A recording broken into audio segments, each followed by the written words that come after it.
Hey everybody, it's the coach. This is preseason football on EA Sports.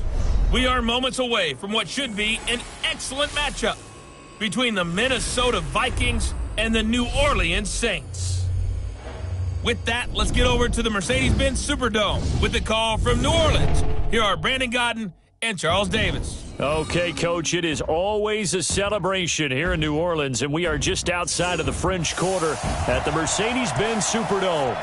The setting in this dome just serves to amplify the excitement of the folks in New Orleans as their Saints burst from the tunnel a moment ago. They're set, and we're set as well as the Saints get ready to do battle with the Minnesota Vikings. Along with Charles Davis, I'm Brandon Godden, and we finally made it, partner, through the winter, through the spring, now into the summer, and football finally back. And during that time off, we all cherish our vacation time. But admit it, you're the same as me. When you were working out, when you were doing things, you thought about football, didn't you? And you couldn't wait to be back up here again.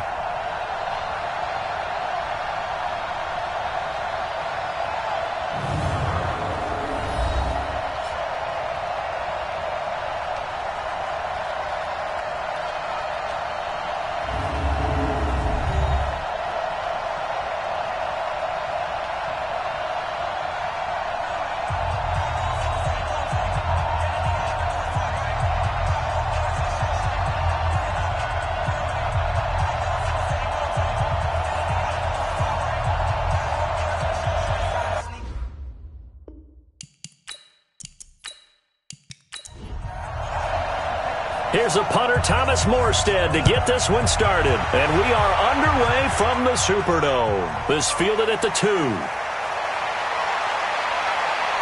And he's up across the 25 and down at the 28-yard line. So here's the Viking offense making their way out. They'll be led out by the number 1 overall pick in the 2019 draft from Oklahoma. It's Kyler Murray.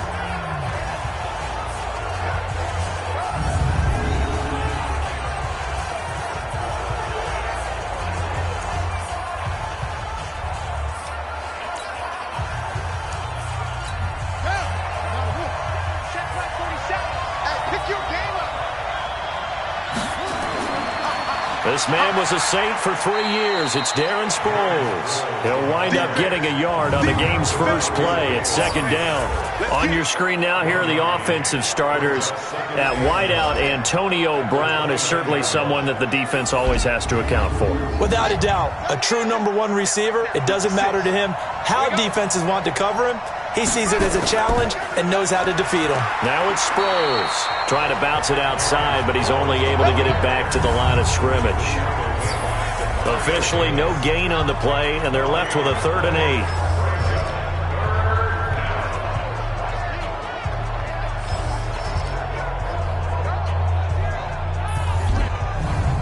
8. An early tough test on the opening drive. This is 3rd and 8. Now Murray off play action. And the throw there going to be incomplete. So the defense able to get off the field here on 3rd down. And it's one of the goals of the game. They've got to be effective on passing downs. It's one of the few things defenses chart. How did we do on 3rd down? That's a nice start for them in this one. Colquitt on to kick as he sends it away. Here's Ginn. 51 yards on the punt there. And the Saints will take over with a 1st down and 10. So here come the Saints now for their first drive. They'll be taken out by the product of the University of Louisville, the talented Teddy Bridgewater. His stature isn't huge. He's not one of the big, strong-arm guys that you see coming into the league.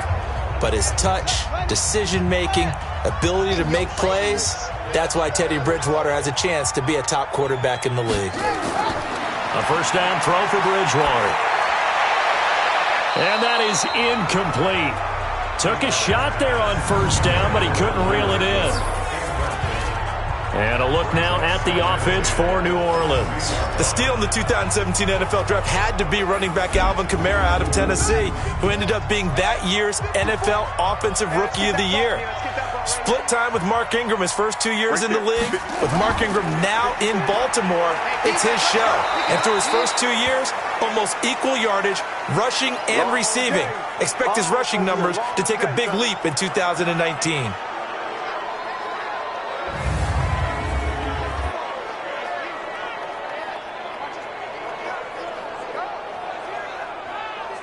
An extra defender in the secondary for the Vikings here on third down. Push him back. Push him back. Bridgewater going with a screen for Murray. And he'll be out right at the 35. It'll be a Saints first down on the pickup of 13. I like the screen being called here early in the game, especially on the opening drive, because, Brandon, when guys come out of the locker room, especially those pass rushers, they are so amped up to get to the quarterback that you can use that against them, and a screen pass is a great way of doing it. A lot of teams against good pass rushing teams, they want to run the screen 10 to 12 times in a game. Let's go. Ball up to the 35 now as they come up on 1st and 10. To throw is Bridgewater. Quickly now a look at the defensive starters for Minnesota. Harrison Smith's play has been so good in the NFL that he demands the respect of everyone. And I remember a couple of years ago when we talked about the top safeties, his name didn't come up in the first group. It does now. I remember doing a game a couple of years ago where the Rams were trying a lot of razzle-dazzle stuff. And Mike Zimmer, his head coach, pretty much said, sick him to Harrison Smith, and he ended that in a hurry. He can play close to the line of scrimmage, can also cover deep. Call it a gain of 4, and it'll leave him with a 3rd down and 6 to go. On 3rd down, Bridgewater. And that is incomplete.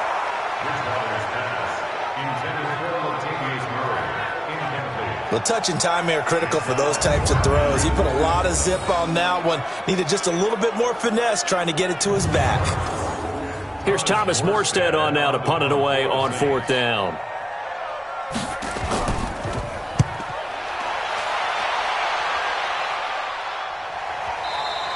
And this is going to hit the goal line and continue on into the end zone for a touchback. Now the Vikings offense gets set to take over here. And on the first drive, 3 and out. And I know that these are professional athletes, but I would imagine sometimes you get the nerves at the beginning of a game still, don't you? Those don't ever go away. And typically what I've heard from guys and what I remember from playing, if you don't have nerves at the start of a game, it's not going to be a great day for you. You're not really ready to play. So finding a way to harness those nerves and not let them affect you in a negative way, that's what all the guys are looking for. Now the first play of the drive there is incomplete. To throw on 2nd and 10. Murray. Now he'll dump it underneath to his running back. Complete. And he's got it past the 30 before he's hit and dropped. It's a gain of 11 as the Vikings pick up the first. I'm going back to you. I know most of the time when the ball's in the air, you're thinking wide receiver, tight end, but running backs, they can be a big part of any passing offense nowadays. Call it no gain on the play, and it'll be 2nd down. Looking to throw on 2nd down. Murray. And they'll get it up just short of the 45 at the 44. Kyler Murray, a 1,000-yard rusher as a quarterback in his Heisman campaign at Oklahoma. He's got the first down. Well, Charles, in the past, a lot of people called this offense one-dimensional. I think you did. Well, I think it was you. I'll be honest, I did. I think the fan base is hoping with this young rookie that they can put some wrinkles in this offense like we just saw. I think you're exactly right, because we did have that discussion that what we've seen in the past from them, they needed to broaden, and they have done it here. Look at what he's bringing to their offense, and now as a defensive coordinator, you've got some extra work to do to prepare for him and their offense. And a good pickup there. He gets about 6 up to midfield. It's a pickup of 6. Brings up 2nd down. Here's Sproles. Call it a gain of 4 there, so it sets up a big play here. 3rd and a yard. Murray to throw on 3rd and 1. He gets it to Brown. Complete. And he's going to have the first down at about the 38. Now, after the completion, we're going to get a timeout, an injured player. Definitely the last thing you want to see here in a preseason game. We'll be right back. So here's a 1st and 10 at the 38. Check, check, check, check. Now Murray, he bootlegs it. Blitz coming, and down he goes. A.J. Klein came in there hard on the blitz and got him down 9 yards behind the line of scrimmage. Man, he got in there so quickly, Charles. What could the offense have done to adjust and account for that? But what you're hoping is that you figure out and you see and get a clue that maybe there's going to be some pressure coming at you, and you change the blocking schemes. Maybe you go to max protection. The biggest one is maybe you bring your running back in to try and keep you clean. But in that case, that didn't happen. Zero accountability, and a sack resulted. Now, meanwhile, here's a second down throw. It's knocked away and incomplete. The linebacker, Demario Davis, got a hand in to break that one up. Murray with a 3rd and long. The goal of anyone running a curl route is to make sure you try and get defenders on your back and shield them away from the football. But sometimes, even when you run a good route, the defense finds a way to knock it away. Oh, boy, partner, did that just happen? I've got my hand over my eyes right now because, like him, it's going to haunt my dreams, too. He was wide open. How did he overthrow him there? Defensively, just very lucky. Oh, here's pressure, and the Saints block it. It's picked up. Remember, the ball is live. The 30, 10, touchdown. And the New Orleans Saints put 6 up on the board. Partners, you well know every block punt wasn't necessarily a called block. Sometimes the guy just finds his way back there. Doesn't matter. The play happens, and that one turned into 6 points because they handled it so well after the block.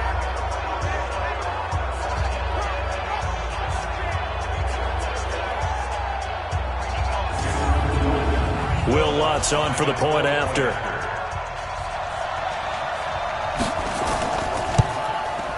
And it's good as the Saints have a 7-0 lead. So the very rare blocked punt scooped and returned for a touchdown. What an exciting play.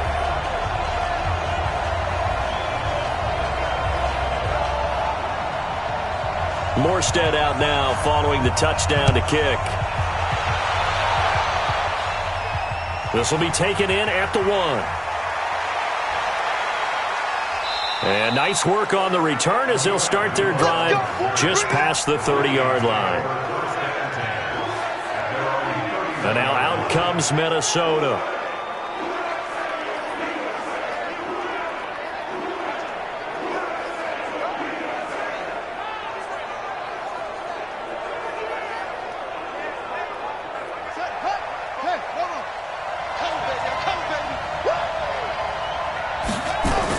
Here's a handoff to Sproles to start the drive. And he'll be tackled right on the chalk of the 45. They get 14 there. First down, Vikings. Tremendous blocking by the interior of the offensive line. They didn't just gash him there. They blasted a gaping hole for him to gallop through. I think if he comes back to the huddle, he better be giving them a whole lot of credit and thanking them for that much space to rumble. They'll run it with Sproles. He's got the first down and more inside the 40. That one 28 yards on the ground. Well, they came into this game saying it was important that they set the tone and show that they can run the football. And I believe that they've done that here in the first quarter.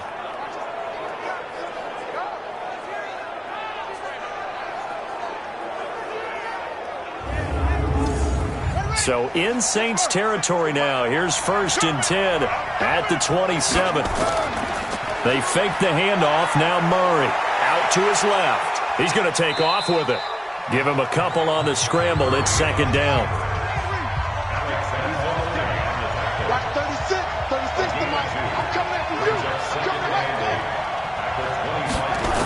Gets this to Isabella on the jet sweep. Looking for a crease, can't find one. Stopped at the line of scrimmage. Officially no gain on the play, and they're left with a 3rd and 8. Throwing is Murray on 3rd down. And able to find Garcon. And they are able to stop him, but he does take it all the way to the 2. Last play they got stuffed at the line. Different story here, over 20 yards.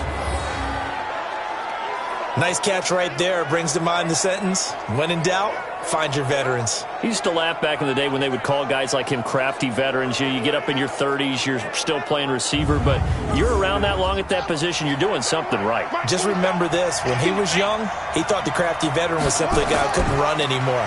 Now he understands a little bit better. So he got 3 of 1 tackle, but couldn't do a whole lot else. He'll get 2 out of that run, and it's going to bring up a 2nd and goal. Check, 47. Trying the power game with Ham. And he will take this one into the end zone for a Viking touchdown. C.J. Ham taking it in as his guys are on the board here in this first quarter. And when the smaller guy can't power it across the goal line, Charles, sometimes you need to go with a fullback. They did. It worked.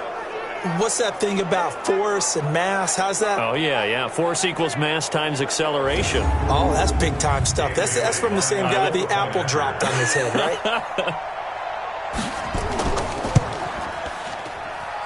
Bailey got the extra point, and we are tied at 7. So that drives 7 plays in length, and it all culminates in a touchdown for Minnesota.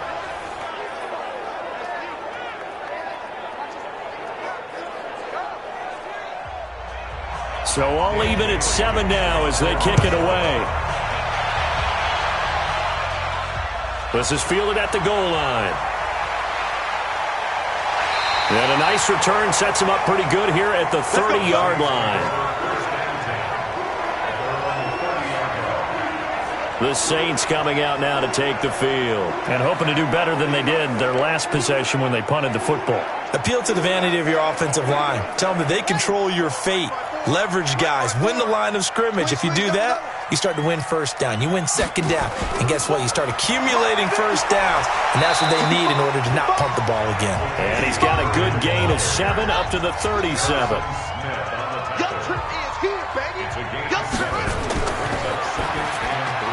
Going quickly here to Thomas.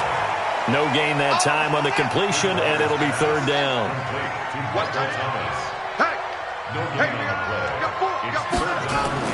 They'll run here. It's Murray.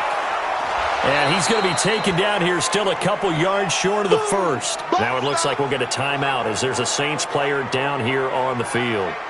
Definitely the last thing you want to see here in a preseason game. We'll be right back.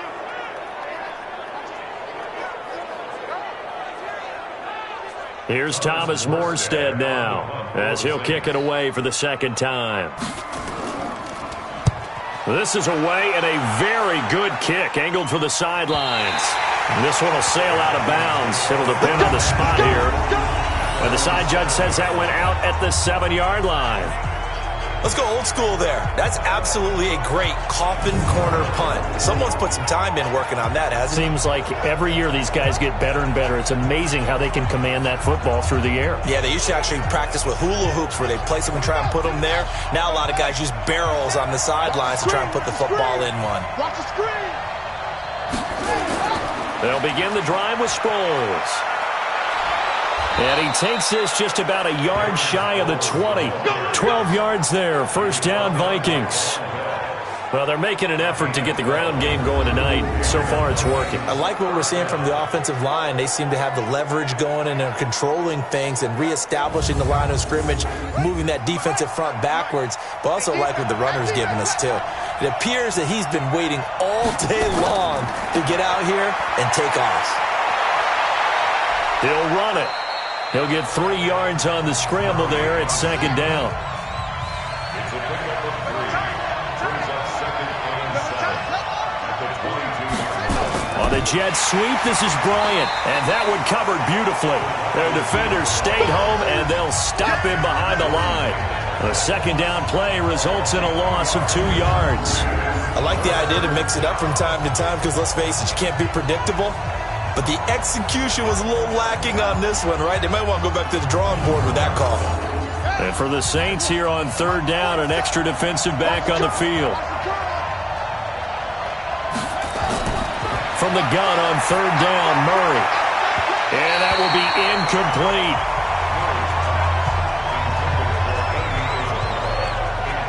Had to pass there, 3rd and long on your own side of the field. Just couldn't come up with anything. That's why teams always talk about having to win the early downs, meaning you've got to gain yardage and set yourself up for 3rd and short, because when it's 3rd and long, the odds go down significantly trying to pick up the first down, even throwing the football. And he's getting a workout here in this first quarter as he gets it away. Now it's Ginn. We'll call that a punt of 54 yards. Well struck. And possession will switch hands, 1st and 10. Out is the Saints offense now as they get ready to take over here. They've had it twice. They've punted twice. Not the start they were hoping for. Not at all, and let's face it, every facility we visit, everyone talks about converting on 3rd down, how big that is. In this situation, they've had to punt it away twice, so they're furiously going over things on the sidelines. What do we need to do to pick up a first down and change our momentum? Tackle made that time by Anthony Barr. What's the old expression, 3 yards in a cloud of dust? In this case, it's dust-covered pellets. It's no longer that old grass that we used to play on, right, and chew it up. Now we've got that artificial surface. You see the pellets go up. Still a nice play by the defense. And that's the big fella's MO right there. Running through tackles, keeping the sticks moving forward.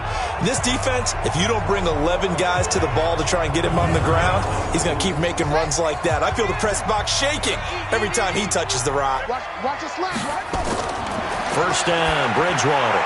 And brought in by the tight end Cook. And he's going to get a solid gain of 9 before being brought down. 2nd and right at a yard. Check. Play action now. Bridgewater.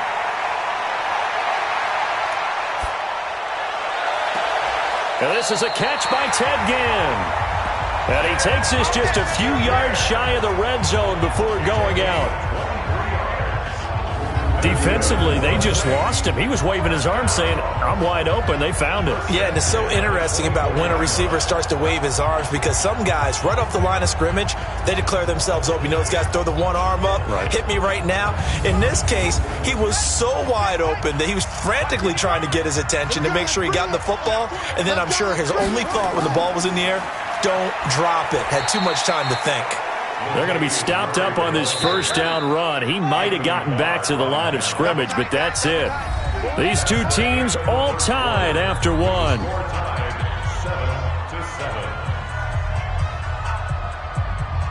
Ready? Mike 57. Oh, yeah, I'm coming. Come. Shoot. On 2nd down now, it's Murray. And he'll be brought down inside the 20 at the 19. It's a 4-yard pickup there, and it leaves him with 3rd and 5. And now a first chance for the backup here to throw. And he's got it. Touchdown, Saints. Cedric Wilson there to make the grab. And the Saints have taken the lead. There was a lot of zip on that pass, and baseball might have called that a frozen rope. I like it when you bring the diamond into the game. I'm going back to the gridiron. Had some heat on that bad boy. Sometimes you throw a touchdown pass, and sometimes you throw, what, a touchdown strike? There you go. That's my man, in concert. Lutz good on the extra point, and that makes the score 14-7. So that winds up a 7-play drive all told, and it all culminates in a Saints touchdown.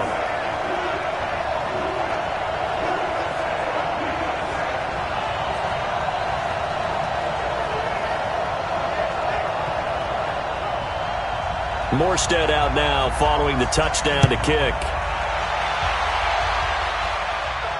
This is fielded at the goal line.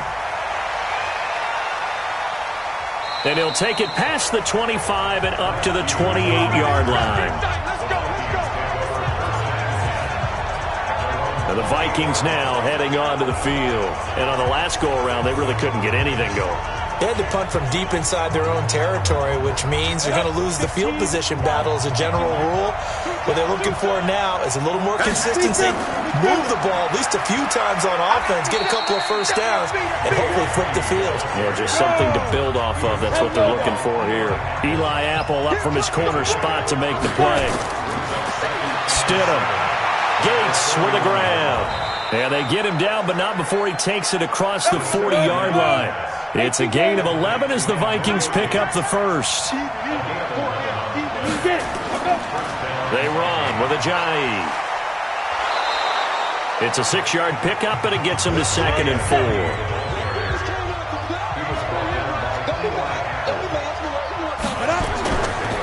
Here's Ajayi. And he'll get it down here to the 43. 9 yards to pick up there, and it's a first down. They're making it look easy out there. Another first down. So far on this drive, let me do this little bit of math here. 4 plays, 3 first downs. That's a pretty good recipe for success. So after the run by Jay Ajayi, here's 1st and 10. On 1st and 10, it's Stidham. He completes it to Treadwell. And he'll go out of bounds right around the 40. That first down completion only netted him 3. 2nd and 7. Here's Stidham. And this one to Treadwell, complete. And this is going to be another first down as the tackle's made at the Saints' 21. The goal for any offense versus his own defense, find the holes where guys are available and put the ball on the receiver before any defender can step up and fill it. They did it well there. Perfectly executed crossing route.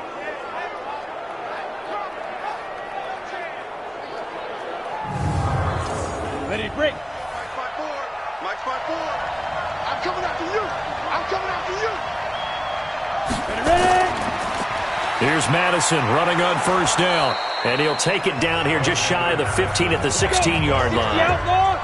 Give him 5 on the carry there, and it'll be 2nd down. They'll run it with Madison. They stopped after only a yard, taking it down to the 14. A minimal gain there on the 8th play of the drive. Stidham now to throw on 3rd down. And that is caught. What a grab at the 8. They're able to convert on 3rd down, and that sets up a 1st and goal. What a catch, and one-handed, and I'm starting to lose my awe about the play, and maybe I shouldn't. How much of this is the player? How much of it is the glove? Well, those gloves, they do have a little grip to them, They don't get a they? little extra tackiness to them now, and I know the guys in the NFL, the competition committee, some other places, they're talking about examining those gloves to see if they're having too much of an effect on the game. They'll try and run for it on 1st and goal. And he's able to get it down to the 2-yard line. A nice pickup of 6 there to get him closer to the end zone, and it'll be 2nd and goal. To throw is Stidham. To the goal line, but it's incomplete. Coverage there by Von Bell. The crowd here in the Dome making things difficult. 3rd and goal. On 3rd and goal, Stidham toward the end zone, but that's going to wind up incomplete. So it's been a long drive. They've held the ball for quite a while. Now what do you do here? Well, to me, at this stage after this drive, this close to the goal line, 3 points would be a letdown. I'm going for it here.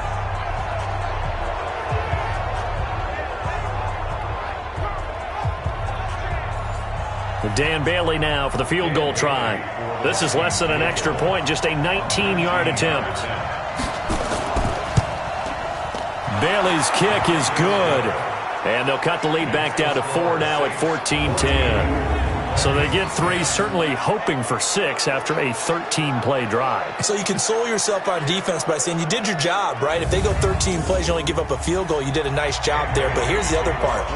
13 plays, you don't force any mistakes, you don't take the ball away. Maybe that's the way they should look at it. This is fielded at the goal line. And he's up across the 25 and down at the 28-yard line. Let's go. Out onto the field comes New Orleans. And that last drive, a long drive, but not just that. They had a great air attack going. Do they stick with that?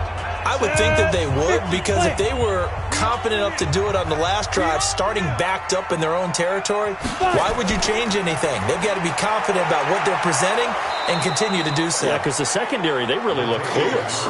And that was amazing because that drive went and went, no adjustments and no big plays by the defense to knock the ball away. You have to give big-time credit to the cornerback on that play. Most of them like to just sit back and say, I'm playing pass. But he diagnosed that play so fast and got into the backfield for a loss of yardage. That's a monster play by a corner. Well, the first play of the drive lost 4. Now they'll look to move it forward here on 2nd and 14. Now left side, a completion to his tight end. It's a pickup of 12, and that'll set up a 3rd down. The Saints on 3rd down. They've hit 2 for 4 thus far. This time they face a 3rd and 2. Here's Rippon, and the throw there going to be incomplete. Well, the other day they told us when we've got 3rd and 5 or less, we have to be able to convert. And I guess every team would say that, Charles, but an opportunity missed there. What they were trying to tell us is they believe it's a matchup game at that point. And they liked some matchups that they had, thought they could exploit them, unable to do so on that play.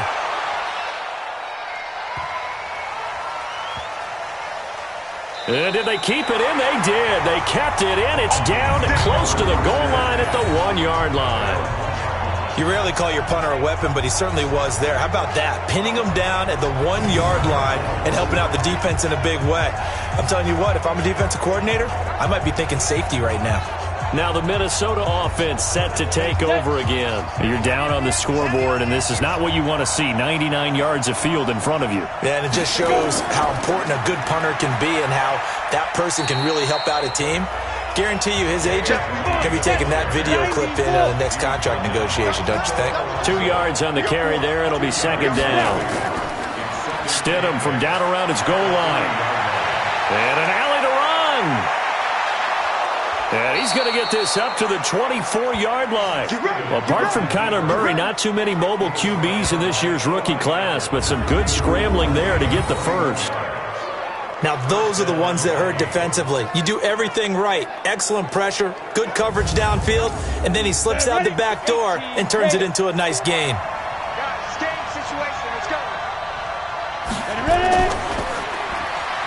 Crabtree has it. The completion good for 3, and it's 2nd down.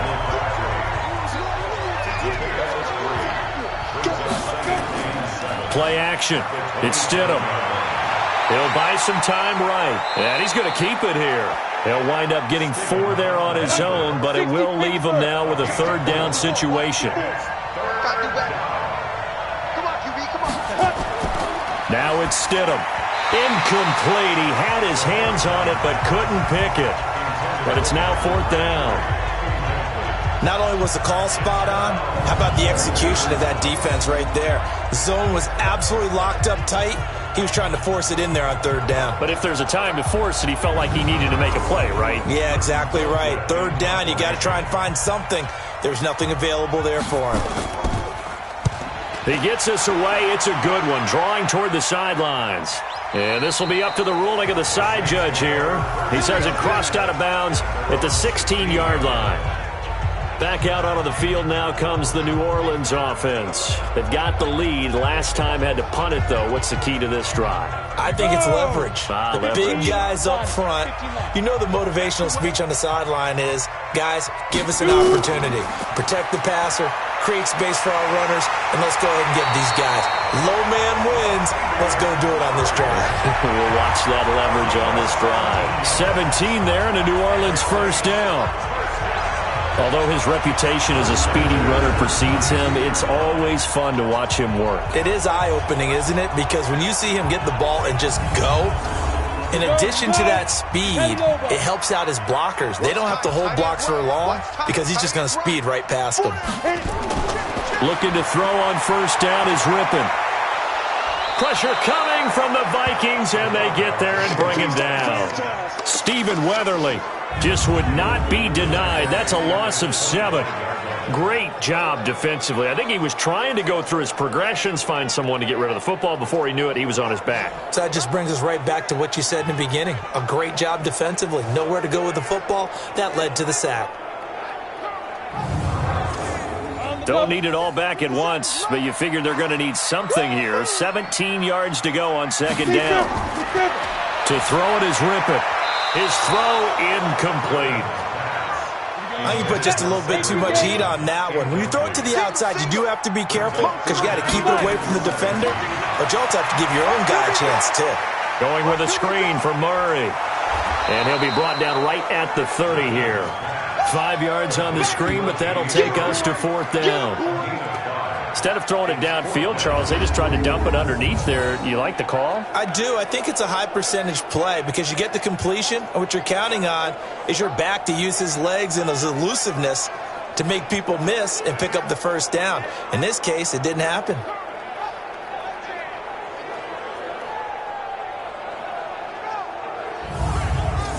Here's Thomas Morstead now. He's been terrific so far.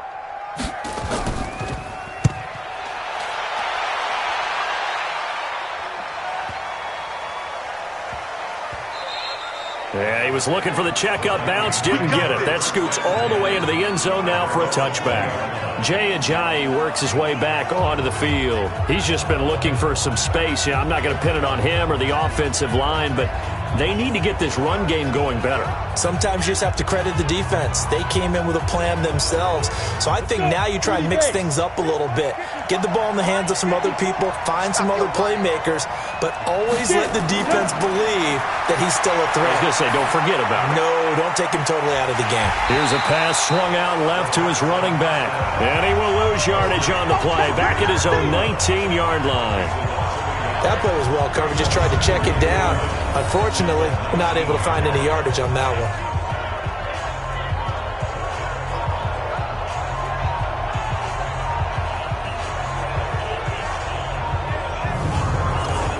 They don't need to run another play here before the 2-minute warning.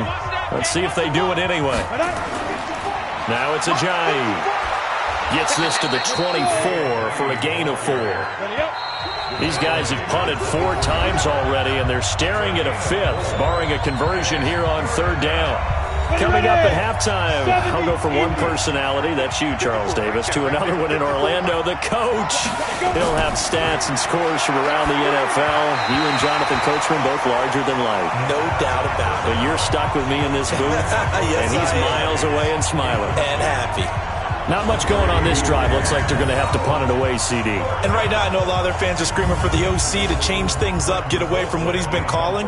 Sometimes you just need better execution of the plays that have been called. And he deserves a bronze leg as he gets this one away. This is brought in at the 21.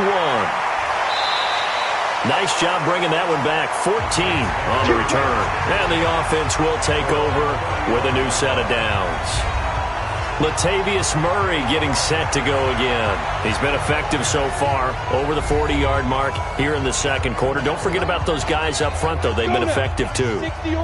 The leverage game has been in their favor. They've been the ones who've been able to bend their knees, drop their hips, and get a little bit lower than the guys on the other side of the football, and they've moved them out of the way for the runner. Sometimes that's tough for those big fellas. Not an easy thing for them to do. Throwing to start the drive, but that one incomplete. To throw again on second down. Ripping. That pass just a little bit off. It looked like maybe he tried to force it in there. Game speed, always different, no matter what you do in practice. You can't simulate it, right? So your decision-making, everything has to be a little bit quicker. Sometimes it can throw you off until you adjust. And he'll lose yardage here. Going down back at the 28. The Vikings going to signal for the first of their timeouts as they'll head to the sideline and talk over what to do next. And here's Morstead now as he sends this one away. This is taken at the 18. A nice job on the return there, 16 yards. And the Vikings will take over here, 1st and 10.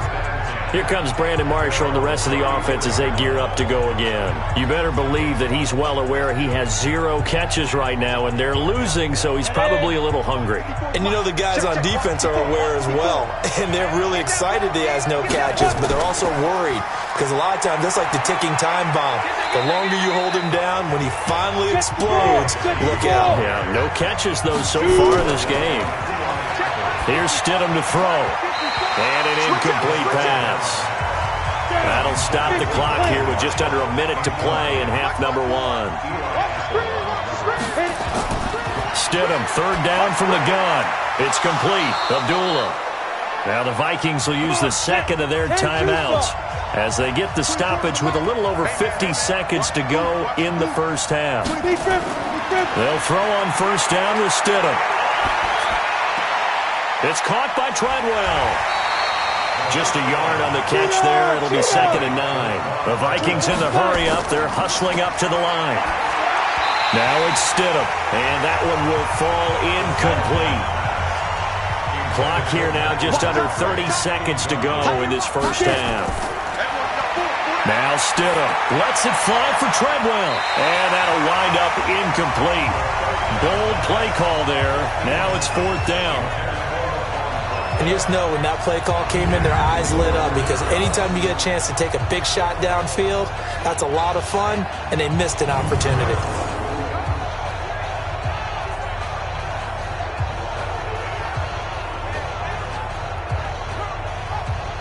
Here's Britton Colquitt now.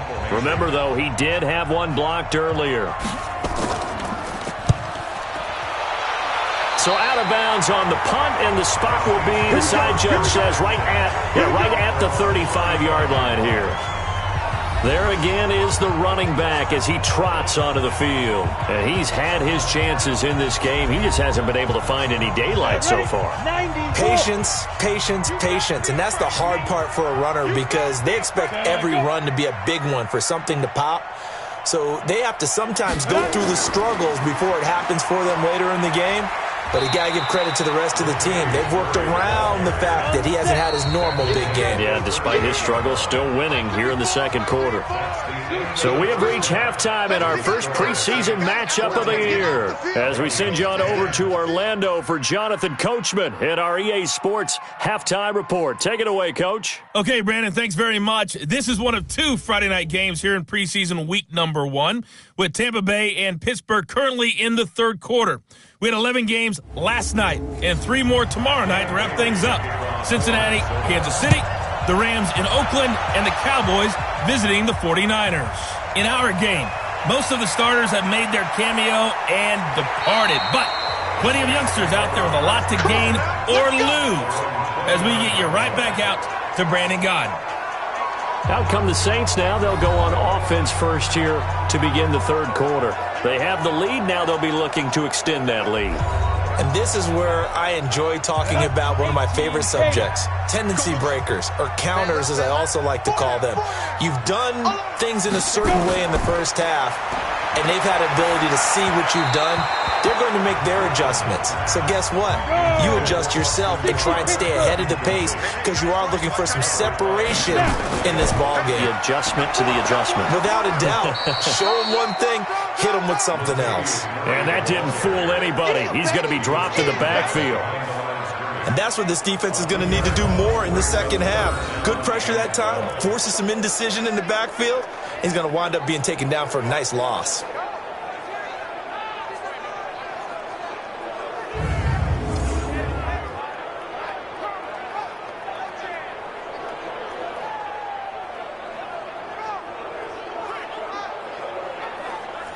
And on third down, a nickel formation here defensively. They will throw on third down with Rippon. And that is incomplete.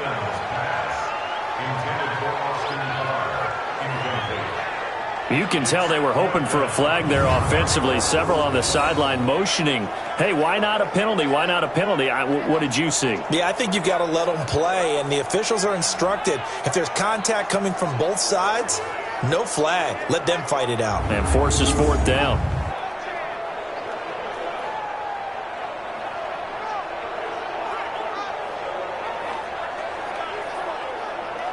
Here's Thomas Morstead now, as he'll come on to kick for a 6th time tonight. Vikings turn up the heat, and they block it. Now it's scooped up, and this is a live football. And the Vikings are in for the touchdown. Partners, you well know every block punt wasn't necessarily a called block. Sometimes the guy just finds his way back there. Doesn't matter. The play happens, and that one turned into 6 points because they handled it so well after the block.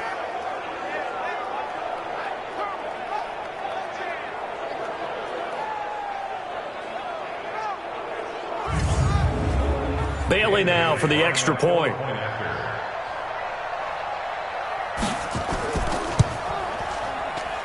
It's good, and they'll take a 17-14 lead. Well, not only did they block it, the awareness to go and grab it and then take it into the end zone for 6 points.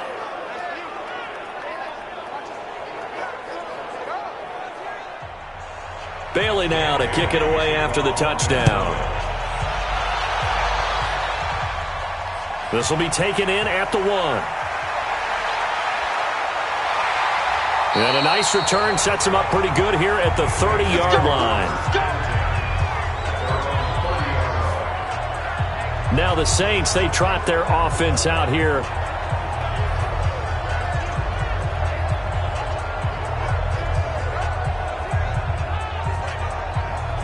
So 1st and 10 now from the 30. Rippon on 1st and 10. Caught by Wilson. That throw good for 4. It's 2nd down. 4 yards on that last completion, so that sets up 2nd and 6. Rippon to pass. Finds the former Northwestern Wildcat, Austin Carr.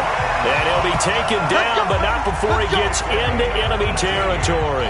Give him 18 there, and the Saints have a 1st down. Now that was pretty. They executed that curl route versus zone coverage, and that changes things a little bit because against man, it's often a tight curl, tight, sharply run route. Against zone, you're just looking for that open spot, that dead area, so you may curl it a little bit wider just to get to that place. And usually a tight window. He fired a bullet in there for the completion. Boy, nowhere to go at all on that 1st down run as they will get to him behind the line of scrimmage. He'll wind up losing a yard on the play, and it'll be 2nd and 11. It's a tough one right there. He ran right into the teeth of the blitz as the linebacker was freed up in order to stuff that one for a loss.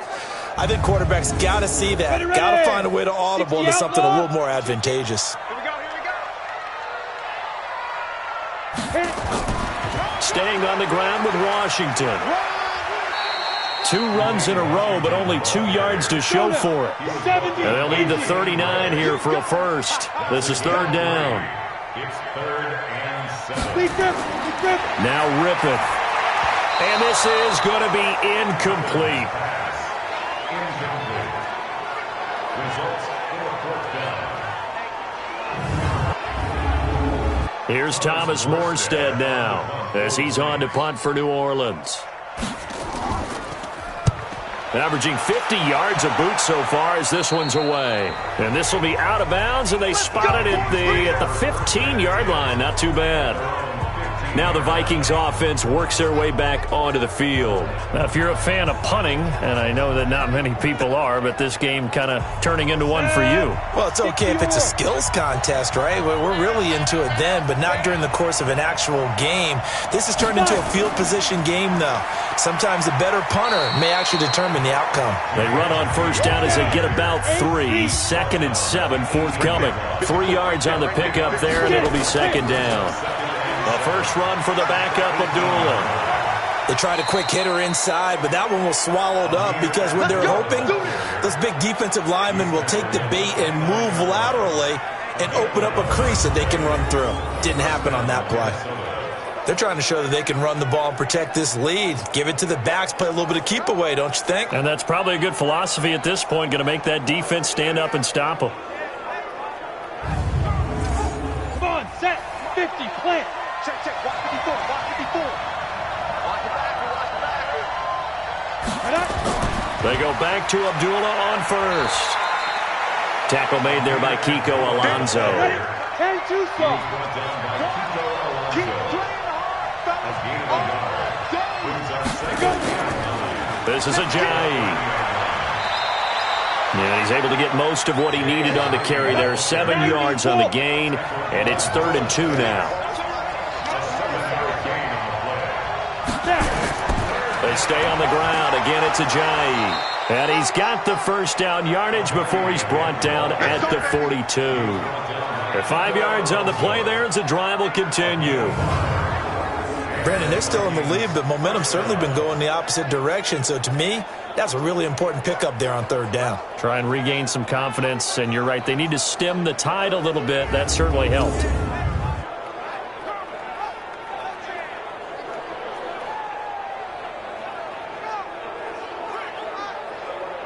All runs on this drive so far. It's 1st and 10. Keep it up, defense. Keep it up, guys. Ready? On the delay, this is Abdullah. And if there was a lane there, it closed up quickly as he stopped for no gain. 2nd down. And he'll give it here to his running back. And not much there at all. Maybe a yard up to the 43. Now play number 7 of this drive, but it's a tough 3rd and 9. On 3rd down, Stidham steps away. He may try and run for this. And taking it across midfield and inside the 45. Opted to run for it. The decision a good one. Picking up the first, getting 14 yards on the scramble. It was 3rd and long, so he had to figure that the defense would be coming with extra pressure. Found a way to get away. He couldn't see the imaginary yellow line on the field, but he knew exactly where it was and found his way there for a 1st down. So the 14 yards actually takes him from 143 to the other for 1st and 10. On 1st down, Stidham got it complete to Crabtree. Touchdown, Vikings!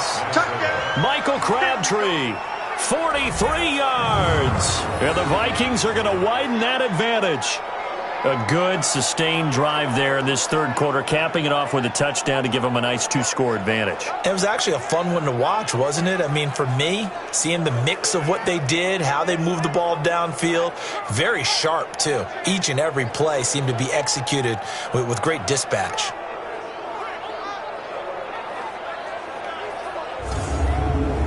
Here's Bailey now for the extra point.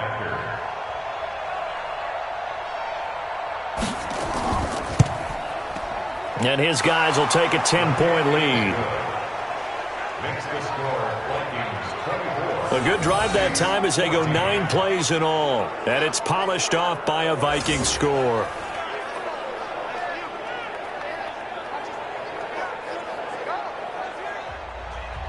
Bailey now to kick it away after the touchdown. This will be taken in at the 1. And he'll take this across the 25, a couple extra yards up to the 27-yard line. And now the Saints get set to trot out there. These guys had to punt their last possession, and that's become too familiar of a refrain. Too many of these drives just wound up going nowhere. But you know how in baseball, when the pitcher gets a base hit and he's on base, they bring his jacket out to him to keep him warm? A lot of times the punter goes to the sideline, puts on sweatpants or a wrap over his leg to keep it warm. He might need a massage from the trainer right now from all the work he's getting. And he'll be taken down, but not before they work it across midfield. 23 yards, the final tally. I think it all came together there. In-breaking route, drove it with excellent pace. Money throw right there to move the sticks.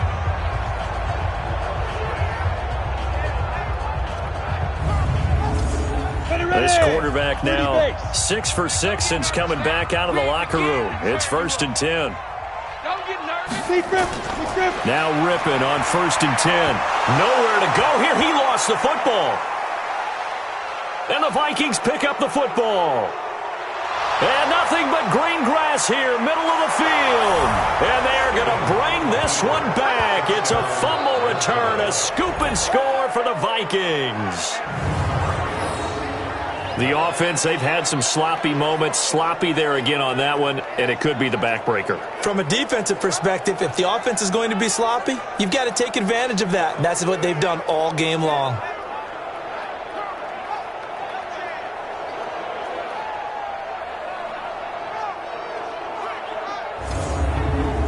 Now Bailey to tack on the extra point.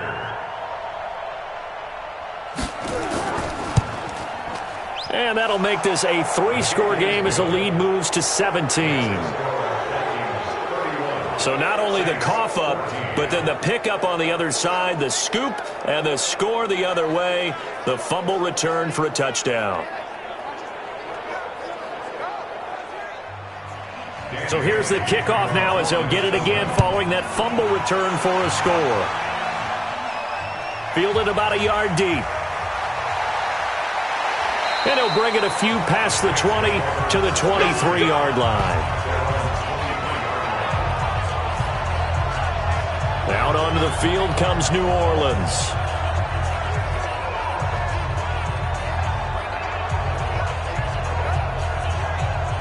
Go now. 60 outlaw. Rip right, rip right. 5. From the gun, ripping. And his throw here's incomplete.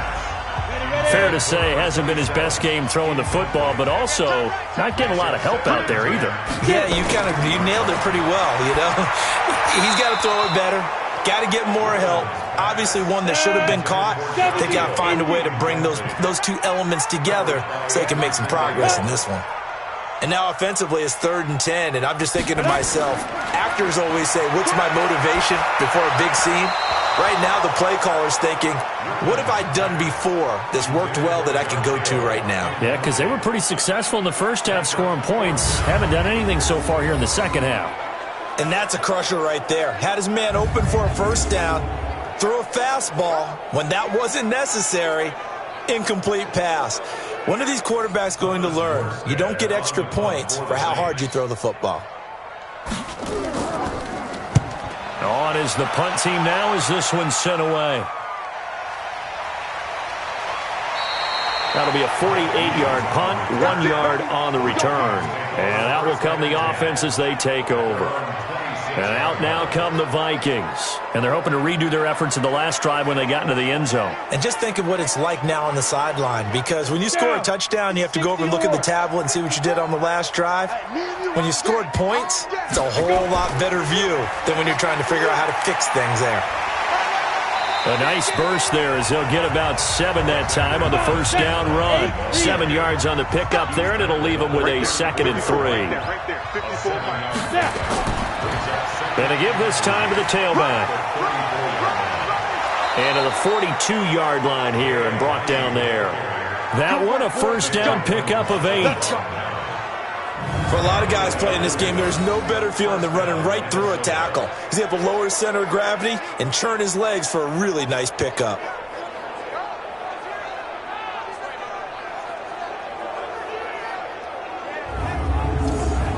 Ready? 50, plant. Check, check. Watch it before. Watch it before. Hey, watch the screen. Ready? On 1st and 10, it's Stidham. And this is caught. First catch by Brandon Marshall.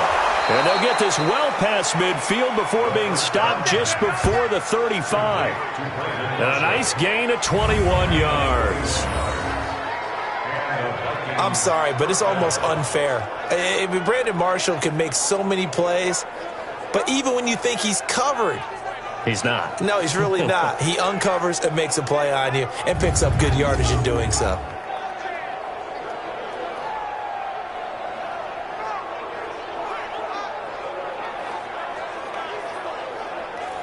So in Saints territory now. Here's 1st and 10 at the 37-yard line. Running from the gun, it's Abdullah. And they're able to get this one past the 30 to the 25-yard line. Now after the running play, we've got a man down on the field. Definitely the last thing you want to see here in a preseason game. We'll be right back.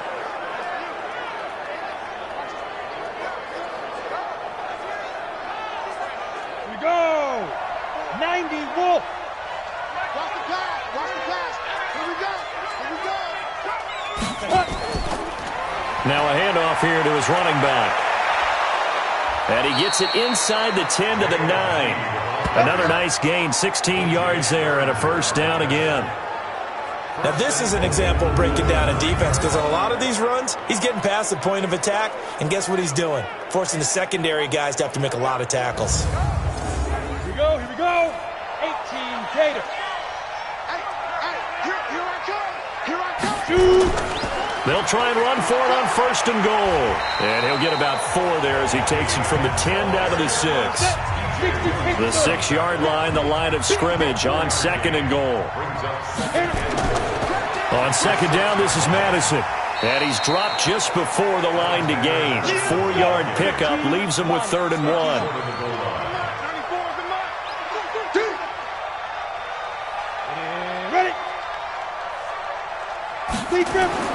On 3rd and goal, Stidham. And he's going to score. It's a Viking touchdown. Jarrett Stidham ready for the regular season with his 2nd touchdown of the game. And the Vikings are going to widen that advantage. That touchdown, Charles, the first rushing TD of his rookie year. Going to be Lamar Jackson or Russell Wilson or Josh Allen at this stage of his career. But he's got youth on his side. Those young legs, he put them to good use there, didn't he? Extra point up and good by Bailey. And the decision to just kick the extra point winds up successful. So that drive goes 8 plays. And it ends with a 1-yard touchdown run.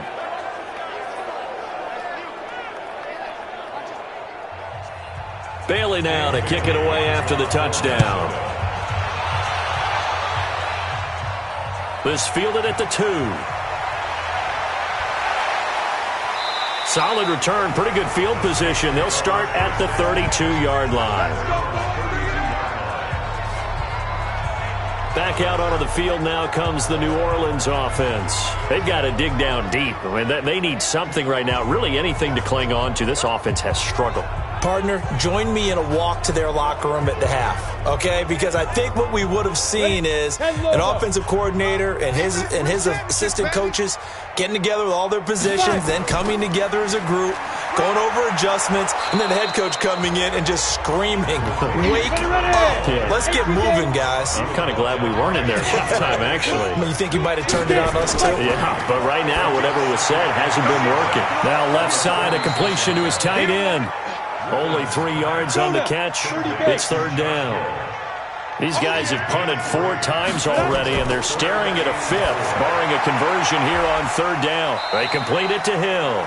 And he's taken down at the 43, but not before picking up the first. They have the first down with that gain of 4 yards. So how would you describe that one, partner? Workmanlike right there, getting that first down, blue-collar type football? Yeah, only needed 3, got 4, just enough. I like workmanlike. I think it's pretty cool myself. Everything doesn't have to be high glamour in this game. 60 outlaw. So we got man. Go. And that's incomplete. So 2nd down, still 10 yards to go. Ball on the 43. Now Washington. And he'll be taken down across the 50 at the 45 in enemy territory. Now it looks like we'll get a timeout as there's a Saints player down here on the field.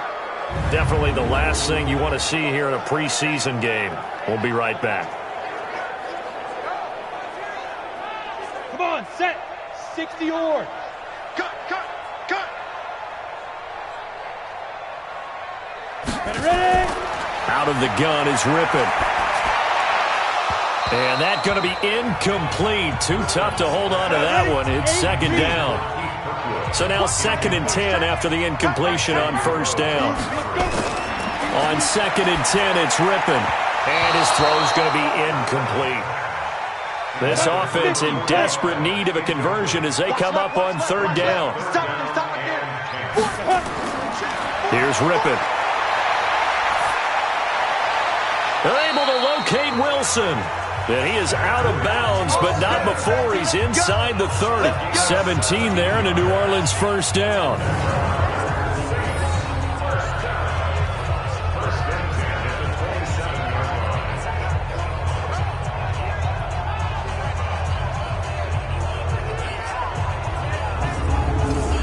Go! 10-2 stop. And they're not going to get to the line to run another play. So we will switch ends as the 3rd quarter has come to a close. And that'll do it for the end of the 3rd quarter. You're watching preseason football on EA Sports. So signs of life in what's been a dormant offense in this second half. Here's 1st and 10. To throw it is Rippon, and his throw is incomplete. So they'll come up after the incompletion for 2nd down. To throw again is Rippon.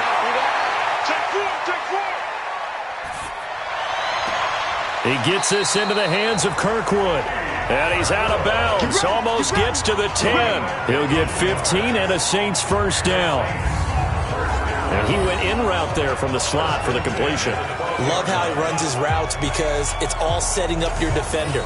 Give him a little something one way, take it the other way. Head and shoulder fake. Sometimes you make one step to the outside, then break it inside. Really well run route. Here we go. 90, Wolf. It's a party now. It's a party now.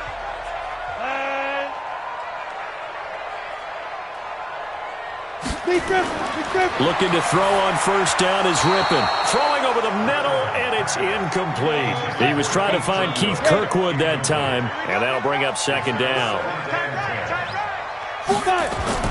To throw once more on 2nd and 10. Rippon caught here by Griffin.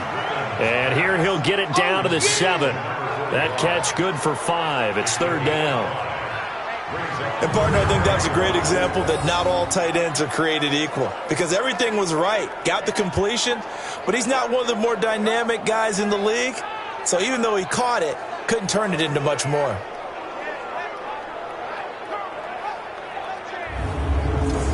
Already a pair of 3rd down conversions for them on this drive, but right now they need 5 yards on this 3rd down try.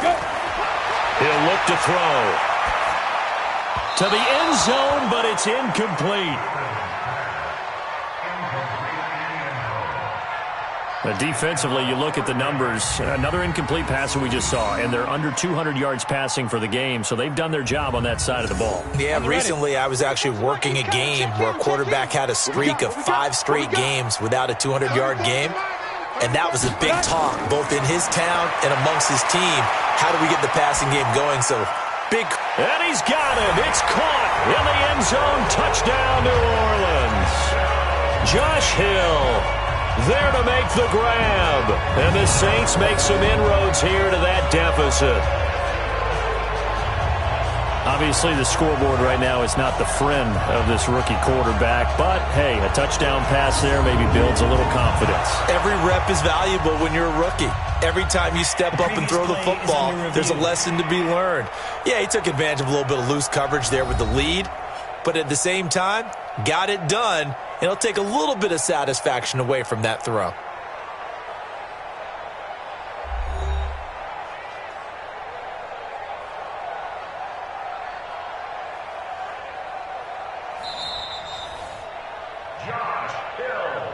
Ready? 15-1. 15-1. They had to go to the monitor, get an extra look. That's what the technology is for. And this touchdown will count. And he will get into the end zone to cut the lead a little bit further. But still an uphill battle from here, that's for sure. But that makes it a 2-score game. And now we see why teams practice so much on the 2-point conversion, why you have more than one play ready. Because you may need multiples to throw out a ball game. There's a great example right there. Morstead out now following the touchdown to kick. This fielded a few yards into the end zone. And no run back here. This will be a touchback, and it comes out to the 25-yard line. And now out comes Minnesota. Well, there are 2 scores on the plus side. Still time here in this 4th quarter, but maybe you start thinking about playing keep away? Yeah, I think here's the situation. You're not thinking touchdowns anymore. You're just thinking 1st downs. To keep up with your theme there, playing keep away, 1st downs, they can't touch the ball. Stidham. And that will be incomplete. Would have been a big hitter if they had connected. Instead, it's 2nd down. An incomplete pass leads to 2nd and 10 from the 25. They'll run it now out of the gun. And they're able to get this one across the 35. Do my eyes deceive me, or is he getting stronger as this game moves along? Burst seems just as good here in the fourth as it was way back in the first, doesn't it? I do believe someone put a lot of time in the offseason and continues to condition during the season in order to continue to carry the ball at this rate. Line of scrimmage, the 37 on 1st and 10. They'll throw on 1st down with Stidham. And his throw here is going to be incomplete. Antonio Gates unable to hang on, and that'll bring up 2nd down. And that play went nowhere. Losing yardage. It'll be back at the 36. It'll be a loss of a yard, and that's going to lead to a 3rd and 11. If you're a selfish player and you're throwing the ball, you're cool with the completion. Maybe not so cool with the yardage loss, though, huh? Yeah, you went backwards on the yardage. Hey, it kind of works like a sack for the defense there. Yeah, it's a really big play for them, right? Able to figure it out, sniff it out, and finish it off. Now it's Stidham, flushed out right. He may try and run for this. The decision to tuck and run gets him 3, but that's not enough. Now it's 4th. Now, how about that play? He took a possible negative and turned it into positive yardage and slid down to avoid taking a big shot. Excellent job getting down and avoiding the big hit. We got this. Out onto the field comes New Orleans. Good drive last time. Really effective passing the football. Do you maybe mix it up, now go to the ground game and surprise the defense a little bit? I would anticipate the defense making some changes, but I wouldn't necessarily just absolutely go in the opposite direction. They're doing so well throwing the ball. Yeah, I wouldn't change it up until they showed me a reason to do so. And now the drive starts with a completion out to the right. And he'll get this up past the 25 before he's out of bounds. Looking to throw again on 2nd down. Ripping. And he almost intercepted it. They haven't picked a ball off yet. That probably should have been their first. And it's 3rd down now. He'll drop to throw. And that is incomplete. Didn't have a receiver open downfield, and as it turned out, couldn't even find his outlet man because of the coverage. It's way too tight. Unable to find anyone open.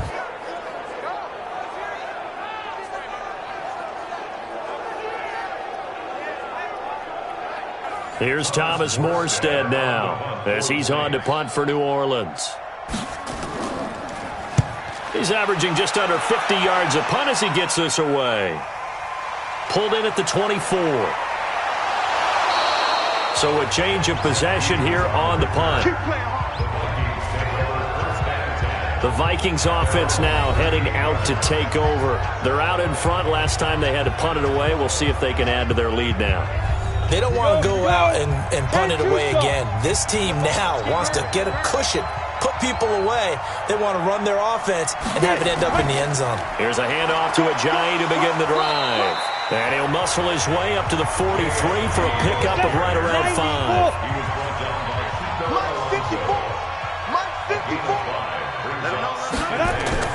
They run again with Ajayi. Still a couple yards short of the first as the 3-yard gain brings up a 3rd down. 3rd and 2 now Stidham. And that'll be incomplete. Now they took their shot all right, but it comes up empty, and it's 4th down. Perhaps they overthought this one a little bit. They've been running it real well on this drive, and it was 3rd and short, okay? They decided to throw the football incomplete. Yeah, they might have thought just a little bit too hard about that play selection. And the kick's away as he angles this one for the sideline. And they won't risk defending a return here. That one's out of bounds, and it'll be spotted at the 14-yard line. Now the Saints offense, they get ready to go back to work here. And down on the scoreboard, certainly needing to avoid what happened on the last drive, punting the football. Sense of urgency has to take over for them here. They know the score. They know the situation. And by the way, the punter no longer exists for their offense. That's how they have to treat this drive. They need points. Big time. Now the first play of the drive there is incomplete. On 2nd and 10. Ripping. And on the left sideline, he caught it, but out of bounds, according to the head linesman. Incomplete, so the ball a little late getting there, and it's third down. They will throw on third down with Rippon. And it's caught, the tight end Hill. And he will not get what he needed as he stops short of the first down at around the 22. It'll be a gain of 8, but it'll also lead to a fourth down. One of the advantages of zone defense, as I remember it, is being able to see the play develop in front of you. One of the disadvantages, when they find those levels where they can hit you with it, sometimes behind the corner and in front of the safety, it makes it tough to defend. A critical one here if they're going to have any shot at this thing. So they'll go for it on fourth down. They'll try and run with Murray. And he's able to get the first here as he's taken down at the 25. The time to pull out the stops is now, and they convert there on fourth down. Rippon to pass. Looking middle, and it's incomplete. Austin Carr, the intended target, and it's second down. An incomplete pass leads to 2nd and 10 from the 25. Now Rippon. He completes it to Wilson. That one a gain of 20 and a first down. Fourth quarter, every drive so critical, and you figure may only get one more shot after this, so a touchdown's imperative on this drive. It is, but you also have to think to yourself in play calling, don't hold anything back. Don't save it for the second touchdown. You got the first one for the second one to even matter. So after 2 first downs, they get another here. 1st and 10 at the 45. Rippon on 1st and 10. And it's complete. He gets this one to Washington. And he'll work it across midfield inside the 45. 12 yards there, good for a Saints first down. They'll look to throw. And the coverage terrific there as that's knocked out and incomplete. The tight end Josh Hill was the target. And now it's second down.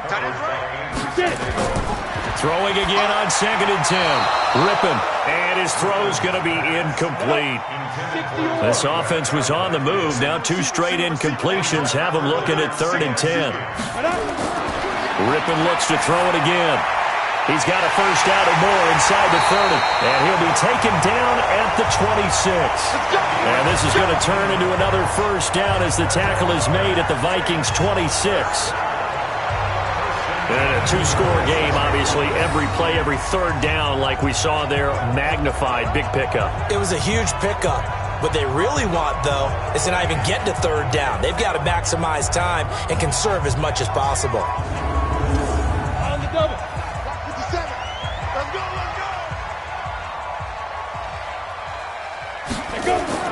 Now Rippon on 1st and 10. Throwing middle, but it's incomplete.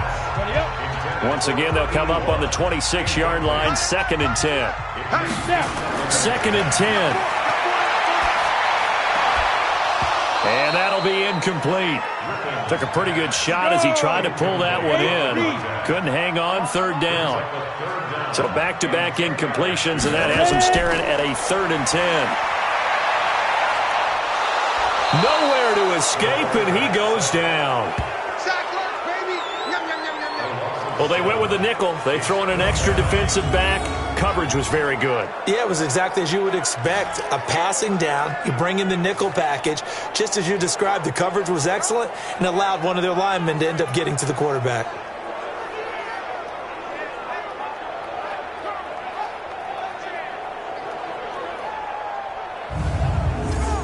They're already slim hopes are going to ride on this one. They'll go on 4th down. I'm coming for you, 27. I'm coming. Let's go. On 4th down, Rippon. And it is incomplete. The Saints' decision to go for it backfires. And the Vikings defense is going to get the football back.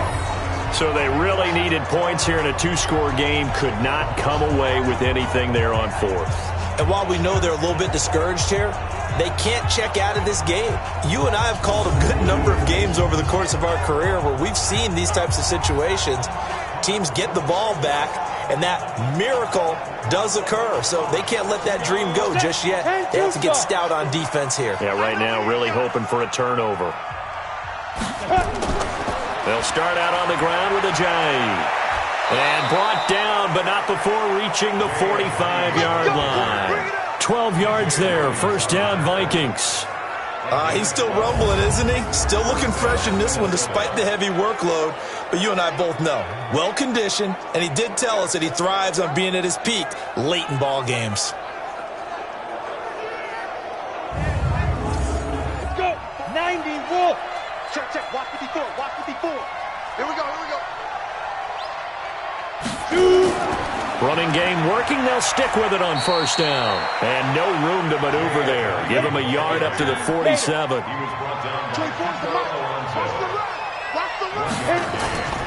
On second down, here's Stidham. Nowhere to escape, and he goes down. Give the sack to David Onyemata, the product of Nigeria by way of Canada. Okay, was it a breakdown in protection? Did the running back not pick him up? What does it really matter? Sometimes it's just a great play made by the defense. Big-time sack.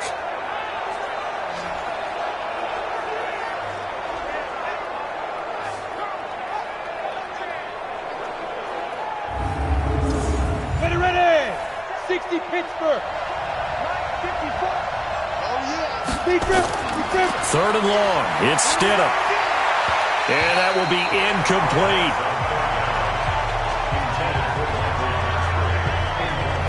Critical play in this football game because if they pick up the first there, that clock keeps rolling. Has to be a little frustrating for them because they know that they pick up a first down there and continue to eat away at the clock, really increases their chances of closing this one out. Now they're likely going to have to give the football up and sweat it out on the sideline. And that one hits a little too close to the goal line, and it continues into the end zone for a touchback. The Saints offense now, they get ready to head back onto the field. They had a great drive going last time. They were moving the ball, and then all of a sudden it just stalled out. So we'll see what they can do here, Charles. And it's always easy to second guess when you don't get it on a fourth down try. But they had to like the feeling that they had going on offense. They want to continue to see if they can capture that again on this drive and maybe get in the same position. Yeah, and that's, I mean, like I said, they were moving the football. It's not like they went 4 and out, so I don't think it's a deal where the offense doesn't have confidence. No, I agree with you totally on that one. If anything, they may have gained more confidence. Okay, they stopped us once. That's all right. Let's keep moving it. Make them do it again.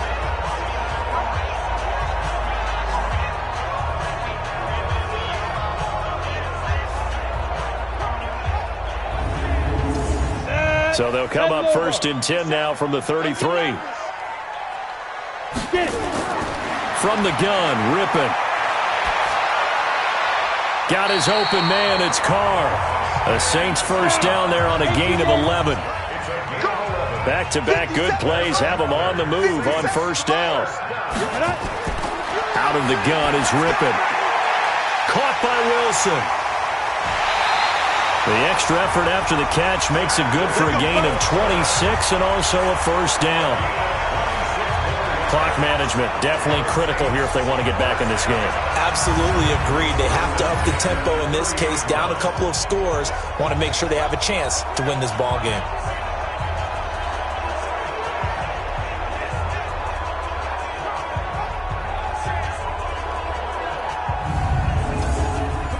From Viking territory now, they'll come up first and 10 at the 30-yard line. To throw it is Rippon. And incomplete. Latavius Murray, the intended receiver, out of the backfield. But it'll be second down. Ball on the 30 as they come up second and 10. On second and 10, it's Rippon. Got an open man, it's Washington. Oh, that's sweet. What an effort. That one goes for 24 yards. It is hard in zone coverage to stop a curl route because when they see it, they just try and find the open spot and sit down. Yeah, we always talk about finding the soft spot in the zone. What's the key to doing that? How do you do it? You have to read what the coverage is. Is it 2 deep? Is it 3 deep? Because then you know where the linebackers are going to drop, what spots on the field they naturally get to, and you find that open space, and then you're in sync with your quarterback. He should be reading the exact same thing, and they put the ball right on you. Here's Rippon. Looking in zone, but it's incomplete. They come up here with another shot from the 6-yard line, and it's second and goal now. To throw again is Rippon. Caught here by Griffin. 5 yards that time on the completion, and now it's 3rd and goal. A lot of tired bodies on that field, but this is a big play, 3rd and goal. Back to throw. And this is caught now for a late touchdown. So hold everything here. This one's not over yet. Well, I think, and correct me if I'm wrong, but his top 2 options were not available on that throw, so he went the safe route. Worked out pretty well. It was like you were in the pocket.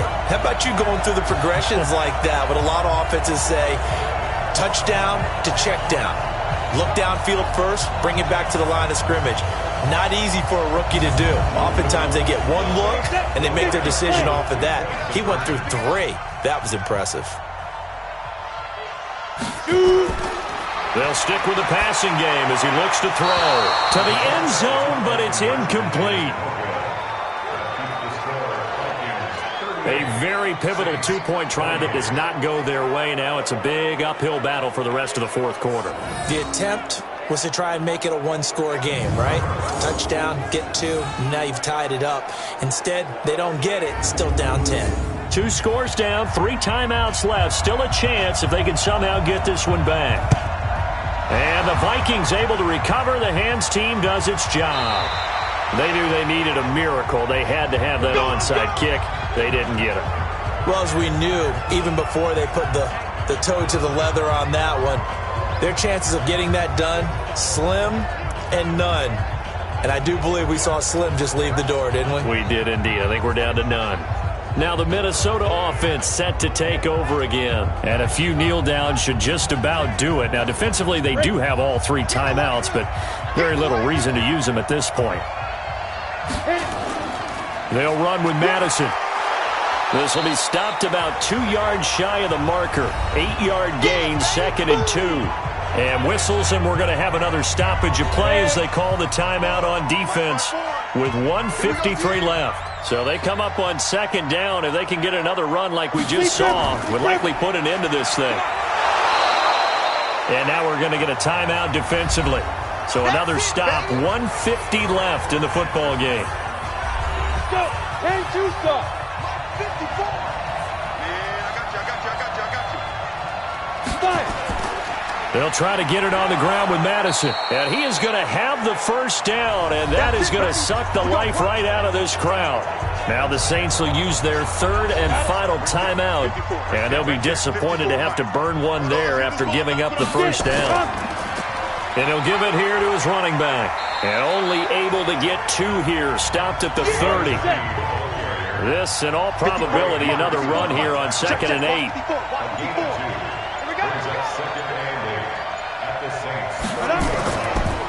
They'll run it now out of the gun. And for one of the first times tonight, he's going to be held up at the line of scrimmage. No gain on the play. And it's 3rd down. This should be the final piece to the puzzle as Stidham goes down to a knee. The offense staying out there. They look prepared to go here on 4th and 10. So the final seconds have ticked away in this Minnesota victory, and they were buoyed, Charles, by a big second half that put this one on ice. So you get the sense that whatever was said at halftime obviously hit home. I think it's a little bit more than that, though. Obviously, there are words that are said, and, hey, come on, guys, we have to play better. But sometimes it's just sharpening your execution, sharpening your focus, and maybe doing the things you practiced all week without major adjustments, just doing them better. And that got it done in this one. So for Charles Davis and our entire crew, I'm Brandon Gaudin. Next game, guess what? Charles and I will be here again. It's the NFL on EA Sports.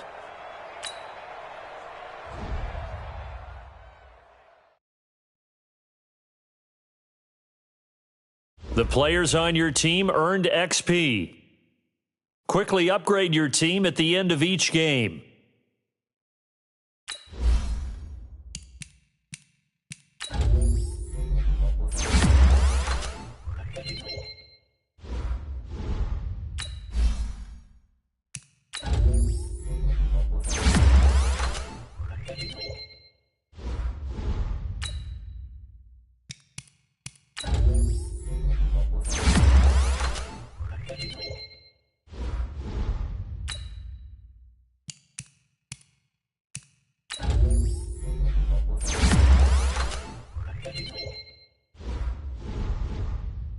Now let's take a minute to see how you can improve your team.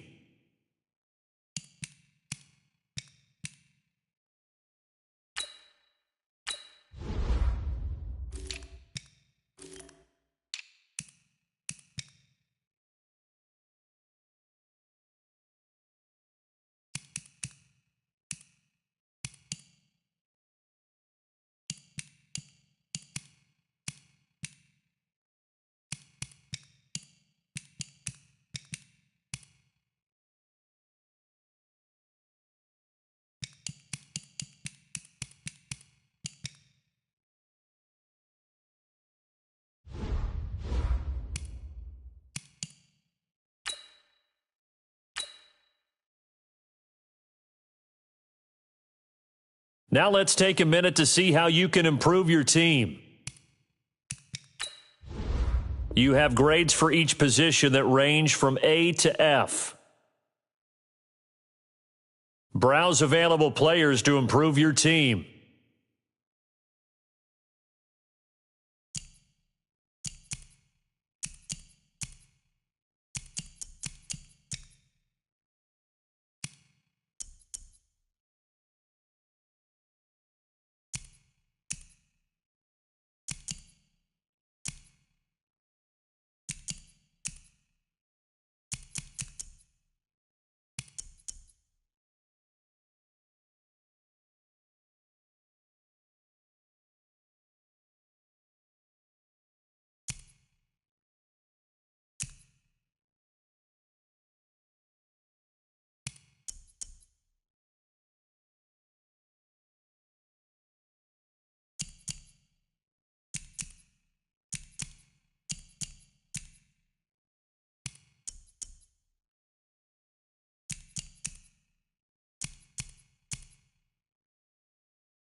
Hey, everybody, it's the coach. This is preseason football on EA Sports. Straight ahead, we've got a great one on tap between the Seattle Seahawks and the Minnesota Vikings. I'll join you again at halftime to look at some of these stats and scores from earlier this afternoon. But for now, it's Sunday Night Football.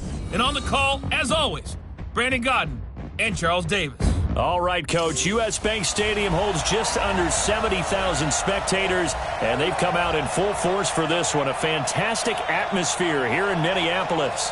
It can certainly get loud inside this building, and just a few moments ago when the Vikings were introduced, it was downright shaking in here. They're set for football as the Vikings get ready to do battle with Russell Wilson and the Seattle Seahawks.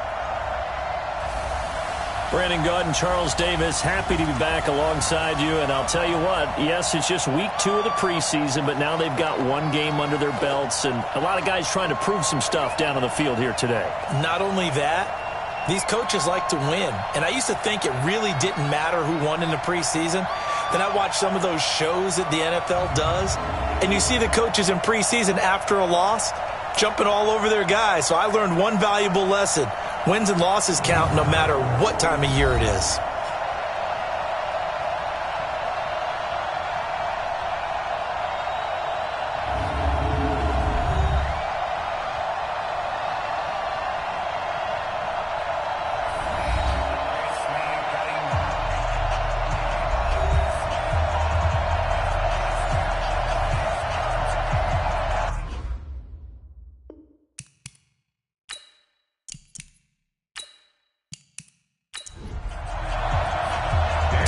Now to put the ball in the air, and we are underway from downtown Minneapolis. This is taken at the 3.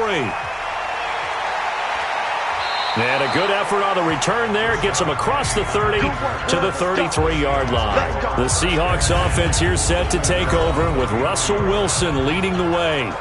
Wilson, a Pro Bowler 5 times in his 7 NFL seasons, including last year, when he threw for a career-high 35 touchdowns to just 7 interceptions. So they'll come up first and 10 now from the 33. This is Chris Carson, 1,000-yard rusher a year ago. The game's first play produces 6 yards, brings up second down.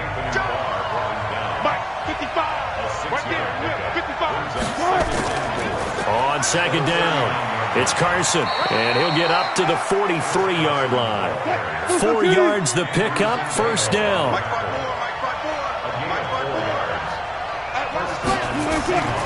On first down, Carson, and able to work about 5 yards out of this as he's taken down up near the 47. And we take a look at the offense for the Seahawks. And wide receiver Tyler Lockett continues to improve as a route runner and a playmaker downfield. But let's not forget his main use, kick returner. Knows how to break open a game in that area as well. 2nd and 5 now. Wilson. That one going to be complete to David Moore. It's a gain of 15, first down Seahawks. Timing is everything, and they work on this cut all the time. They work on all the timing patterns, and this time it paid off for them. Worked him to the center of the field, cut it to the outside, ball's delivered, gets both feet down for the completion. From Viking territory now, they'll come up first and 10 at the 38. Out of the gun, here's Wilson. And it's hauled in by Ed Dixon. And they're going to be set up down around the 15-yard line. A good pickup there, a 22. I do believe we'll see a little bit more of this as this game progresses, because when you can have that type of a gain in the middle of the defense, it hurts them in so many ways, because most teams like to be strong down the middle. And if you can sting them there, that opened things up for you on the outside as well. But that's where their big tight end, is so good. That middle third, the seam routes, the in routes. Yeah, you're right. Probably see more of that. Yeah, it takes a lot of courage and fortitude to go in the middle as well, and he's got it. They'll run on first down. It's Carson, and he is going to be stopped cold behind the line of scrimmage. It's a loss of a yard there, and it's second down. That didn't appear to be a run blitz. He just darted in once he saw the run develop. That appeared to be a case of see ball, get ball.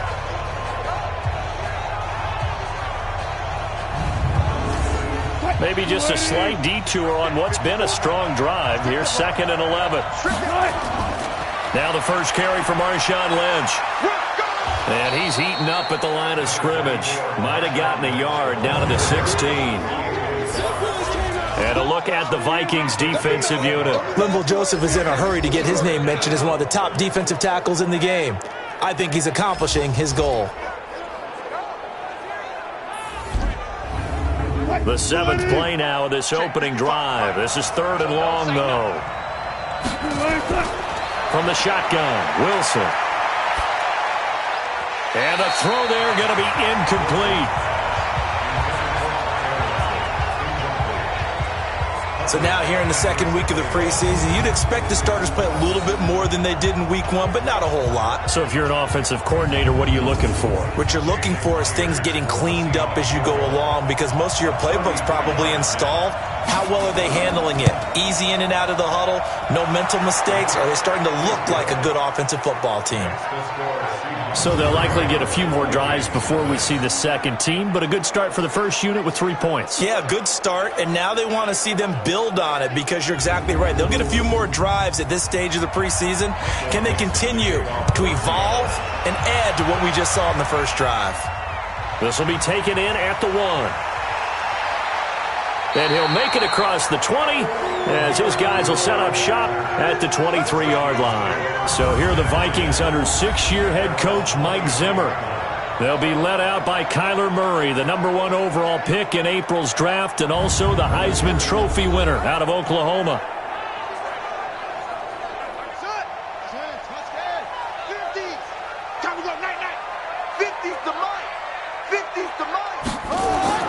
Murray now on first down. And this one hauled in by Rudolph. Give him a couple on the catch. It's 2nd and 8. And the offensive starters for the Vikings.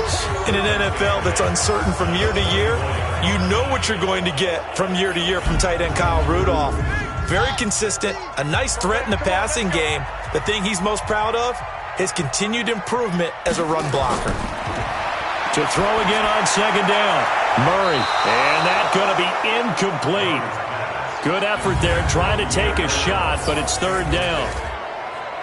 The Seahawks, here's their defensive lineup. Jadeveon Clowney was the #1 pick in the NFL draft, and it was with good reason. An absolute athletic freak. Now he's trying to add consistency to his game. So the failure to connect on 2nd down, that leaves him staring up here at a 3rd and 8. To throw is Murray. And Rudolph has it, the tight end. And this will not get close to the first down marker as he's brought down at the 26. There's an example of good situational football being played by a defense. They understood where the 3rd down play was, the down and distance, and made sure that they didn't get anywhere near that, bringing up 4th down. Yeah, they were sniffing out that marker, didn't want to let him get close to there, and now a likely 3 and out to start. Yeah, I love the way they rallied to the football and got to him and made sure he didn't give up much run after catch. Colquitt on to kick as he sends it away. Now it's Lockett. 12 yards on the return that time, and it'll be Seahawk football, 1st and 10. And Seattle now ready to march onto the field. They've got a 3-0 lead and the football as they start 1st and 10. Ball up to the 35 now as they come up on 1st and 10. They'll start out on the ground with Carson. And he slips up past the 45 before being tackled. 11 yards there and a 1st down for Seattle.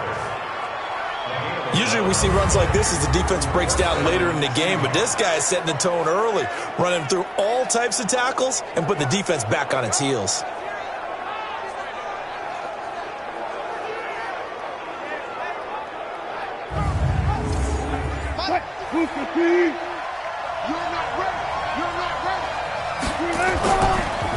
They run it with Carson. And down he goes at the 49, a 3-yard pickup.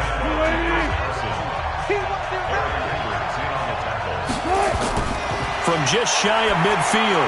Wilson, that's complete into the hands of Carson. Everyone's got to be able to catch the football. Doesn't matter what position you play, but if you're on offense, be aware a ball may come your way. They'll run it. Here's Lynch. And he's got the first before he's brought down at the 39-yard line. Give him the third down conversion, 5 yards on the play.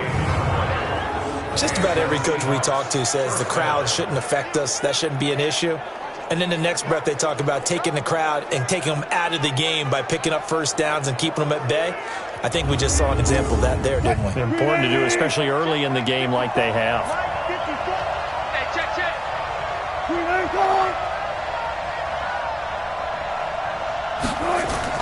They'll throw on first down with Wilson. Toward the center of the field, but it's incomplete. The rookie DK Metcalf, the intended receiver. That'll bring up second down. And they went the wrong way there. Losing yardage back at the 43-yard line. He lost 4 there, and it's third down.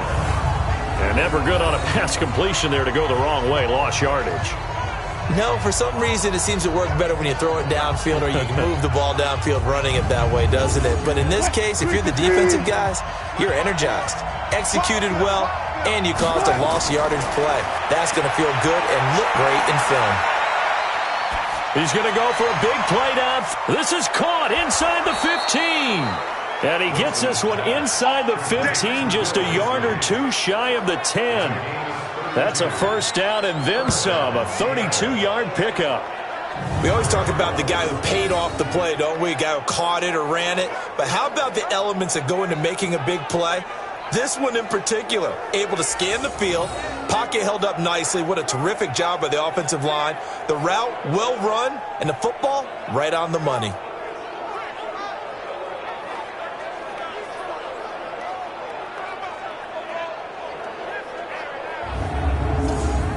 So how about this for field position after the big play? Inside the 15 now as they come up on 1st and 10. Here's Carson. And he will score. Touchdown, Seattle. Taking it in from 11 yards out. And the Seahawks are able to stretch that lead out a bit further. And on his way to the end zone, shedding the tackle, he would not be denied. That's what's called finishing the run. Making sure you power your way through. One-on-one tackle. No running back wants to go to the bench and say, I got stopped just short. Jason Myers now for the extra point.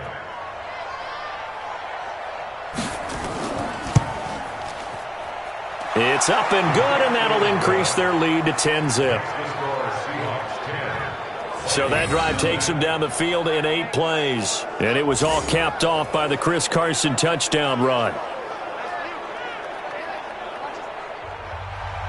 The kickoff team on the field now as they will send this one away. Fielded about a yard deep. And he'll take this one near the 25, call it the 26-yard line. The Vikings offense now, they get ready to head back on the field. And a 3-and-out on that first drive. We'll see if they can do better here. They should have a better opportunity because the nerves should be settled now. That first series, everybody goes out with a little extra emotion. So now they get a chance to go back out and say, okay, now we're into the game. Let's go play and play as best we can. You almost get a mulligan then on that first drive? Sometimes it absolutely serves that way. You get a second opportunity. Nothing big happened. But then again, you didn't commit any mistakes either. Off you go. And they get him down, but not before he takes it across the 40-yard line. It's a gain of 11 as the Vikings pick up the first.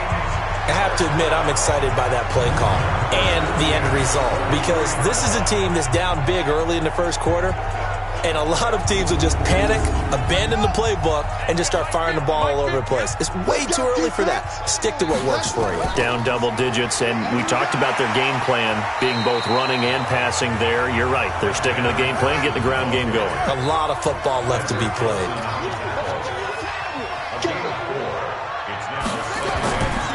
They'll run it with Sproles. And he's up across midfield and down into Seattle territory. Give him 4 on the carry, and it'll make this a 3rd and about 2.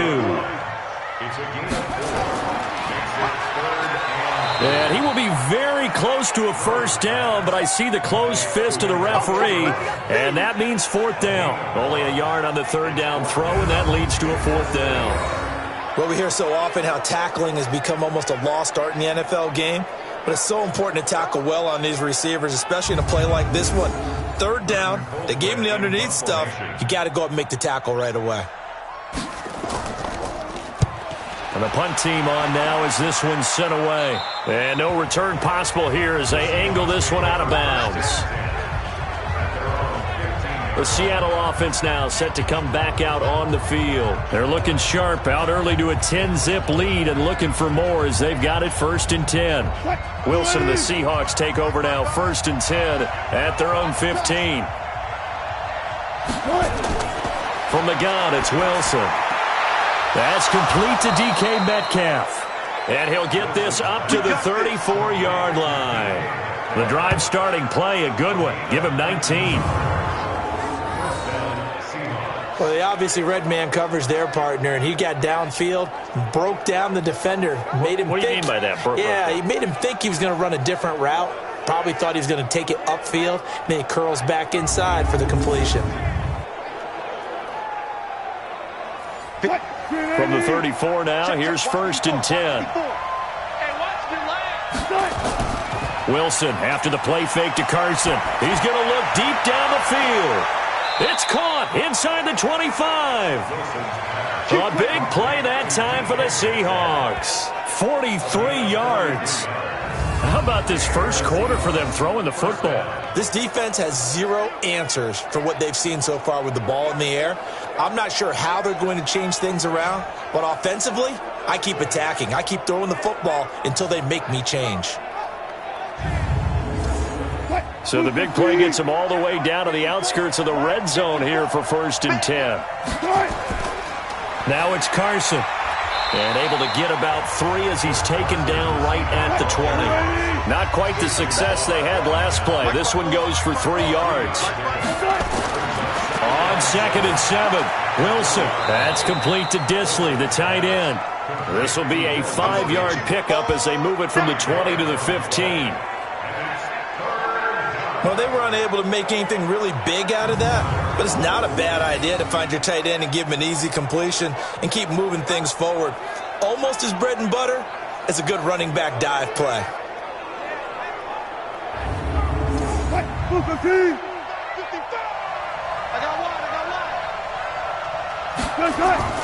On 3rd down, Carson.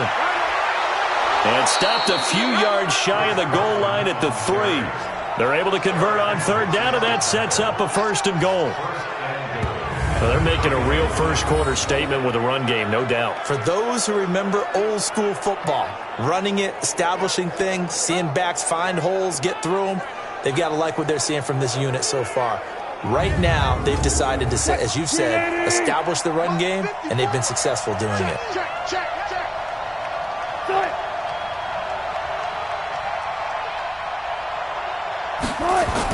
They'll try to run with Carson, and he will take this one in for the Seattle touchdown.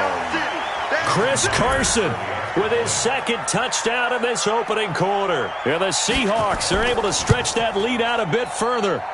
Extra point up and through by Myers. And that makes our score 17-0. That time a 6-play drive. And it was all capped off by the Chris Carson touchdown run.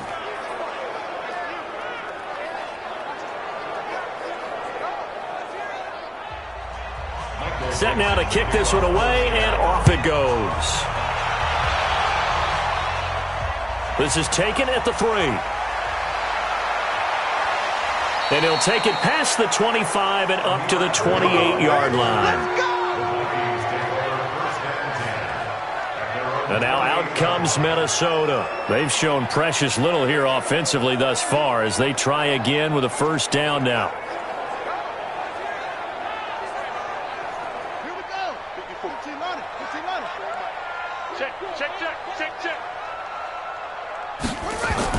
They go play action here on 1st down. An incomplete. Crisis averted. Almost picked. Instead, second down. So now they'll come up on 2nd and 10, once again from the 28. They try to throw on 2nd down, but this one is incomplete. Pierre Garçon, the intended receiver. And that takes us from 2nd to 3rd down. Throwing is Murray on 3rd down. And now another one thrown incomplete.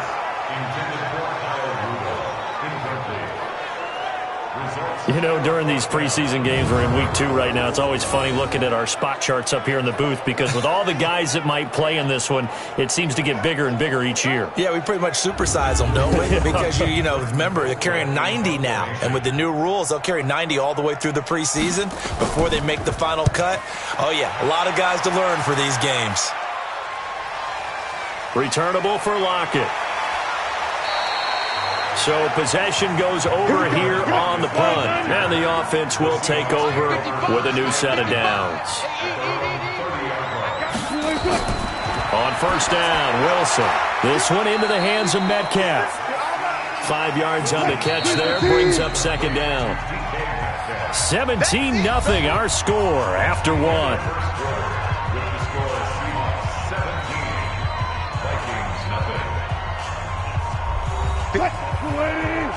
Check. Watch 54. Hey, I'm coming. Play action. Now Wilson. Going for Metcalf on the deep ball. And this is going to wind up incomplete. The coverage there too strong on the deep ball, and now they face a 3rd down. From the gun on 3rd down, Wilson. And that is incomplete.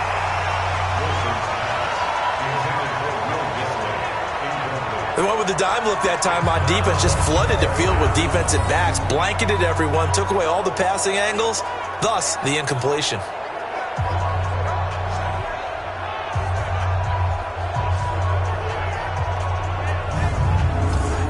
Fourth down, and out is the all-pro punter from a year ago, Michael Dixon, to punt for Seattle, as he's on to punt for the first time tonight.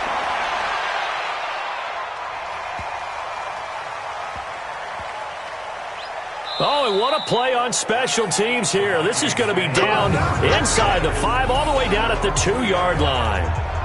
And he's got to be fired up about that effort. I don't think he could have walked down and placed it any better than where he ended up putting the football. That was excellent. Back onto the field now comes the wideout Antonio Brown. A chance maybe here for them to get him more involved. They're down here on the scoreboard, and he's been very quiet. And the silence has been deafening for his team. They don't need that at all. They need fireworks. They need explosive plays.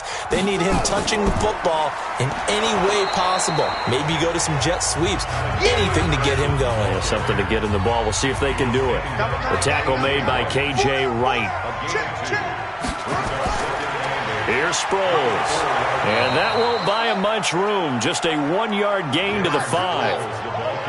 The Vikings on 3rd down. 0 for 3 to this point. They could use a conversion. This is 3rd and 7. And Rudolph has it left side. And he'll be out of bounds just shy of the 10. One of the money routes for any offense, the drag route. So tough to defend because the receiver can stop at any point and make himself available to the quarterback and get a completion. But I love the communication we saw there. All the defenders pointing out the receiver, where he was going, and then they're able to rally to the ball after the catch and stop him short of a 1st down. The Seattle now ready to march onto the field. Good starting field position here for the Seahawks as they come up 1st and 10 at the 41-yard line. There's Wilson to throw. He'll find Metcalf. The completion good for 3, and it's 2nd down. That 1st down completion only netted him 3. 2nd and 7. They'll run with Marshawn Lynch. So a nice job to break the 1 tackle, but not much daylight after that as he's brought down. Call it a gain of a couple, and that's going to leave him with a 3rd and about 5. Here's Wilson. He's got Lockett. And he's going to be out of bounds, but not before he takes it inside the 40. That one good for 14 and a Seahawk 1st. He's such a good route runner. Shows it there on third down. Very proficient and a good pass. And you know what I've observed over the years in the NFL? The better a route runner you are, the more confidence your guy's going to have in you to go to you in important times because he can trust you being in the right spot, and they connected there and picked up a first down. Now it's Wilson. That's going to be caught by Nick Ballore. And he's taken down inside the 30. 11 yards there and a first down for Seattle. First down, the run with Lynch. And he'll get about 4 as he's brought down at the 24.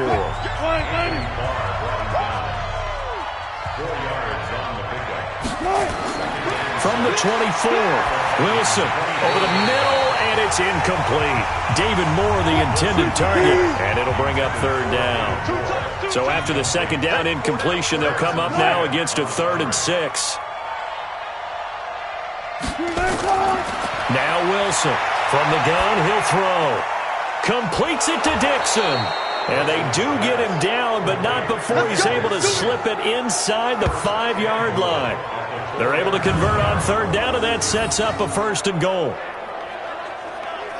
Well, sometimes our pregame meetings do pay off, don't they? What do the guys in the locker room call him? Well, they said it with a chuckle. They called him Old Reliable. Yeah, that means he doesn't move quite as fast as he used to, but he still knows all the tricks, doesn't he? Even that little gentle push-off in order to get open, he finds a way to pick up a first down. And he's maybe going to get this back to the 4, but that's about all. No gain on the play that time, and it sets up 2nd and goal. 2nd down and goal. Wilson under pressure now, and he's going to go down. Sack back around the 8. The sack there by Tom Johnson.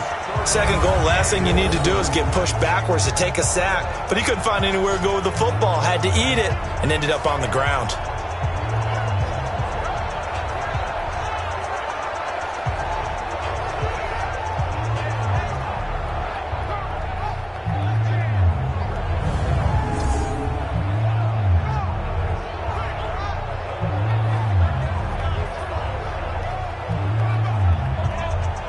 This has been a long drive. You got to figure a field goal would be a letdown. Can they convert now on 3rd and goal? Now Wilson. And this is going to be incomplete. As we thought they might do here in week 2 of the preseason, they've left their starting quarterback out there for this 2nd quarter. But I would imagine we will not see him after halftime. Yeah, this is the time of year you've got to get your backup some reps and make sure you protect your starting quarterback. Myers' kick is good. And the lead now increases to 20-0. So the field goal there caps what winds up to be an 11-play drive. Well, partner, that's a lot of offense to run there to only get 3 points. So I just wonder, are they going to recycle those plays because they were successful in getting 3? Or do you go to another section of the playbook trying to find ones that get you into the end zone, get you 6? That'll be taken in the end zone. And no run back here. This will be a touchback, and it comes out to the 25-yard line. Well, look at Darren Sproles as he works his way back onto the field for this next go-around. They've given him some touches. They haven't had a lot of success on the ground. Do you maybe keep going to that well, or do you mix it up more? I think you mix it up more, try and loosen things up. Get the defense to react to other people, other plays, but don't forget about it. That's your horse. You know, Secretariat lost twice in his career. So educational. That's very true, kids. Look it up. 12 yards there. First down, Vikings.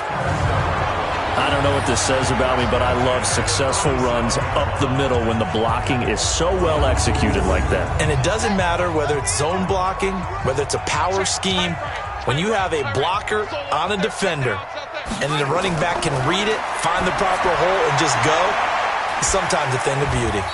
Here's a first down throw that's complete. And he'll be taken down, but not before he gets into enemy territory. It's a gain of 16, and the Vikings have the first down as well.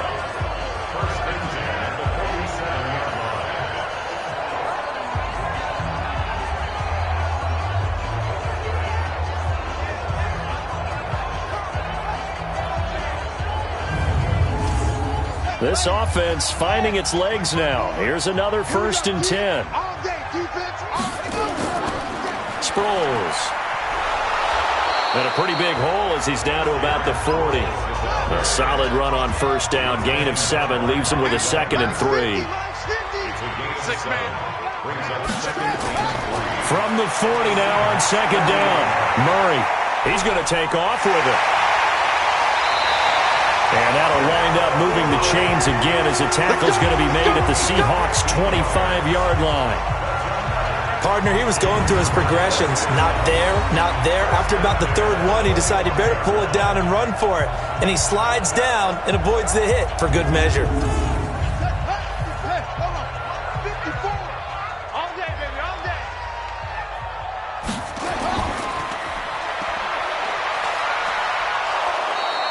It's a pickup of 5. Brings up 2nd down.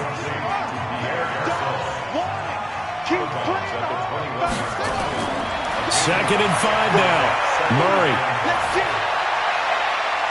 And he's going to find his man out of the backfield. That's complete. And stopped a few yards shy of the goal line at the 3. Another good completion on the drive as the Vikings have a first down. And we see another pitch and catch there to the running back. This position just continues to evolve. They become just as critical to the passing attack as a lot of receivers, tight ends, because their ability to make people miss in the open field can really generate big plays for an offense.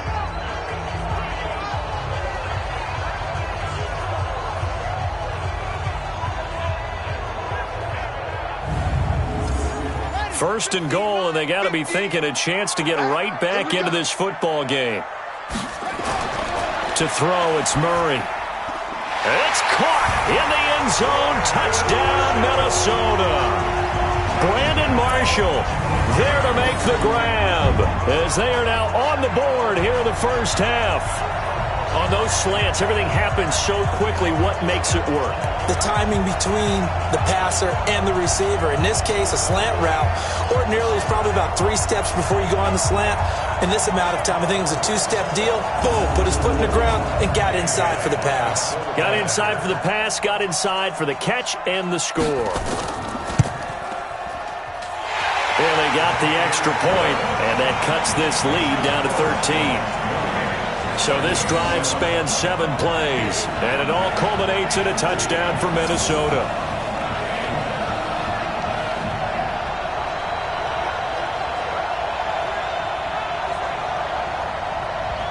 Bailey now to kick it away after the touchdown. This fielded at the 2. And a good return as he'll be stopped just shy of the 30-yard line. The Seahawks offense now, they get ready to come back onto the field. And last time they got 3 points, but it was a chip shot field goal. And when you go to the sideline after a chip shot field goal, maybe the offense not too happy. It's a balancing act, isn't it? Because you're exactly right. They're none too pleased that they didn't punch it in for 6 points. But they also have to remember they did put points on the board. 3 points is 3 points. And in this league, you take points when you can get them. Not easily done. It's a 7-yard carry to set them up with a 2nd and 3. Wilson throwing quickly out to Lockett. That catch good for only a yard, and it'll be 3rd down.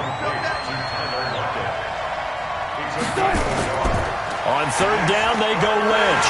Lynch pushing, but he is not going to get there. They stop him short. A loss of a yard, and it brings up 4th. That's a really alert defense there because they saw the heavy look come in from the offense, countered it with extra linebackers who brought a little bit of speed and heft, and able to really make a big-time play for their defense. Now here's Michael Dixon as he'll kick it away for the 2nd time.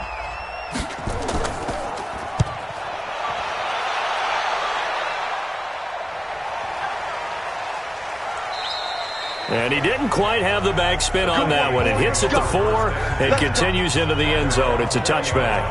Now the Minnesota offense set to take over again. I guess they have to feel a little gratified to at least get on the board last time, but still work to do. No doubt about it. I wonder now if they're going to try to increase the urgency a little bit, maybe pump up the pace, maybe go 2-minute. Who knows? Let's see what they decide to do. Here's a handoff to Sproles to start the drive. And he'll be corralled right around the 34. They get 14 there. First down, Vikings. I'm okay with the call there. In fact, I actually like it. I know they're down a couple of scores, but the running game worked in that situation. I would continue to go in that direction.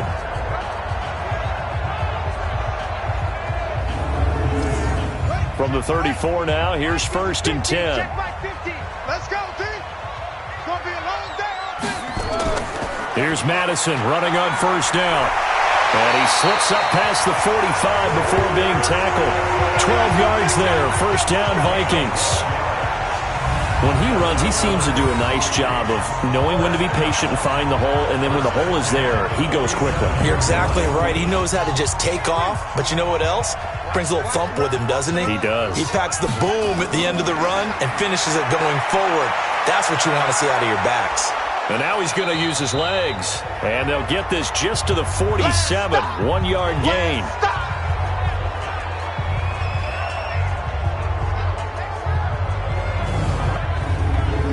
Coming up in a couple of minutes, we'll get you to Jonathan Coachman in Orlando. The coach will have stats and scores from earlier today in the NFL.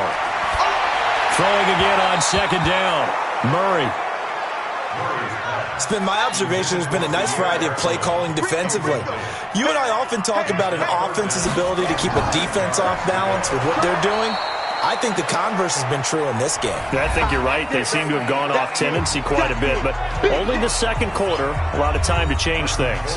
Here's Britton Colquitt now as he'll come on for his 5th kick of the night. This is away and a very good kick, angled for the sidelines. And now where will the side judge stop his walk? That's the question. He says it crossed out of bounds at about the 17-yard line. The Seahawks offense now, they get ready to head back onto the field. And they're coming off a 3-and-out, my friend. I think they've got to look at that play sheet and go to a spot that they haven't gone before. Time to shake things up a little bit to try and get this offense moving. Okay, so how do you do that? How do you shake things up? You look at what you've called before, realize it hasn't worked Go to so something well, else. and maybe you try and find one of those special plays from one of your better players, and maybe try and hit something big and get things going in the excitement area. And now with that completion, he's north of 200 yards here in the 1st half. And he's going to break our statistician, Marvin, isn't he? Because Marvin right now is just tallying it up. Hope his hand doesn't hurt too much doing this or keeps hitting the calculator. But my goodness, what a start he is off to. By the end of this game, he could have monster numbers. He just wants to continue to be accurate. A gain of 6 there on 1st. Now that's staying ahead of the chains. Really good pickup on 1st down, hitting the tight end there. Now it brings up a 2nd and manageable. Just found a hole in that zone.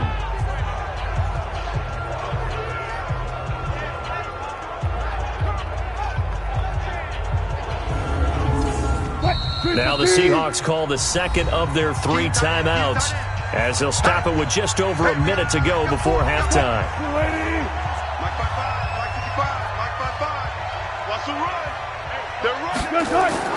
Looking to throw again on 2nd down. Wilson, it's caught. Lockett. And he'll get it out a couple yards shy of midfield at the 48. 7 yards there and a 1st down. Here's Wilson. And he's got the hook up to Moore. And he's tackled a yard short of the marker. Good gain of 9 on 1st down. Now the Seahawks forced to use their 3rd and final timeout as the clock will stop with 20 seconds to go in the 1st half. On 2nd down, Lynch. And he'll lose yardage here. Back at the 47.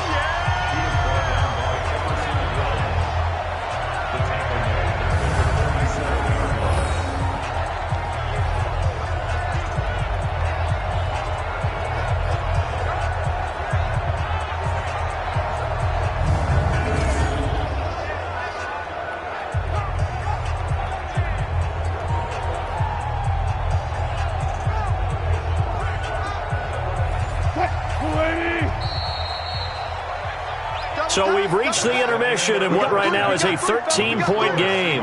As we'll head down to Orlando, that's where we find our man Jonathan Coachman at our EA Sports Halftime Report. Coach. Okay, Brandon, we'll get back to Minneapolis in just a moment. Just letting the folks know this is the next to last game on the preseason Week 2 schedule. One more tomorrow night, and then our first Monday night game of the year. the 49ers and Broncos from Denver. In our game, still a lot to keep an eye on. Guys battling, trying to make a ball club. We'll send it back to two guys already on our team. That's Brandon Godden and Charles Davis. All right, Coach, thank you, and we welcome everyone back for quarter number 3. This is fielded at the goal line. They'll bring it back to just about the 25, call it the 24-yard line. Now on the return here, we've got an injured player down there. Definitely the last thing you want to see here in a preseason game.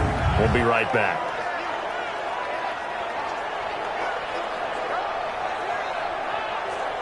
The Minnesota offense about ready to get this next drive underway. They have the ball here for the inaugural drive of the second half. Pretty big deficit, though. We'll see what adjustments were made in that locker room. And I never want to make something more important than it actually is, right? I don't want to create more hype than what is there. But this is I'm doing it, though. This is a really important drive. And we often talk about teams scripting plays to start a game. A lot of them script to start the second half, too. And they're scripting something that they expect to get them into the end zone and back into this game. We'll see if that script is a good one for them. He'll get 15 and a Vikings first down.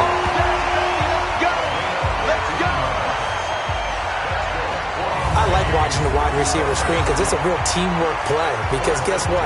The guy catching the ball, he'll get all the credit. But how about the people up to block in front of him, either fellow receivers or offensive linemen? That makes that play a really nice timing play, and sometimes it can break big. Down. 15, Ronnie. 51. They're not ready for this. They still playing soccer. A first run for the backup, Abdullah. Making the stop that time, Bobby Wagner. Mike's 50, Mike's 50. Again, it's Abdullah. And he is swallowed up right at the line of scrimmage. Back-to-back stops make it 3rd and 10. These guys have punted 4 times already, and they're staring at a 5th, barring a conversion here on 3rd down.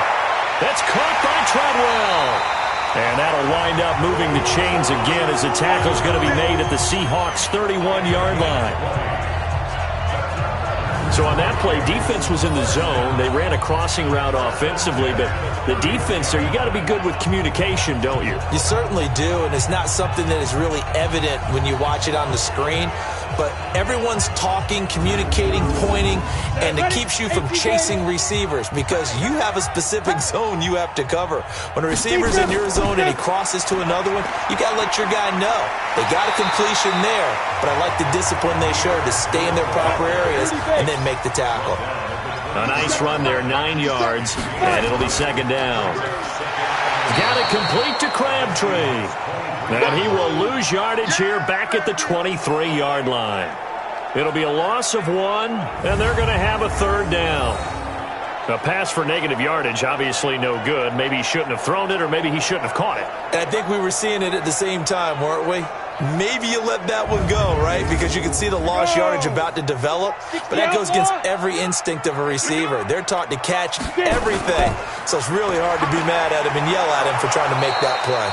Jai's not going to get there, I don't believe.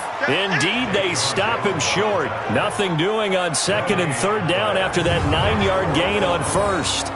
Defensively, though, they had a chance there to hit him for a loss. Couldn't get it done. Looked like someone was able to knife into the backfield, but he wasn't able to get him down. But his compatriots, they were able to grab him at the line of scrimmage and not let him get any further downfield. Field goal, a 40-yard attempt.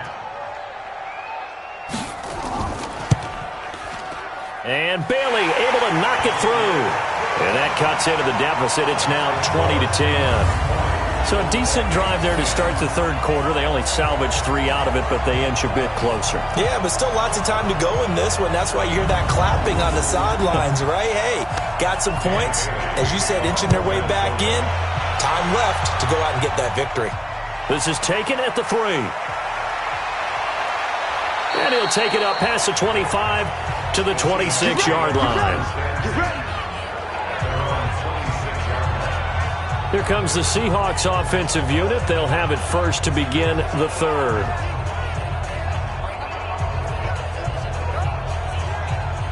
Ready? Mike, 34.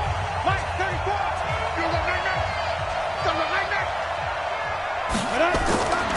first throw here for the backup Jones. He's going to loft one deep left side here. And that is incomplete. Showed off the arm strength there, but to no avail. Second down. Once again, they'll come up on the 26-yard line, 2nd and 10. A run here with Lynch. And he is met quickly in the backfield. Down he goes, folded like a lawn chair. Now, they struggled to get him rolling on the ground in the first half, and that's sort of continuing here in the third quarter. Yeah, but I don't think it's time to abandon the running game. I would say keep feeding the horse, and I believe he'll eventually reward them, especially as we get deeper in the game. Set. 60 or. Get the ball. Snap. Now Jones on 3rd down, and that will be incomplete. Well, this at least is the right idea. I think they've got to get the tight end more involved. He had just 1 target in the first half, incomplete. Now incomplete here with the first target of the second half. Yeah, it should not stop them at all from going back to him, though. Find him. Find him. On is the punt team now as this one's sent away. Taking it about the 16. A big kick there. We'll call it 56 yards on the punt. And the Vikings will take over here, 1st and 10. Now the Vikings off about the position they're in. Bigger chunks. We'll see if they can get the score. And this will leave them a yard short. Nice pickup of 9 yards on 1st down. Now it's Ajayi. And he'll be tackled right on the chalk of the 45. Good push up front, and then a run in between the tackles. Let's play the leverage game here. Offensive line just got lower than the defensive front, and they were able to get their pads on them and move them backwards and create space for their running back to roam. So after the run by Jay Ajayi, here's 1st and 10. They'll run it now out of the gun, and he'll be brought down at the 50 after a gain of about 5.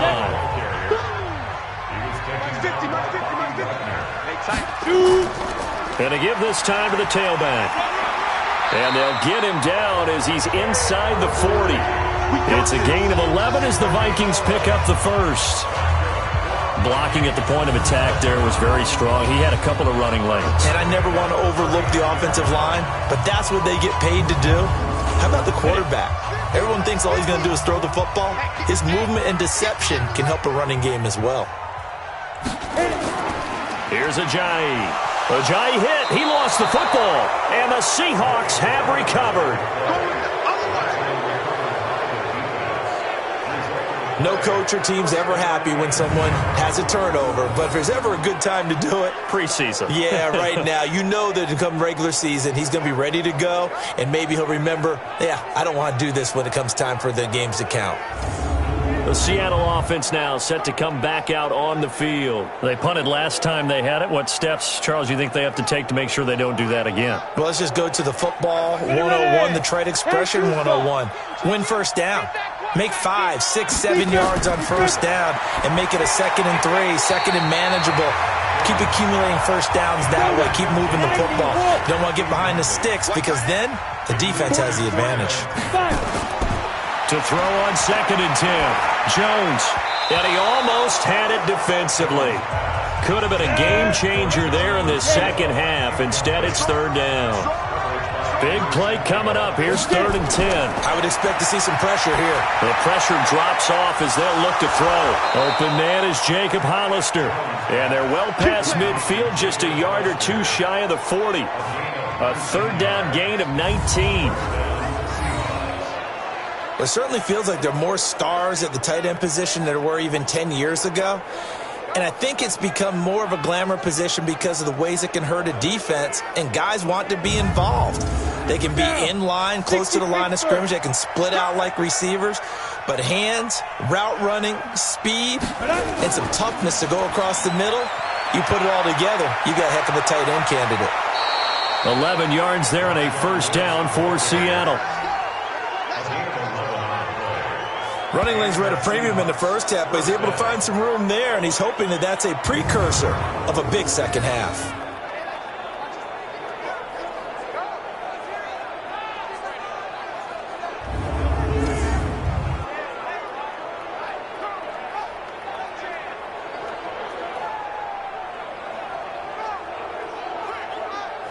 Line of scrimmage, the 31 now on 1st and 10. From the gun, Jones getting this into the hands of Turner. And they'll get him down after a pickup of 8, 2nd and 2. A good pickup there, 8 yards on the first down completion. A 10th carry of the game for Marshawn Lynch. Sometimes with the running game, you've just got to stick with it. Look, it's the 3rd quarter, no time to panic. But that also doesn't mean you just do it the same way you've been doing it the entire ball game. Maybe change up some blocking assignments or run a few different plays, but stay with the overall essence of the running game. It'll be a pickup of 4, good enough to earn him yet another first down.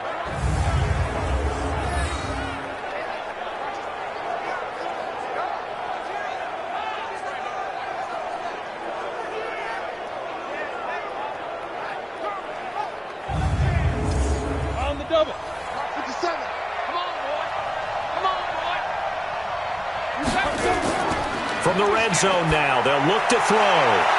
Looking end zone, but it's incomplete. Jaron Brown, the intended target, but it's going to be 2nd down. After the incomplete pass, here now is 2nd and 10.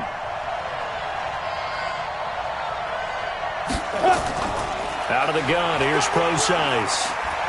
Able to fight for about 4 yards there to the 13. And they'll be in search of 6 yards here on 3rd down. This is now the 9th play of the drive. Jones now operating from the gun. The Vikings after him, and they get there for the sack. Stephen Weatherly with a big-time sack on 3rd down. It's a loss of 7. And they weren't in zone coverage. They were in man, and each man did his job. And that looked like vintage, old-school coverage, didn't it? Man coverage reminded me of an old Raiders team. They had a Hall of Famer at one corner and a Defensive Player of the Year at the other, and they just locked people down. So now the field goal unit trots out there for the 3rd time tonight. Right hash, 37-yard attempt.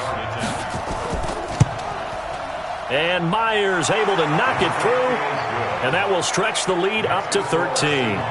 So 3 field goals that he's hit now. This last one helps him stretch out the lead. He's been solid, hasn't he? And he lives up to the adage that every offensive coach has ever said to us. We want to end every possession with a kick, right? For them, it's either extra point, field goal, or at worst, a punt. In this case, it's been 3s. That's fielded in the end zone. And no run back here. This will be a touchback, and it comes out to the 25-yard line. Now the Vikings now heading onto the field. And the turnover last time, that's sort of been symptomatic of their struggles here in this one. Big word. I like it, though, because you're exactly right. You like that, don't you? All game long, they've struggled moving the ball, turning it over on the last possession. Is that word again, symptomatic? Yeah. I like that. Your analysis, symptomatic of the success of this broadcast. What I like is that you gave me the word, and I just kept using it. Just a yard on the pickup there, and it'll bring up a 2nd and 9. They tried a quick hitter inside, but that one was swallowed up because what they're hoping, those big defensive linemen will take the bait and move laterally and open up a crease that they can run through. Didn't happen on that play. They know that old expression, it's not my night. It hasn't been his so far. I don't know if the legs are a little bit heavy. Sometimes having to hang out all day and play doesn't exactly play to your advantage, but it's been a tough go for him. And every time he looks up, somebody's there defensively. That was the same case on that play. They've been struggling in the passing game. Do you like the aggressiveness there? I mean, it worked on that play, but do you like it? I do, because a lot of the time you're struggling because your passing lanes are clogged. That usually happens when you're throwing the ball underneath. People start to press up on you. Push them deep. Find some space and open things up again. Being aggressive there, I think, will pay off for them. A real field flipper there, as all of a sudden they've got a first down in the red zone. Get it. Running from the gun, it's Abdullah. And he'll be stopped after a gain of only a couple down to the 15-yard line. 2 yards that time, a stark contrast from the big chunk on the previous play. Stidham. And the big fella stuffed that one up in a big way. I think doubling him has to be a priority because you can't move up to the next level if you don't take care of him first. On 3rd down, Stidham. To the end zone, but it's incomplete.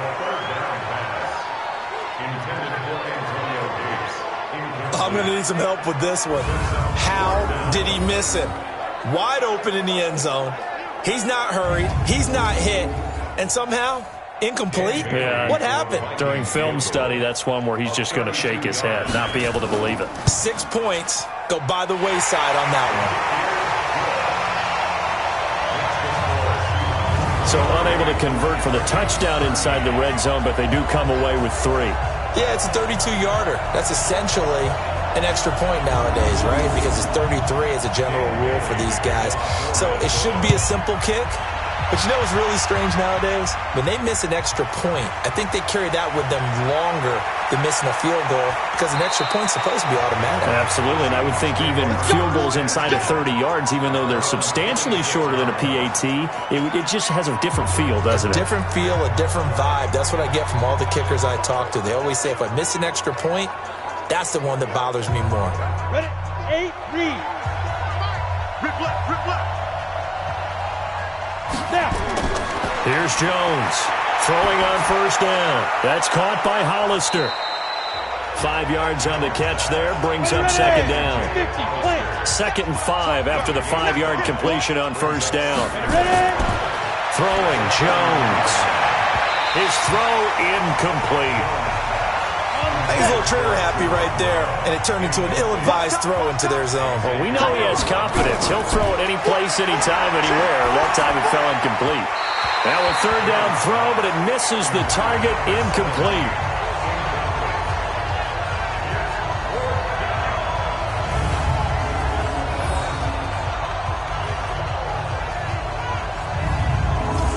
Now here's Michael Dixon. He's been terrific so far.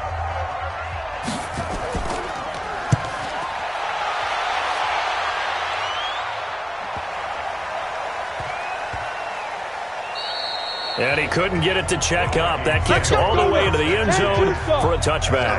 50, 50. You ain't going nowhere. They start the drive with Abdullah. And he is brought down at the 22 after a gain of 2. And it brings up second down.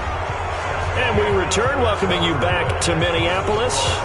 It's the Vikings in possession of the football, but they need some points. They're trailing here to start the 4th. From the 22, here's 2nd and 8. They go play action now. Stidham. They'll roll him out right. And an alley to run. Give him 10 that time, escaping the danger, running with it, and picking up a first down. Sometimes guys get locked into such a groove. What do we call it? The game slowing down. They see everything happening almost in slow motion. They see the lanes develop. I feel like he's right there. Well, and you want this from your leader, right? With this deficit, this stage of the game, second half, no quit in him. 0. From the 32 now, here's 1st and 10. Now it's Stidham. And he can't find anywhere to go with it, and he goes down. Nazir Jones cruises in for the sack. I don't care if you're taking it around 1, you're undrafted, whatever. As a rookie quarterback in this league, you're going to have games where you face adversity like this. Lessons. All the time you're going to face these lessons. The key for this guy is, will he be able to bounce back in the next one? Because right now, this has not been his game. Now, following the sack, they'll come up here on a 2nd down and 12. On 2nd down, here's Stidham. This a screen to Abdullah. They get 11 back on that one. It leads to 3rd down. The Vikings on 3rd down.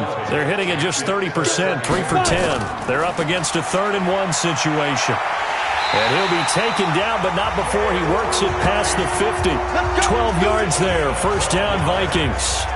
Now, yes, a 2-possession game, but a good chunk of time on the clock, so they have the ability still there to run it on 2nd and short, but maybe they need to pick it up a bit. You're right. They did pick up the first down there, but as you mentioned, they have to pick up the pace now because it's a 2-possession game. They've got to get there twice to make sure they have a chance to win. So from Seahawk territory now, it's 1st and 10 at the 47. Now it's Stidham. Stepping up, he'll try and run. A nifty bit of scrambling there. 12 yards, first down. Man, defensively, that hurts. They got him out of his rhythm. They had him hemmed in, but somehow he was able to tuck it away and get away for a gain.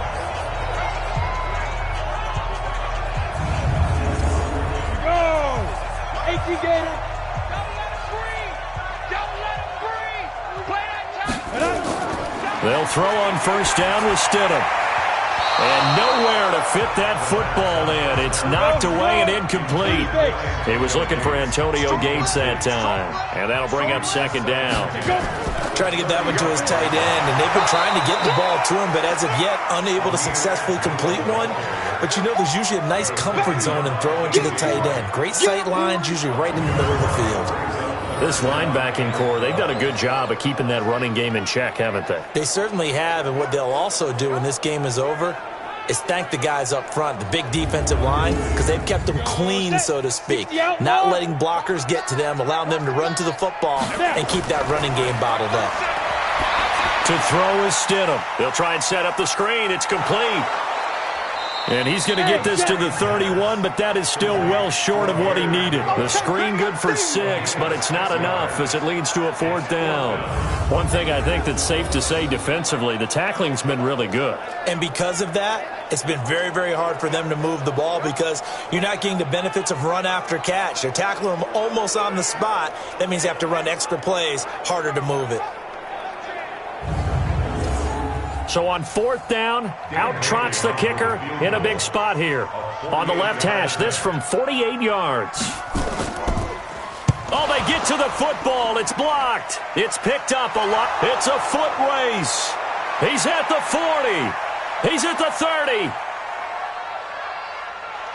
And he's going to score. It's a Seahawk touchdown. As his guys are in for 6. And the Seahawks are able to stretch that lead out a bit further.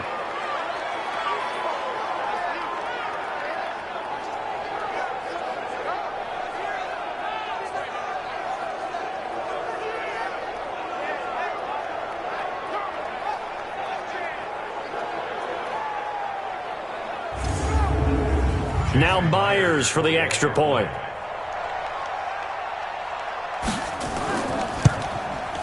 And that'll make this a 3-score game as the lead moves to 17.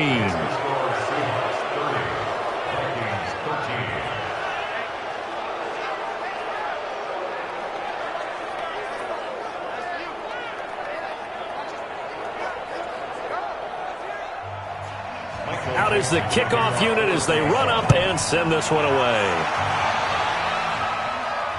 Fielded about a yard deep. And a pretty good return here. He'll be stopped just shy of the 25 at the 24-yard line. And now out comes Minnesota. Last time they had a little bit of a special teams breakdown. That field goal was blocked. Yeah, and everything has to be precise in the kicking game. Snap, hold, kick. Obviously, the blocking to keep people out. So what you really want to do is get in there and get 6 points and take the pressure off of those guys. Stidham sets to throw on first. And he whips that one incomplete there. Amir Abdullah, the intended target. And that'll bring up second down. From the 24, they'll go again on 2nd and 10. Here's Stidham. Stidham hit, and he lost it. And the Seahawks have picked it up. And an alley to run. Taking it right down Broadway. And they bring this one back. It's a fumble recovery and a Seattle touchdown. So the defense forces the fumble. They get the score, and a guy on defense becoming offensive there, Charles. And you know they love that. Any guy on defense loves to pick up the ball and have it in his hands and try and score himself. In this case, that's exactly what happened. He'll be singing in the shower post-game.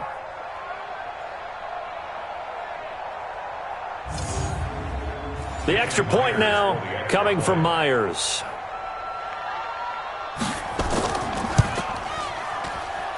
And the lead is now 24. The scoop and score, always an exciting play in football, and we witnessed it there. Grabbing it off the ground and then rumbling it into the end zone for 6. And you can bet they're preaching 2 hands on the ball here as the kick's away following that fumble return. This will be taken in at the 1. And not a bad return here. He gets it out to the 25-yard line. Now the Vikings offense works their way back onto the field. And that last possession, really a gut punch. You seemingly had it working. You were in the midst of a very strong drive, then suddenly the fumble, and you're watching the back of a defender's jersey as he brings it all the way in the other direction. There's not much more I can add to that. I thought you summarized it perfectly, partner. You've just got to regroup and start putting another drive together. And he can't get rid of it. He's taken down. Nazir Jones, his second sack of the night. You know, on these types of plays, we're always looking to assess blame. Okay, where did it break down? Sometimes it's just a great play.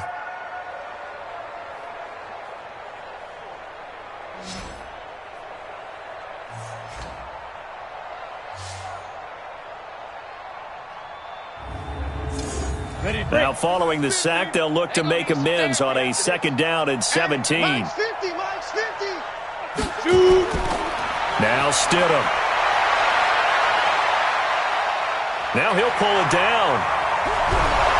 And they'll bring him down at the 27-yard line. Ready. 50, Mike, 50. Stidham. And he fires one, but incomplete.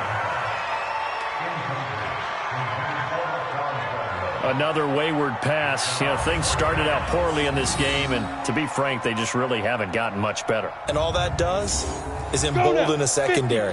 They feel good about what's going on, and they just play better and better. They'll try and throw forward with Stidham.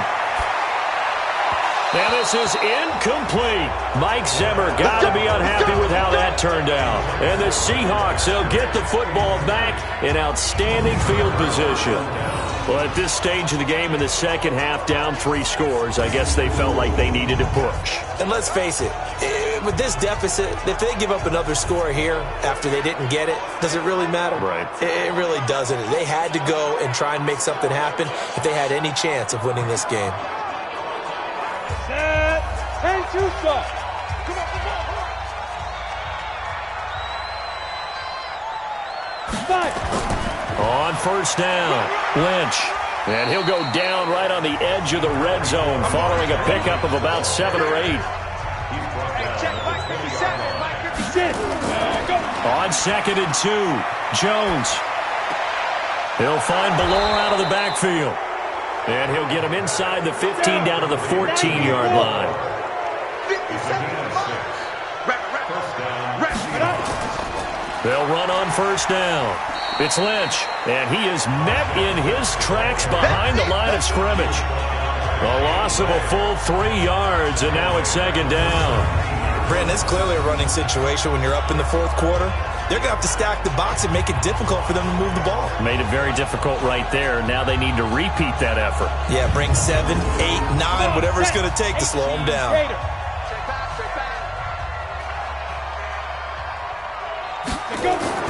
Now on 2nd and 13, Jones. He finds Ursua. And able to break 1 tackle, but then quickly brought down. But a nice little gain. They'll get 9 there as that sets them up better for 3rd down. From the gun on 3rd down, Jones. And he will score. Touchdown, Seattle. From 8 yards out as his guys continue to pour it on.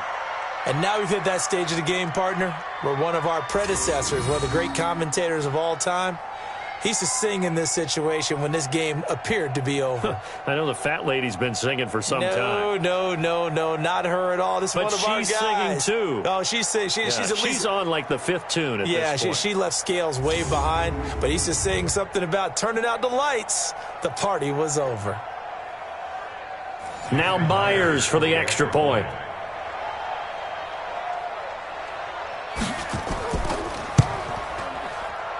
And he's been a busy man, 5 for 5 now as he knocks another one through to extend the lead. The drive summary that time, 5 plays. And the Seahawks capping it off with a touchdown.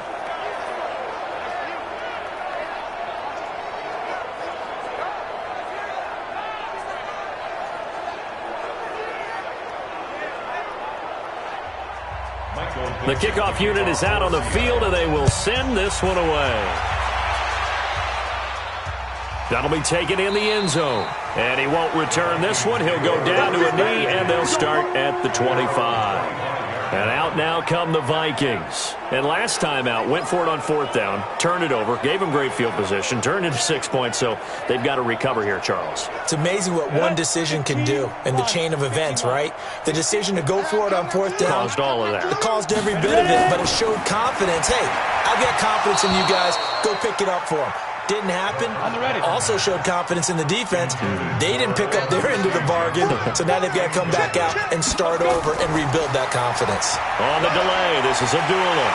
And they're able to swarm him behind the line, and his rough night continues. It's a gain of 11 as the Vikings pick up the first. We'll definitely see some open running lanes, and he's taking advantage of it right now, but that shouldn't be a surprise. Defense has the lead. They're playing for the pass first. So from the 36 now, 1st and 10. On 1st down, Stidham. He completes it to Treadwell. And it's a fumble. And the Seahawks have picked it up. And they are going to set up shop at the 40-yard line. You know, if this is the regular season, partner, we'd be talking about just how costly a mistake that was, but probably good for him to get it out of his system right now. Just hope for him and the team it's not a sign of things to come. Yeah, without a doubt. Plus, you got to worry about making the team. Those types of errors don't help you. The Seattle now ready to march onto the field. We've got a lopsided game here. I don't know, Charles, what does the handbook say that we discuss when we've got a game like this in the 4th quarter? Hold on a second. Let me thumb to the proper page on that. Know what it says? What? Let's discuss how we got here. This is a dominant performance, where they took control of this game, how they've managed to keep control of this game, and then we go ahead and think about how we're going to leave here and get to the airport. In a lopsided blowout, the roads are usually open. Right after the turnover, they come out throwing. And that means it's a sudden change situation. We used to practice it on defense. Sudden change, get out there, stop the offense. But you typically run out there a little bit unsettled. I think that's why he came right out throwing the football, hoping to catch him off balance. And he did. Ready, set. Rock 57. It's going to be a long day. It's going to be a long day. On 1st down, it's Lynch. He'll have a 1st down inside the 10. And did he get in? No, down at the 1-yard line. That good for 22 and a 1st down. And, Brandon, this is where it pays to have a big back who can take over a football game, especially in the 4th quarter when you've got the lead, your ability to not just wear people down, but close games out.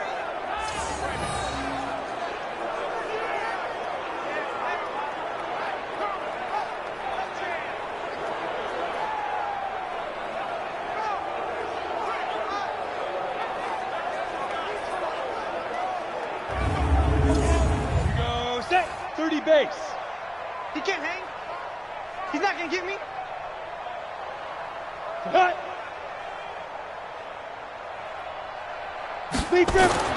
Now Jones. And that'll be caught by the tight end. It's Ed Dixon with a Seahawk touchdown. A 1-yard touchdown pass. And the fumble recovery leads to 6 points for the Seahawks.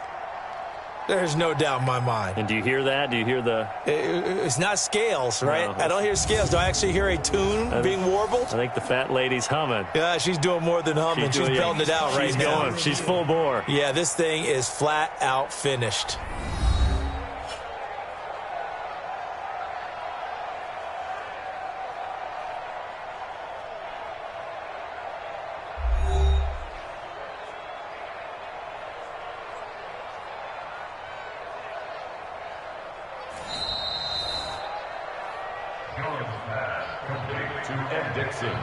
Touchdown, Seattle. It took them an extra look, but they found out it is a touchdown indeed. The official says this one counts. Myers connects on the PAT, and the lead will swell by 1 more. So they only needed 3 plays on that drive. And it all culminates with a Seattle score.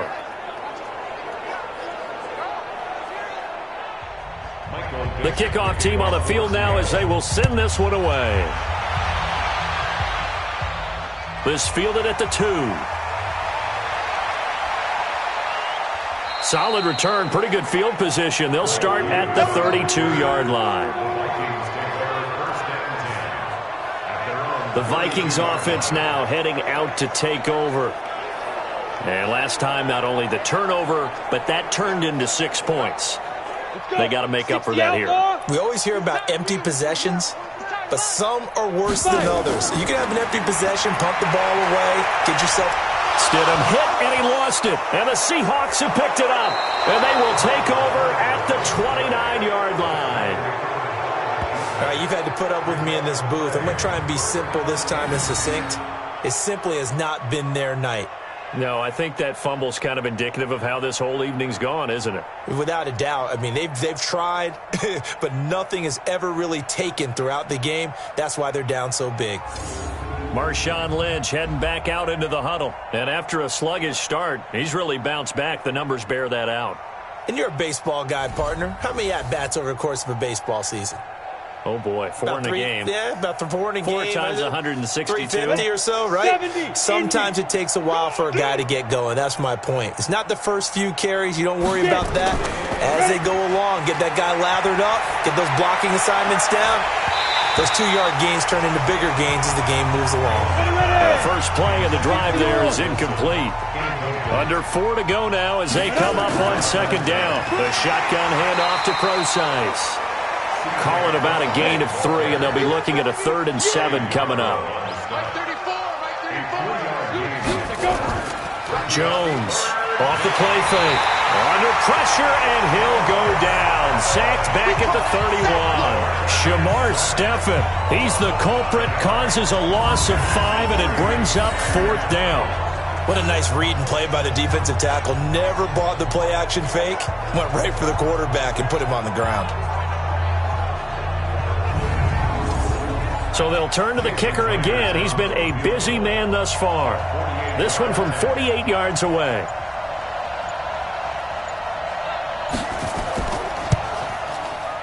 And this one is no good. He missed it. And this score will stay right where it is.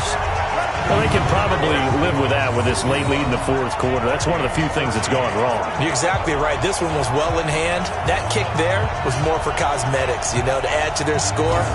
Not getting it, that shouldn't harm them at all. The Vikings offense now, they get ready to head back on the field. Now, they've sort of lost their way, partner. How do they recalibrate and get this proverbial train back on track? Well, this is where leadership really comes into play. How's the head coach handling it? The offensive coordinator? Sometimes they just make a joke. All right, guys, had your fun? All right. Throw it out the window. Yeah, let's get back on track here. And sometimes that'll work just fine. I guess it's time now to lean on that leadership. Throwing to start the drive, but that one incomplete.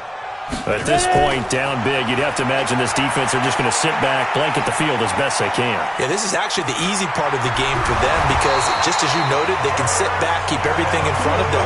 But they've blanketed the field the entire game using a variety of coverages. 10 yards, and it's good for a Viking first down. Well, he's proven real effective running the football. No one open, don't force it. Just get what you can, and that's what he's done very well in this game.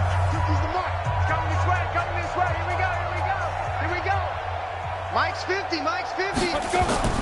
On 1st and 10, it's Stidham. And the tip there altered the ball flight, and it falls incomplete. It'll be 2nd down. So after the incompletion on 1st, now 2nd and 10. Here's Stidham to throw. Toward the left sideline, but it's incomplete. Now they face a 3rd and 10 after back-to-back incompletions. Stidham, 3rd down from the gun. And the throw there going to be incomplete. And we are inside of 2 minutes left in this lopsided affair.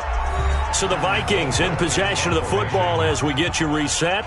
They come up on a 4th down situation with things not looking particularly rosy. And problems spreading to the punt team now. This one goes all the way into the end zone on the fly, so that'll come back to the 20. The Seattle offense now set to come back out on the field. They have the big cushion. Here in the final stages of this one, I don't know if there's any better feeling than being up big on the road. There really can't be, because for a team to go on the road and win in the NFL, that's huge to begin with. But just think about all the preparation that went into it. When they first started talking about this game, leading up to it during the week, going on the road, unfamiliar city, obviously, unfamiliar hotel.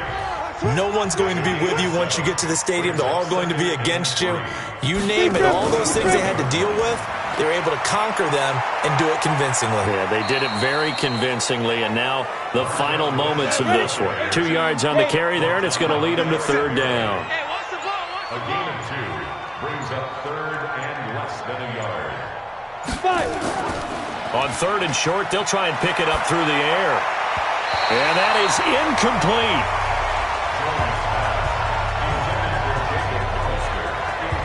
Certainly looked like they were getting ready to convert there on third down, but what an effort to get his hand on that one, knock it away, and brings up a fourth down decision. Now here's Michael Dixon as he's on to punt for Seattle. And he deserves a bronze leg as he gets this one away. This will be fielded at the 17. We'll call that a punt of 54 yards. Well struck. And control of the football switching hands here with very little time remaining in this contest. Now Stidham on first down. He's got a man. That's Marshall. And they're going to get this beyond the 40 before he's taken down. A good pickup there, 21 yards.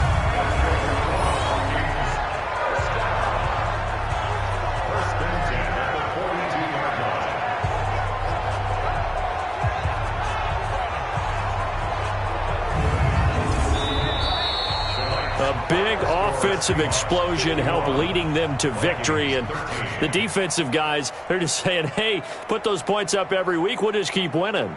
They will gratefully accept them, won't they? It makes their job that much easier when they're scoring that many points, allows them to play with a totally different style and a different flow. So that'll do it for my partner, Charles Davis, and the best darn crew in the industry. I'm Brandon Gaudin. This has been a presentation of the NFL on EA Sports. From Minneapolis, good night, everybody.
Hey everybody, it's the coach. This is preseason football on EA Sports.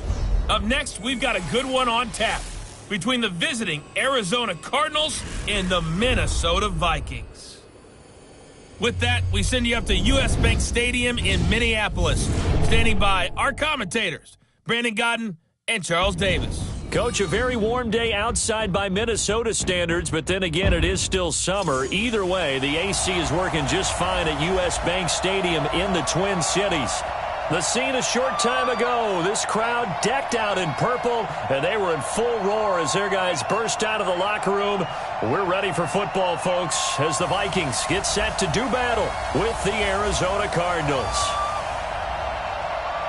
Brandon Gaudin and Charles Davis with you, and now we sit, CD, at week 3 of the preseason, and this is the one that the coaches probably think is pretty valuable, right? Certainly. This is the dress rehearsal. This is the one where your starters are going to play. You might even game plan a little bit more than you do with a normal preseason game, and then you've got to decide, do you bring them back after halftime and get them going again in the third quarter so they're ready to go when the regular season begins? I'm eager to see how these coaches will handle that.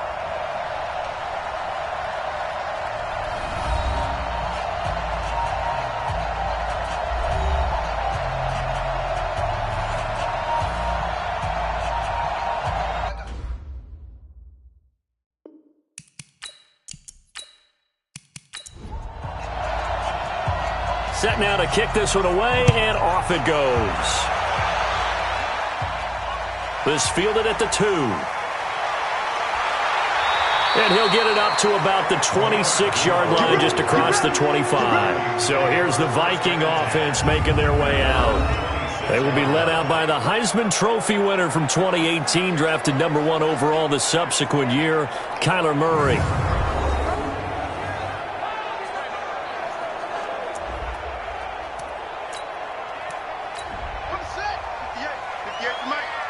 Watch the run, watch the run. Now it's the all-purpose back. This is Darren Sproles. Calling no gain on the game's first play. And it's second down now. And this O-line, it is the lifeblood of the offense. They establish the tone. Mean, nasty, physical. They can't wait to get after people. That allows the rest of the offense to feel confident.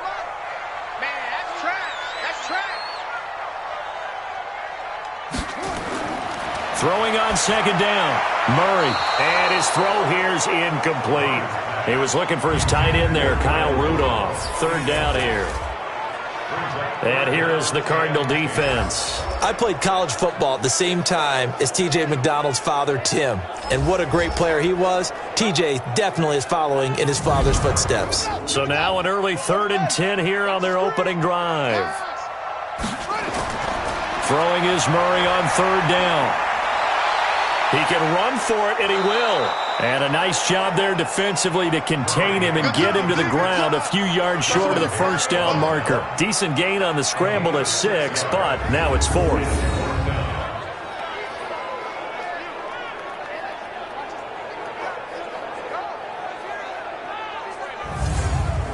So on 4th down, Britton Colquitt on to punt. Back deep is Marcus Sherrills.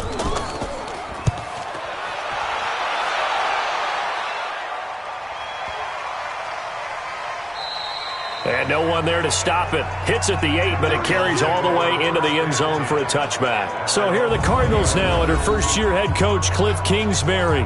They'll be led out by the veteran quarterback out of Michigan State. The former Spartan, it's Kirk Cousins. Forget the measurables. His temperament, which is so even-keeled, often masks a burning desire to win and perform. This guy takes it seriously when he lines up to play, and usually he puts on a nice performance. And this defense feeling the encouragement. They stop him at the line of scrimmage on the first play of the afternoon. And let's look now at the offensive starters for the Cardinals. When it comes to Larry Fitzgerald, you don't want to spend all of your time quoting numbers, but with him, how can you not? The 2016 Walter Payton Man of the Year in the NFL. He's an 11-time Pro Bowler, 9 seasons over 1,000 yards receiving, and let's face it, catches the ball all over the field against any type of coverage. He's Larry Legend, and he's a template for the best wide receivers in the NFL. Quickly now a look at the defensive starters for Minnesota. The transformation of defensive end Danielle Hunter is complete. No longer just a situational pass rusher. He's a full-time defensive end playing the run and the pass with equal skill. 4th in the league in 2018 in sacks. To throw is Cousins. And that will be incomplete.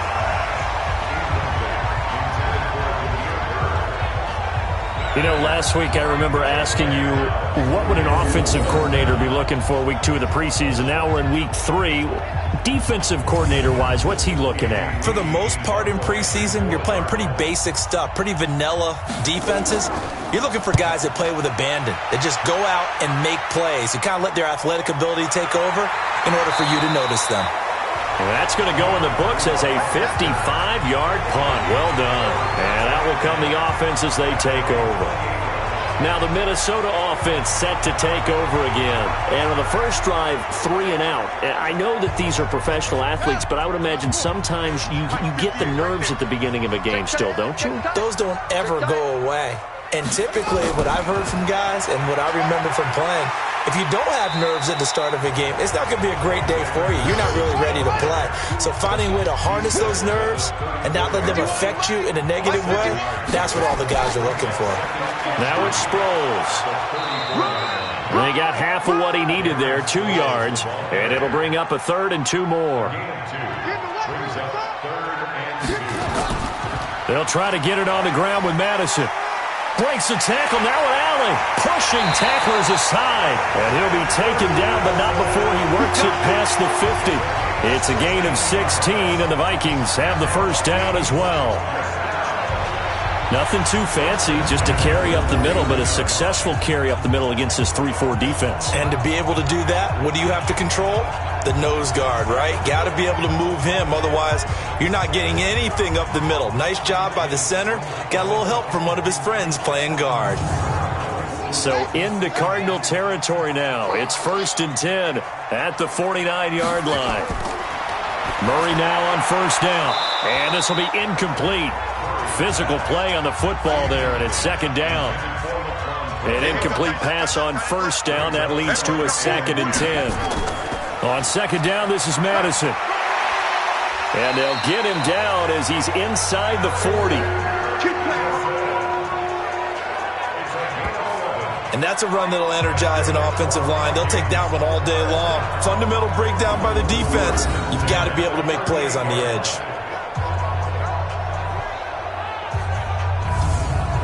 So here's a 1st and 10 at the 38. There's the first NFL grab for Andy Isabella. No gain there on the completion. 2nd and 10.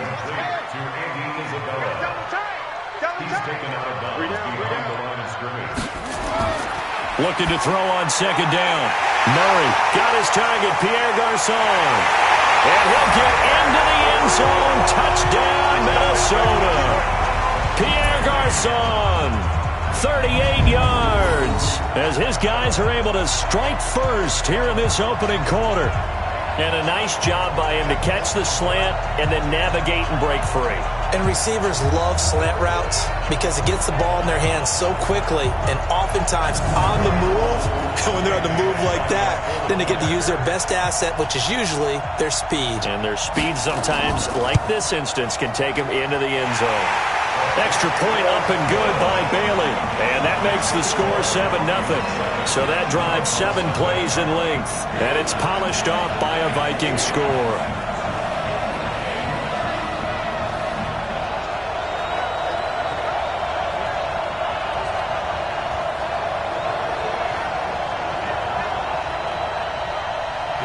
Bailey now to kick it away after the touchdown. This is taken at the 3. And it's a pretty good return here as he'll get it up to the 29-yard line. Here's the Arizona offense now as they get set to take over. And they'll certainly be trying to do better than that first drive where they went 3 and out. And sometimes the first drive is just simply to settle nerves. You know what it's like at the start of a game with the emotion. Guys are a little bit jumpy. You do. Oh, you understand the same way. It's just like us calling one, right? Making sure we ease into the game, let it come to us. Well, you went 3 and out. And now they have that opportunity. No, you didn't go 3 and out. I went 3 and out on that first drive. I'll try to do better here. Plays like we just saw there, that's why they're up right now. And the defense, they're doing their job. Yeah, it starts with the guys up front. So when you talk with GMs who are putting together a team, a lot of them say we're going to build from the inside out, because if you control the line of scrimmage, you control the rest of the ball game, and that's what we're seeing here. They're actually playing in the offense's backfield, not necessarily just playing at the line of scrimmage. He'll be dropped after a gain of about 6 across the 30 to the 31. This is David Johnson, the former All-Pro. And he won't be close to a first down as he runs into a wall right around the line of scrimmage. A quick observation, Brandon, because early on in this game, I'm seeing linebackers playing with their noses close to the line of scrimmage. And my guess is the wheels are turning on that other sideline. As a play caller, you're filing that away right now, aren't you? Yeah, you're trying to find that opportunity later on when you can play action them or stick something to them between the second and the third level. Here's the veteran punter Lee as he sends this one away.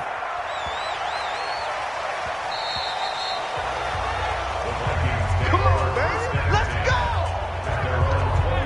And now out comes Minnesota. They've got a 7-0 lead in the football as well as they start out 1st and 10.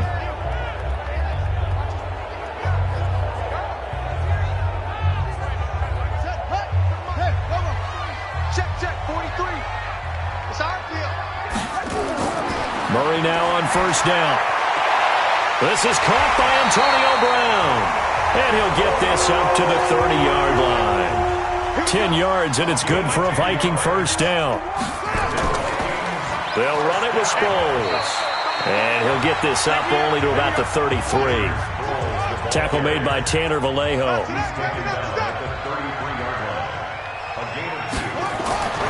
Throwing on 2nd and 8. Murray, he gets this one to Garcon.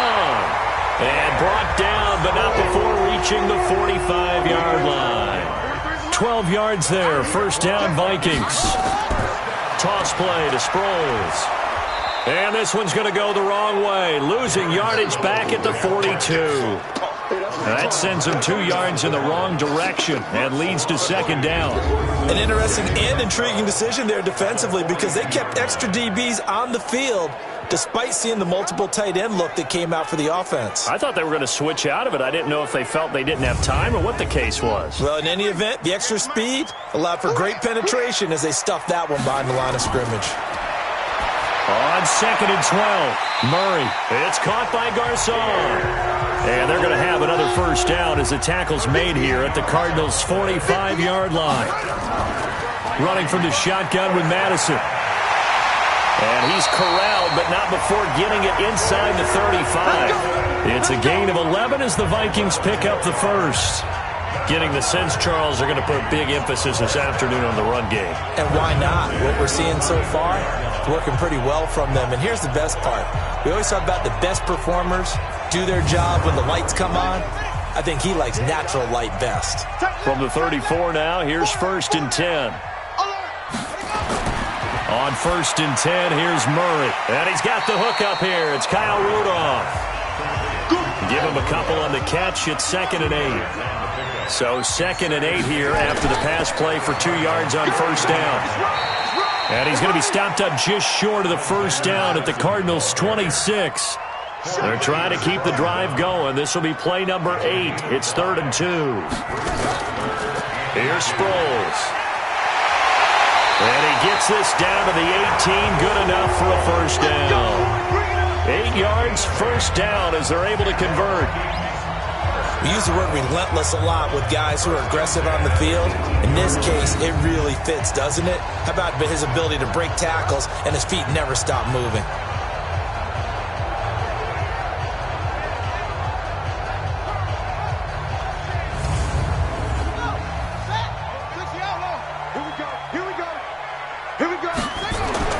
From the red zone, here's the Heisman Trophy winner, Murray. So now 2nd and 10 after the incompletion on first down. Now Murray, he bootlegs it. On the move to his left. He'll try and run it.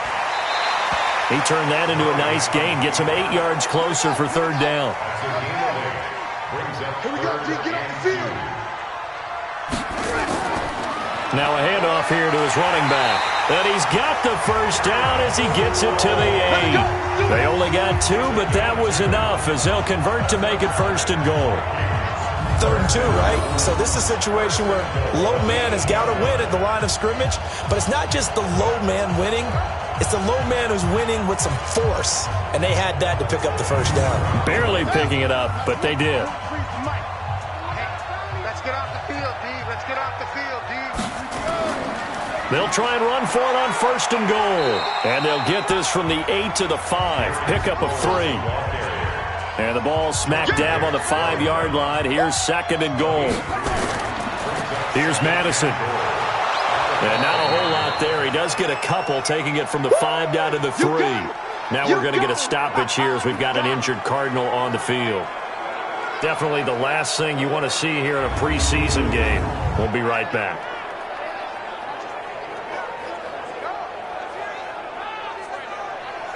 From the 3 now, here they come on 3rd and goal. Let's go, D. Big series right here. We got to step it up. They'll try to run with Madison. And he maybe makes it back to the line of scrimmage. That's it. No gain on the play that time. So a big stop, and it's going to leave him with a 4th and goal. Defense didn't budge on 3rd down. Now what are we going to see on 4th? We are soon to find out, but does this feel like old school football or what, right? Yeah. This is an old-fashioned goal line stand. I know what I would call on offense. I would go for it, and I want some type of a play where my quarterback has a chance to run it or throw it. I don't just want one static play. Oh, they get to the football. It's blocked. Now it's scooped up, and this is a live football. Please tell me this doesn't come off as snarky. But that's a relative chip shot. I mean, you've got to be able to execute that one. I don't care what they design on the other side about trying to block the kick. That should be 3 points on the board. Yeah, and we've talked about it before. If you're out at 55, 60 yards, low trajectory from here, you get that thing up, this should be 3. Yeah, there's nothing routine in football, but this one really almost should be. Snap, hold, kick, ball through the post. Didn't happen that way. So now a chance for points in the opposite direction after the blocked field goal. From the gun, here's Cousins. Looking sideline, incomplete. Demir Bird, the intended receiver, and it's 2nd down. After the incomplete pass, here now is 2nd and 10. To throw, Cousins. That's going to be caught by Kirk. Pushing his way inside the 40. And some space here. And he finally goes down, but not before reaching the 21. A big play there on the catch and run. 67 yards. The thing that hurt on that play, the missed tackle, that allowed the extra yardage. It's a matchup game in the NFL.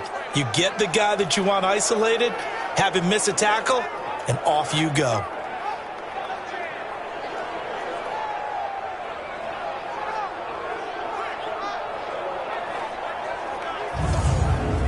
So barely time to catch our breath. Here's 1st and 10 just outside the red zone. Now Drake. And he'll get it down this time to the 17. 5 yards on the carry. Good pickup on 1st down. After 7-0 on EA Sports.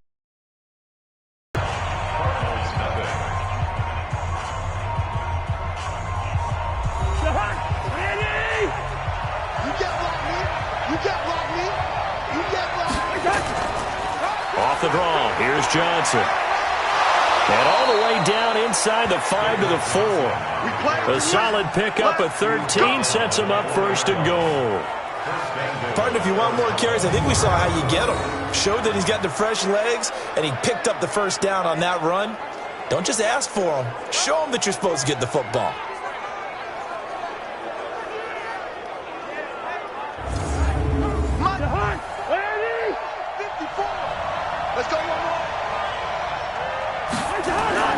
They'll try and run. This is Johnson. And he gets halfway home from the 4 down to the 2-yard line. From the 2 now, 2nd and goal. They'll run it with Johnson. Hammering for the goal line. He loses the football. And this belongs to the Vikings.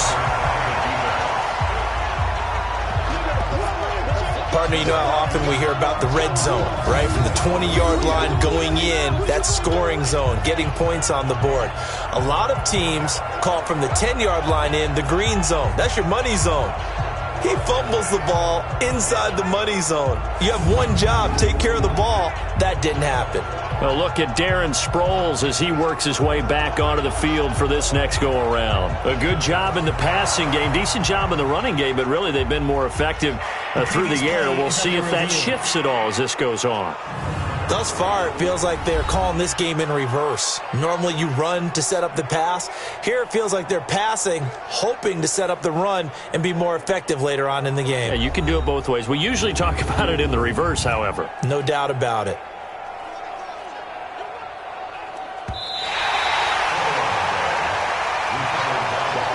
They've been denied touchdowns in the red zone twice already. Here comes 3rd and goal. Cousins now. And this is caught. For the moment, it's a touchdown, but multiple flags down, so let's sort this out. So reverse the celebration. We'll see if they have something else in their bag of tricks. And isn't that always tough to watch when they score and you see the excitement, and then when they realize those points aren't going to count? Can they get it back together and find their way back to the end zone? So they get the 3 points, but they've now had 3 trips into the red zone, and that's all they've come away with. And in the NFL, the way they measure red zone efficiency and success, did you score touchdowns on those drives? That's first and foremost. Getting points, that's the second measurement. So by that measure, they haven't done very well. They've got to figure that out. And a good return as he'll be stopped just shy of the 30-yard line. Now let's discuss Antonio Brown as he heads back out there now. Second quarter here, he has only 1 catch, but they have the lead. You got to think there's going to be more involved at some point. That's what you would expect, but sometimes what defenses do to take away a player of his magnitude, it costs them in other areas. And right now, with them losing, they may have to change their focus, and maybe he will open up a little bit more as the game goes on. Yeah, well, so far, just the single catch. Byron Murphy, the one who got a hand in to knock it away. He'll have a first down past the 40. And he takes it across the 50 to the 46-yard line. A first down there on a pickup of 25. When you call a wide receiver screen, no matter how many blockers you get in front of the guy that catches the ball, there's still an aspect of the guy catching it, turning into a runner, breaking tackles and creating his own yardage, and he just did on that play. So into Cardinal territory now. It's 1st and 10 at the 46. Throwing on first down is Murray. Sliding out of the pocket. He's going to take off with it. He'll get this one down near the 20-yard line. Just shy of the 20. Turns out to be a great idea to tuck that one. Good for 24 yards. On that play, as you saw the route start to develop downfield, I got the sense that maybe the run would set up for him, and he took full advantage of it and got a big gain on a busted play.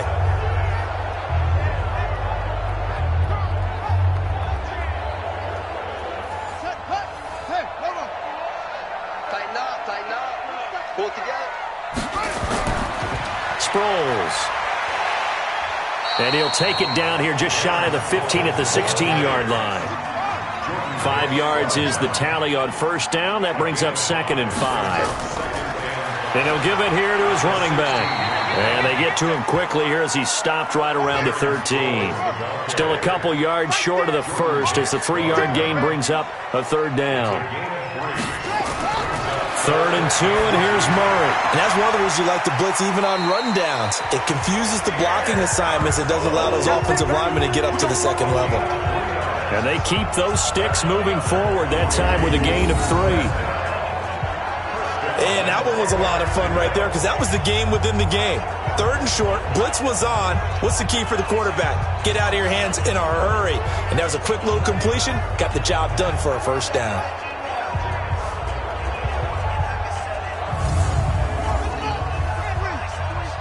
Check, 43. Watch the run.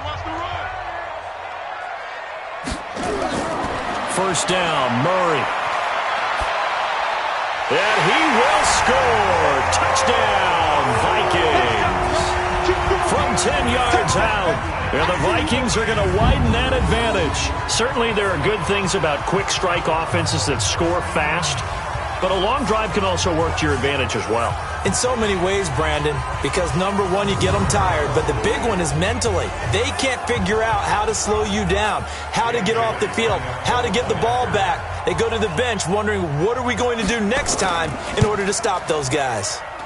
Bailey got the extra point, and that pushes the lead up to 11. So that lines up a 7-play drive all told. And it all culminates in a touchdown for Minnesota. Bailey now to kick it away after the touchdown. This is fielded a couple yards deep. And he's up past the 20 to the 22-yard line. Let's go.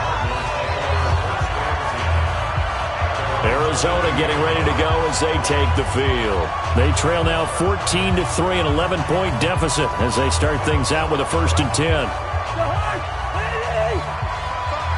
Here we go, dude. Here I come. Where's that?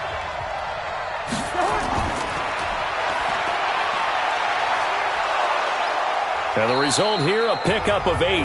Leaves him with 2 to go on 2nd down. He was brought down by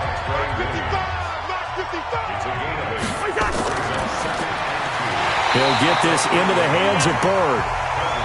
And he went nowhere. He'll lose yardage back to the 29. Well, I know it goes against the instincts of the person catching the ball because all you're ever taught is catch the football, don't drop it. But drop it there. Yeah, in that situation, dropping it would have been better. End up losing yardage, even though they completed the pass. As good as a sack. Yeah, how about that? Although they won't get the same credit for it, and it won't help them at contract time. 3rd and short yardage, Cousins. He's got his man. It's Williams. It's a gain of 11 and a Cardinal first down. There are so many things to watch for when you play defense. And reading your keys, you always hear about that, and having your eyes in the right place. Sometimes your eyes can fool you. How about that play action there? And it sprang the big guy, didn't it? Able to dump it over the top to him.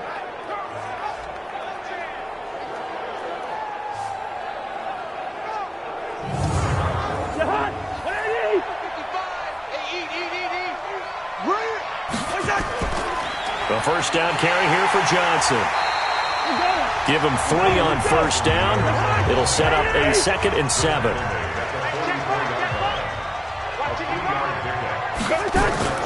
On 2nd down, it's Drake. And he stopped immediately there. No gain on the play, and it's going to bring up a 3rd down. On 3rd down, Cousins. The pass complete. It's Bird. And he is out of bounds inside the 35. They convert on 3rd with a gain of 22.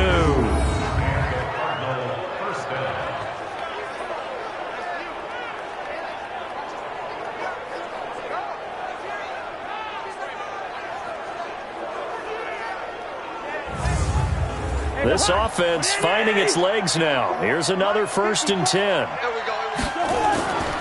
A handoff out of the pistol. It's Drake. This will be stopped about 2 yards shy of the marker. 8-yard gain, 2nd and 2.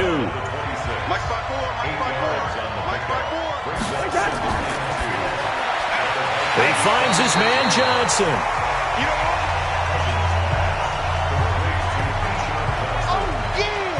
Well, the stats that matter on this play don't help a team very much unless, of course, you're playing defense. If you're getting points per reception, you got a reception, but no yardage. Great job by the defense, though. They read through that one. They read through it, gave up no yardage, and people got credit for tackles. Pretty good deal. The Cardinals on third down. They've hit 2 for 4 thus far. Here it's 3rd and 2. Now Cousins here on the bootleg. He's got a man. It's Williams. They're able to convert on third down, and that sets up a 1st and goal. They brought in a heavy set on third down, and that usually means running play, but we have seen them throw out of that formation, and sure enough, they snuck the tight end out on that one, wound up hitting him for a 1st down.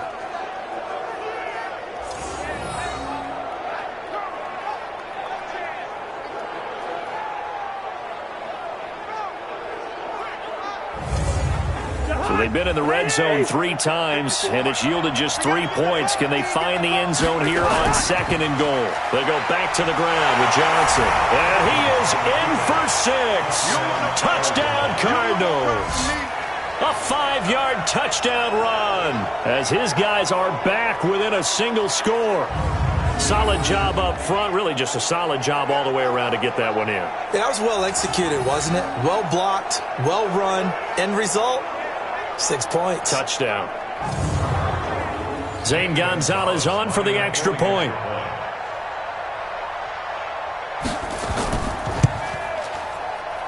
And he's got it. That cuts the lead. It's now 14-10. So that one a pretty time-consuming 10-play drive. And it's David Johnson who provides the capper as he scores on the touchdown run. The lead cut to just 4 as they kick it away and turn things over to their D. This fielded a few yards into the end zone. And no run back here. This will be a touchback, and it comes out to the 25-yard line. A look at Darren Sproles as he works his way back onto the field for this next go-around. He's hoping to get it going. They're hoping to get him going, too. You know, he's about ready to pop one here in the 2nd quarter. He's hoping. And his offensive line teammates, they want to get one of those, too, because they want to continue to run the football. Most offensive linemen like that part of the game better than pass protection because they're not taking blows, they're actually dealing them out. So what they want to do is show the coaches, hey, if we pop one, we're having success. That way they won't go away from the running game. They'll be hoping to pop one, break one here this go-around. A 2nd down pass play there, but it's incomplete. The Vikings on third down. They've converted 4 times out of 6. Not bad. This is 3rd and 10. Here's Murray. He may try and run for this. And they get him down, but not before he takes it across the 40-yard line. Able to make something out of nothing there. 17 yards and a 1st down. Under the category of obvious, you hate giving up a 1st down on 3rd and long. And somehow he finds his way downfield and picks it up. Yeah, if you look at the coverage defensively, oh, this is great, but no one accounted for him at the quarterback spot. At some point, you actually have to tackle him and get him on the ground short of the 1st down marker. On 1st and 10, Murray. This one caught by Isabella. And he's able to get this one down to the 40-yard line. Give him 18 there and give the Vikings a 1st down. Slant route's effective no matter who's running the route and catching the ball. But when you have a receiver of that stature, you have to be a little bit more precise throwing it. You don't have the same catch radius with the bigger targets.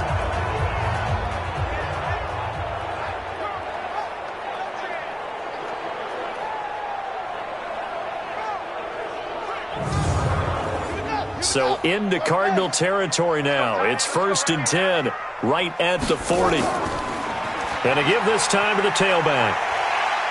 And he's going to get a solid gain of 9 before being brought down. 2nd and right at a yard.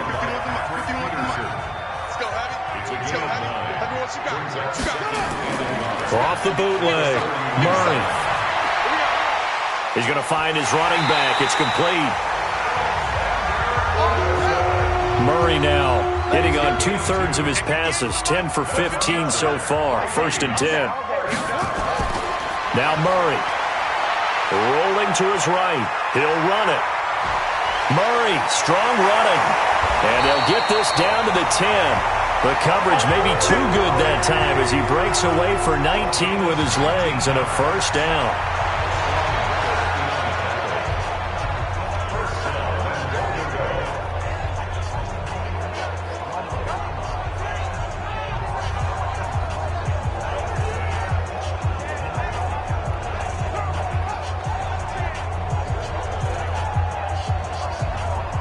We remind you coming up at halftime. Charles, you want a way to enhance your Saturday? I do. I know you do. I've got the thing just for you. It's the coach, Jonathan Coachman, standing by in Orlando.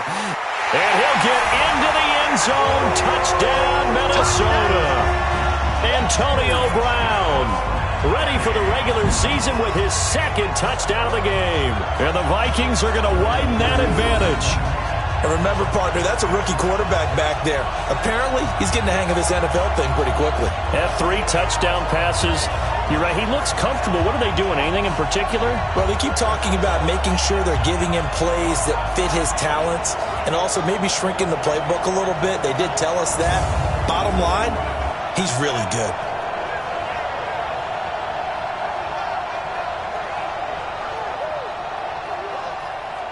Extra point try by Bailey.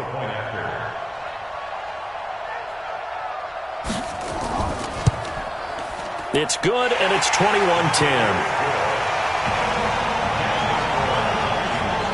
So that one, an 8-play drive. It spans 75 yards, and it's polished off by a Viking score.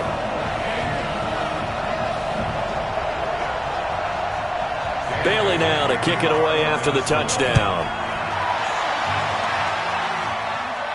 This one fielded at the 5. And a nice return sets him up pretty good here at the 30-yard line. Here's the Arizona offense now as they get set to take over. They'll look to make some inroads here, trailing 21-10 as they come up on a 1st and 10. So 1st and 10 now from the 30.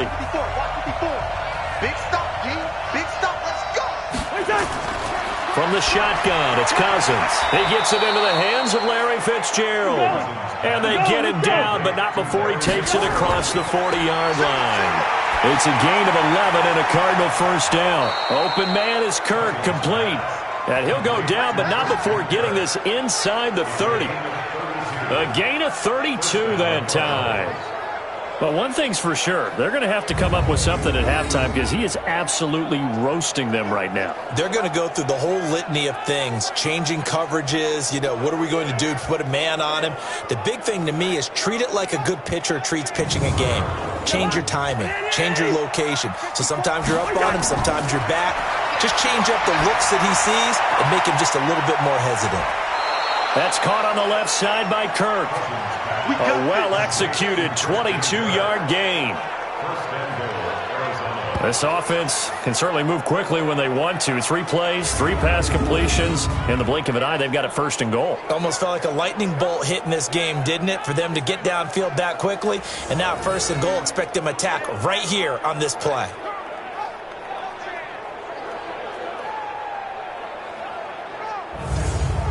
Two big plays in succession. Not sure this D knows what hit him, but now they got to get ready. It's 1st and goal. Again, it's Cousins. And he is into the end zone. Touchdown, Arizona. A 5-yard touchdown as his guys are back within a single score. And if you blinked, you probably missed that touchdown drive. It happened in a hurry. I was just putting mustard on my hot dog, and all of a sudden he's in the end zone. I've got to do a better job of paying attention with this quick strike offense. I thought you weren't going to tell your wife about the hot dogs in the booth thing. I just didn't I? Yeah, you did. You did. Gonzalez good on the extra point, and it's now 21-17. Just a 4-play drive that time, and the Cardinals cap it with a touchdown.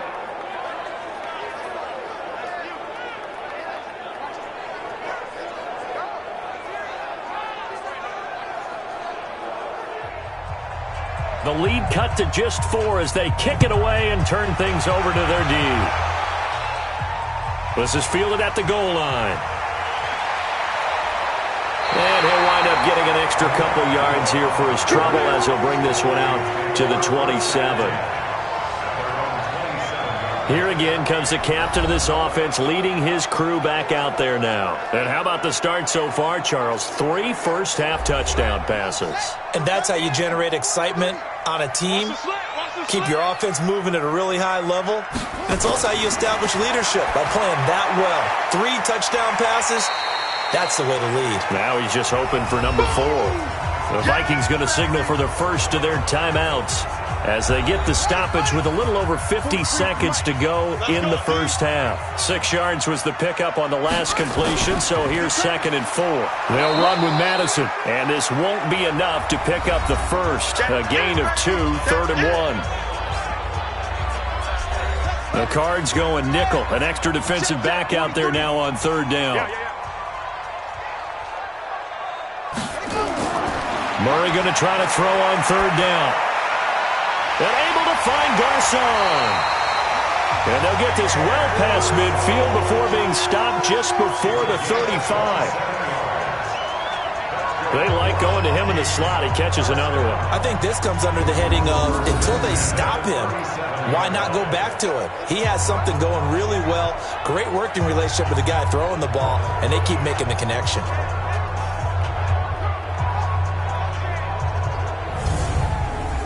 Line of scrimmage, the 37 on 1st and 10. Play action. Now it's Murray. Oh, that was dangerous. Threw it into coverage, almost picked, but instead they'll keep it on 2nd down. Back to the air on 2nd down, it's Murray. Now he'll dump it underneath to his running back, complete. And he's going to get it down to the 33-yard line here. Now a signal and a timeout call as it comes with 9 seconds to go in this first half of play. A 50-yard attempt. That's on target, but it's no good. He had it on line, but it came up just shy of the crossbar. And this score will stay right where it is. Now listen, now no kick from 50-plus is a gimme, but here you're indoors in a dome. You'd think ideal conditions. Yeah, and it's one that he would expect himself to make, not just us expecting him to make it. Over the years, my theory is the athletic ability of kickers continues to get better and better. Check their background. They were all county, all state, and other positions, not just soccer players. These guys expect themselves to be great as well. They're throwing to start the drive, but that one incomplete. So we've reached halftime here in a 4-point game as we send you down to Orlando where Jonathan Coachman has our EA Sports halftime report. Coach. Okay, Brandon, thanks. This game, one of 7 going on in the NFL on this Saturday, the 3rd week of the preseason. One more to get to tomorrow night on Sunday Night Football. A good one in the AFC, Steelers and Titans from Nashville. In our game, expect to see the starters for at least one more drive, something to look forward to as we get you back out to Brandon Godden and Charles Davis.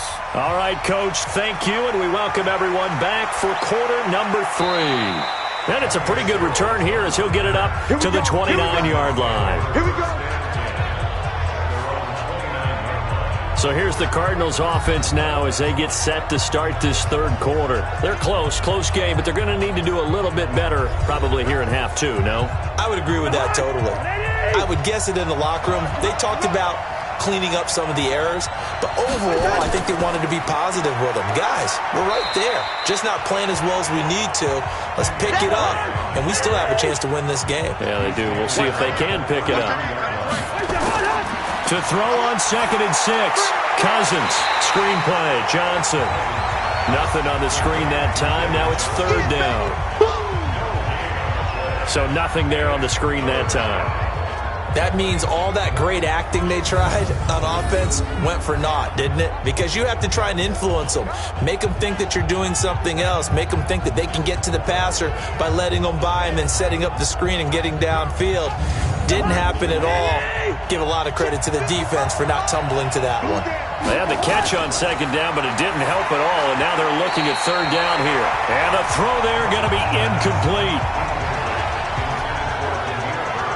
It appears they're going to come up empty on this first drive of the second half, still down by that slim margin. Yeah, and that's okay. You know, when you sit and analyze it, they're not happy about what happened, having to go to the bench. But this gives them a chance to let their defense do some work while they on the sidelines go over what they're doing offensively and formulate a proper plan. And that ball's going to angle out at the 3-yard line. A beauty. Let's go. That is how you flip field position. That's an absolute bomb of a punt. Downs it inside the 5-yard line. Absolutely ideal. From that position, you're hoping to get it down inside the 15, inside the 5. Superb. It's the Vikings' turn on offense. We get ready for their first possession of the second half. And they will start this drive with just terrible field position, backed up inside their own 5. But we have seen teams be bold here and take shots, right? Sometimes you go max protection, make it a one-receiver route, and take your shot downfield and see what happens. And occasionally, we've seen success occur. Probably a bit of a surprise call there on first down, but how about a tone setter for the drive? Picking up nice yardage with the big man setting the tone physically. 13 yards as the Vikings pick up the first down. Now a handoff here to his running back. 13 yards as the Vikings pick up the first down. Sometimes it's hard to believe, but there are times this game is about patience, isn't it? Hasn't had the game he expected, but that run there, that may get him going. I was just going to say, maybe that gives him a little juice, because you're right, he struggled, especially in that first half. Yeah, and I know the great ones always think to themselves, just hang in there. I'm just one big carry away from busting this open. That's a good start for him. Right back to him on first down. He's got the first down and more past midfield. And brought down across the 50 to the 49-yard line. He'll get 15 and a Vikings first down. We don't talk about it very often, but sometimes there's a dip in intensity when you start the second half, which can manifest itself in some sloppy tackling. And how about right there? He ran right through that weak tackle attempt.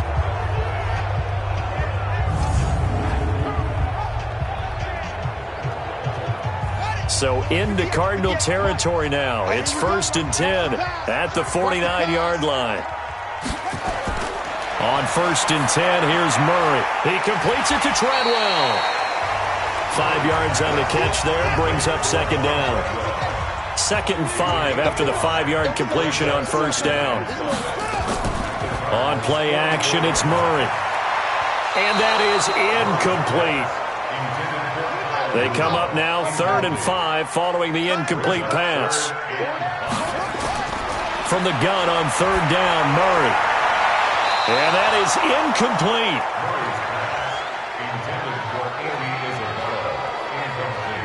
It's not going to end in points, but, you know, you consider where this drive started. You probably label it a success. I do, and I know that without points, it's hard to say that a drive truly was a success. But think of it this way. Changing field position, maybe giving your defense a little bit of a break. Colquitt on to kick as he sends it away. And no return possible here as they angle this one out of bounds. Could not have thrown that out there any better. When the ball hit the ground, I thought it might go into the end zone the way it was angling, but perfectly jutting out at the 1. You think maybe what we saw in practice came into play there? You know, he put those big cans down on the sideline and angled for them and shot for them. Looks like it worked out pretty well for him, too.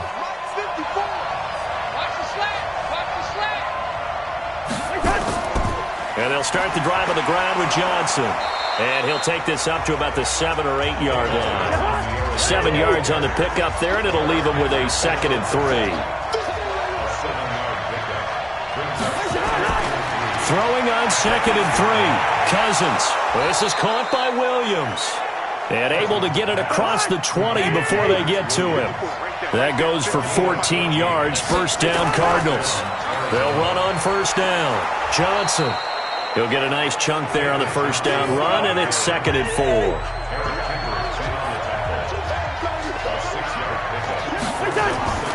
On 2nd down and 4, Cousins.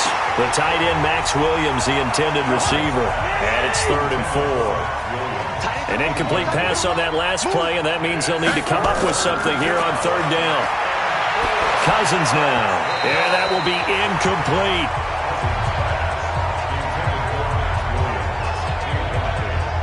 Okay, let's decide here. He was open, right? Not extraordinarily open, but open enough that if you're an NFL quarterback, yeah, you got to make that throw, right? Yeah. That's got to be completed. 9 times out of 10, that's a completed pass. Yeah, he missed that one and missed it in a big way. And the punt team on now as this one's sent away. Fielded just inside the 20.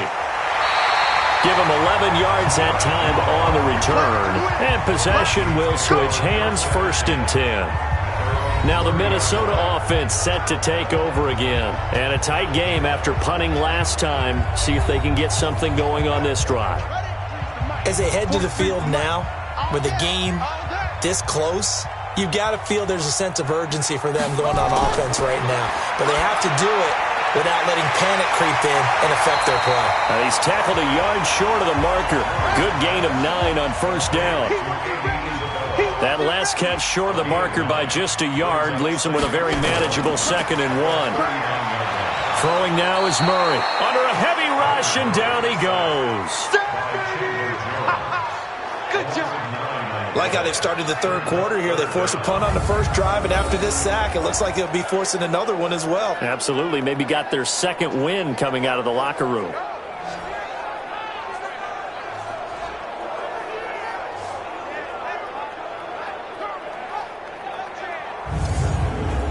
And it looks like we've got a dime set here defensively. 6 DBs in the game. Draw play, Madison. And he's going to come up a few yards short of the 1st. They get him to the ground at the 37. It's a 7-yard run, but it does bring up 4th down. Despite the blitz, they're still able to pick up a nice solid gain. The disadvantage of blitzing often alters the normal spacing and run fits and leaves creases like they were able to exploit right there.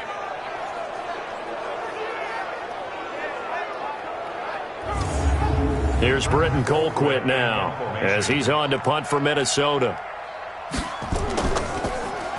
44 on his first punt, and this is a good kick as well. Sherrill's on the return. It's a 47-yard punt, but they did give up 10 on the return. And the Cards will take over, 1st and 10. Here comes Kirk Cousins now to lead his offense back out there. How do you break down his game so far? Just the 1 touchdown pass, but sometimes the touchdown pass stat category, that doesn't tell the whole story. It really doesn't, not until you balance it with the error side. You know, and in this case, he hasn't thrown any interceptions. So a lot of people would call this almost a pedestrian game, kind of a bus driver game. But that's just really wrong. Being a bus driver is a good thing if you're running a football team, because that means you're in control and you're taking your team to the right places. Yeah, he's been pretty solid. They try to throw on 2nd down, but this one is incomplete.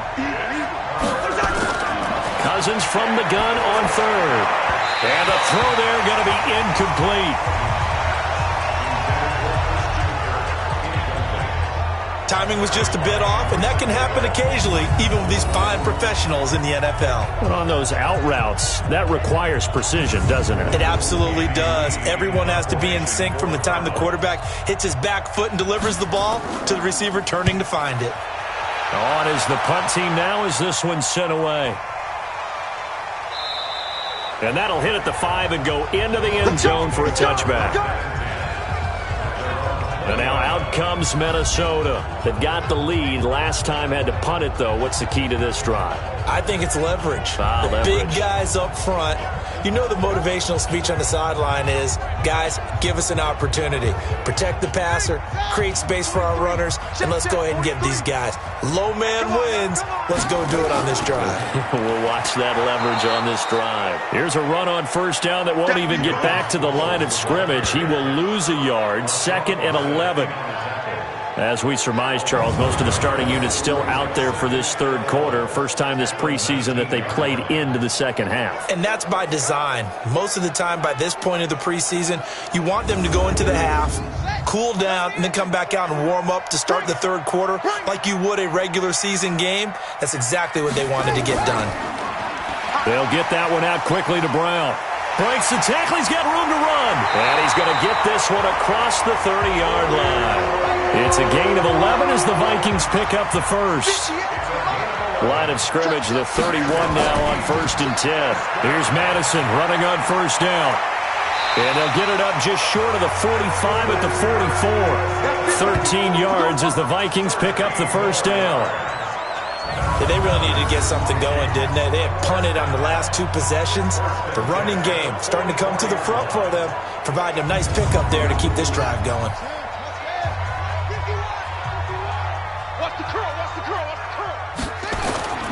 Throwing on first down is Murray. Oh, incomplete. A turnover would have really helped there. Almost intercepted. Instead, it's just second down. Play fake. Murray. And it's complete to Antonio Gates. 17 yards, first down, Vikings. When this offense can get their tight ends involved, they can move the football. Here, a nice route, able to look it in, and picks up the first down.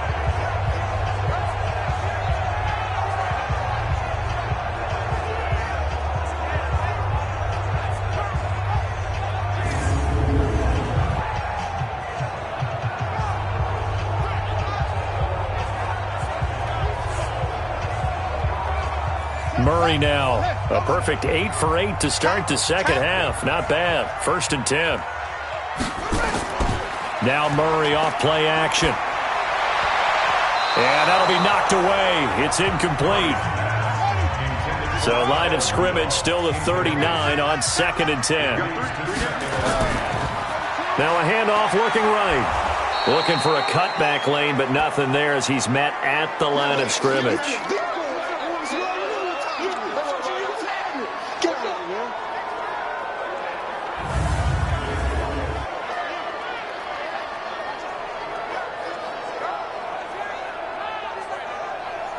Now play number 7 of the drive as they're looking at a 3rd and 10. Throwing is Murray on 3rd down. And that is incomplete.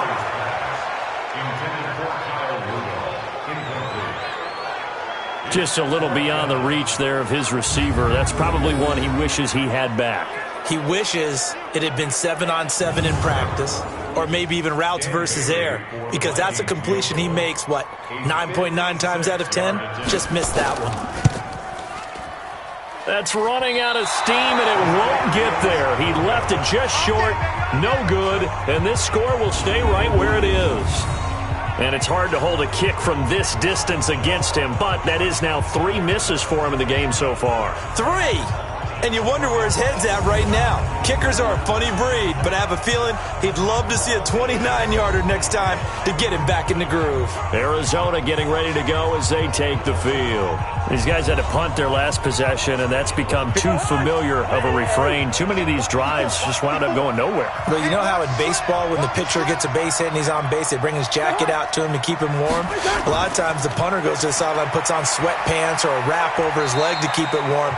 He might need a massage from the trainer right now from all the work he's getting. And they're going to get him behind the line yet again as his nightmare afternoon continues. I have to think a major focus of the halftime meetings had to be figuring out how to create space for the running game to get operating. Well, what you pointed out to me at half seems accurate. That line has struggled to sustain blocks. Yeah, I would agree with that totally. They've got to focus on staying on their double teams at the first level, make sure that block's secured before they slide off and try and chip someone at the second level.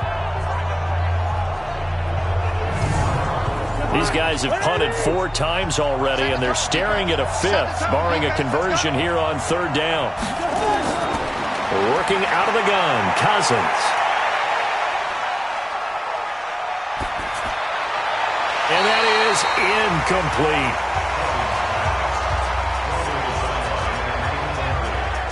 Not sure what you're thinking here, partner, but I believe the officials have done a nice job here getting together and then coming out and indicating that there was a receiver in the area. Absolutely, and he was in the area. Correct call made, no grounding.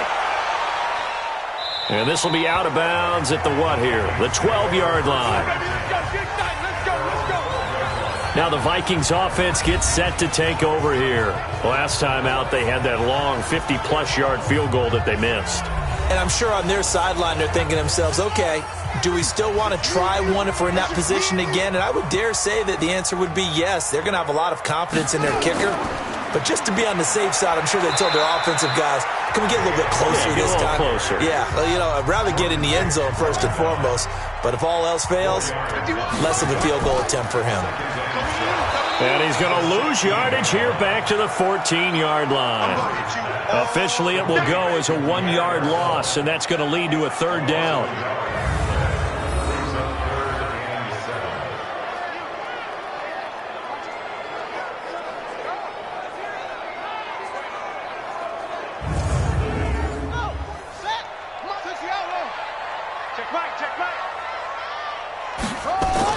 To throw on third down, Murray.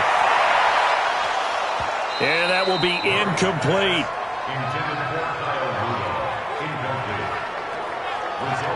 You hear the calls for a penalty, but I just don't think so. I think in this situation, the defender was making sure his guy couldn't hold on to the football. So I don't see anything that warranted a flag. No, I'm with you. There was contact, but I'm happy they kept that flag in the back pocket. Here's Britton Colquitt now. He's been terrific so far. His first punt, 48 yards. This one looks equally as good. Sherrills to return it. A big kick that time, 52 yards. And the offense will take over with a new set of downs. Here's the Arizona offense now as they get set to take over. If you're a fan of punting, and I know that not many people are, but this game kind of turning into one for you. Well, it's okay if it's a skills contest, right? We're really into it then, but not during the course of an actual game. This has turned into a field position game, though. Sometimes a better punter may actually determine the outcome. And he'll be brought down right at the 45-yard line.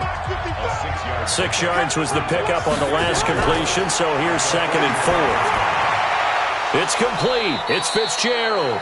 6 yards the pickup, and that's a first down.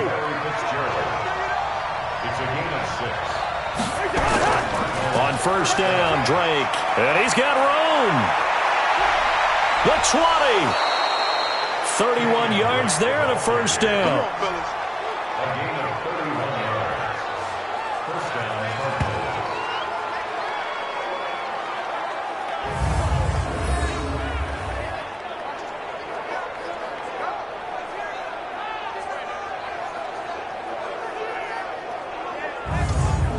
Trying to get one more in here before the quarter breaks. They stay on the ground. This time it's Johnson. And he'll go down, and that will do it for the third quarter of action. 3 quarters have come and gone. We'll return with more preseason football on EA Sports. The first down run got 5. Here's 2nd and 5. Now a 10th carry for Johnson. And they'll go backwards here, losing yardage to the 14. That'll be a loss of a yard, and it leads to a third down. What happened there? Was that just a missed assignment on the O-line? It certainly felt like it, but also the speed of the play. When you talk about defensive end, they want to be ahead of the clock, don't they? They want to be upfield, making plays on every snap. How about his agility there to run that one down?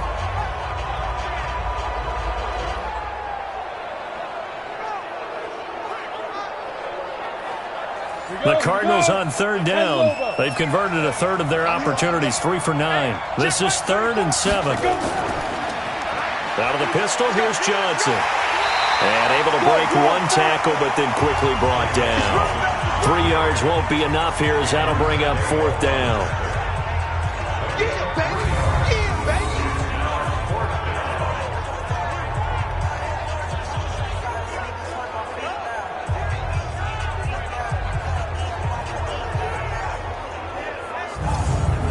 One score down. Here we go. They're going to go for it here on 4th down.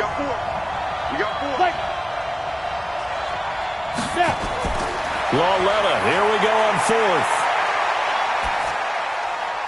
And no, it's incomplete. The Cardinals unable to convert there on 4th down. And the Vikings defense is going to get the football back. So they'll trudge off the field with a bitter taste in their mouths after that failed fourth down conversion. Yeah, there'll be a lot of analysis there on the sidelines. Was it the right call? Was it against the right defense? Should they have even gone for it at all? Will that change what they do going forward in this game? A lot of questions to be answered by them. The defense doesn't really care. They're like, bring it on again. We'll stop you the next time, too.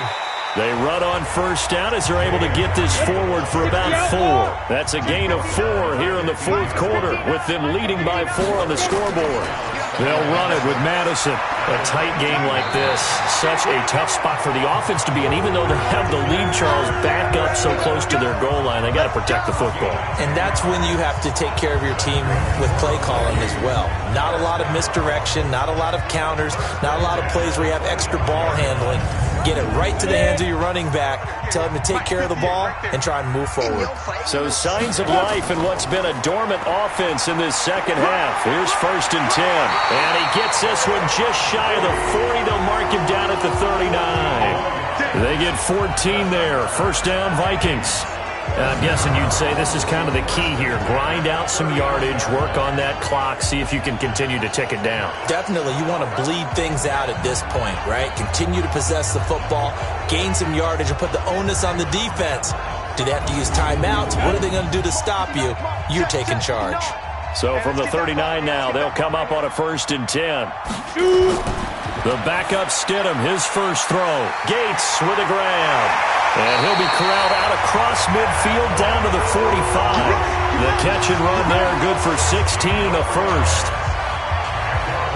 I like how they work the tight end on a nice little under route there. And if you're going to give him that much space, he's not even going to catch the football. He's going to run away from you a little bit, and that's exactly what he just did there, picking up extra yardage.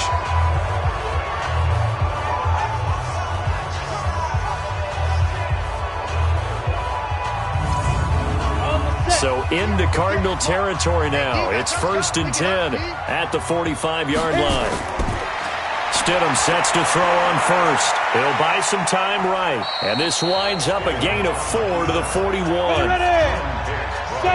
Indy. 4 yards on the pickup. Off the play fake. Here's Stidham. Stepping up. He's going to keep it. And he gets it down to the 32.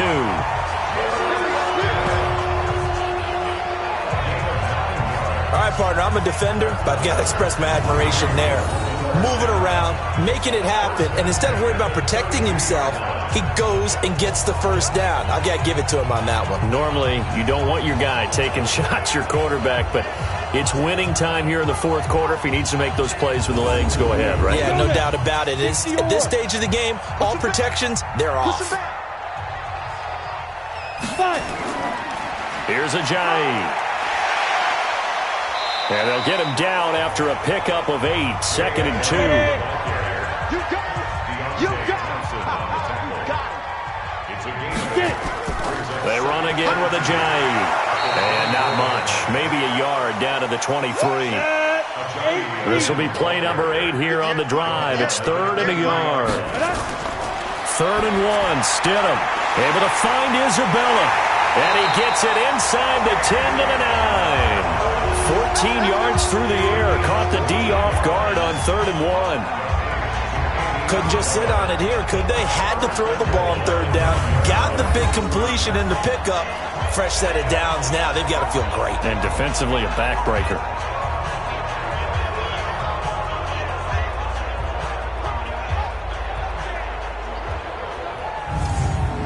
So 1st and goal, 6 points here would go a long way toward wrapping this one up. They'll try to run it in with Abdullah. And from the 9, they get this to the 5-yard line. On 2nd and goal, Ajayi, the lone man in the backfield. Now it's Stidham. And the pressure will get to him. He goes down. Now there is a flag on the play, but this looks like holding on the offense. So they will take the sack instead of the penalty. And it takes another down off the series. But the biggest one of all, Do you want to tell the guy who just got the sack that it no longer counts? No. No, not at all. And he's going to be brought down just shy of the 5 at the 6. Decent gain on the scramble to 6, but now it's 4th. I thought he did a pretty good job there to get back what he could, but let's face it, that sack on 2nd down, talk about throwing a wrench into the works. It certainly did. Yeah, he did everything he could there trying to pick up some positive yardage, and he did, but not enough. So on 4th down, out trots the kicker in a big spot here. And remember, he had one blocked earlier. Bailey's kick is good, and that'll make this a 7-point game.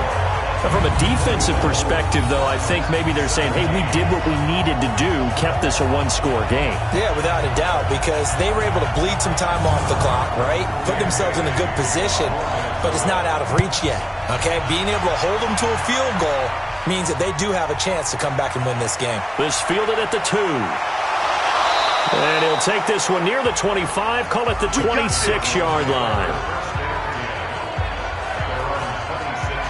Arizona getting ready to go as they take the field. And on that last drive, went for it on 4th, turned it over. But good job by their defense, though. They held them to 3, but this offense, they've got to be a little bit better, a little bit more careful here. And sometimes when you see these calls on 4th down, when they decide to go for it, it's not necessarily the coach saying, I believe in my offense. Sometimes the coach saying, I believe in my defense. I can afford to go for it here because if we don't get it, I don't think we'll give up more than 3. And that's exactly what happened there. You think that factored in? I do. I think that he had that in his mind going into the game, that I'm going to be aggressive on offense because I know I've got a defense that can hold up their end. The throw over the middle taken in. The reception good for 7. It's 3rd down. A 2nd down completion got him 7. Now here's 3rd and 3. Walletta, he'll look to throw. And the throw there going to be incomplete. Well, struggles continue. Open targets, and he keeps missing them, pressing way too much. He may have a big arm, but until he learns how to harness it and have some touch, he's going to continue to struggle. Here's Andy Lee now as he's on to punt for Arizona.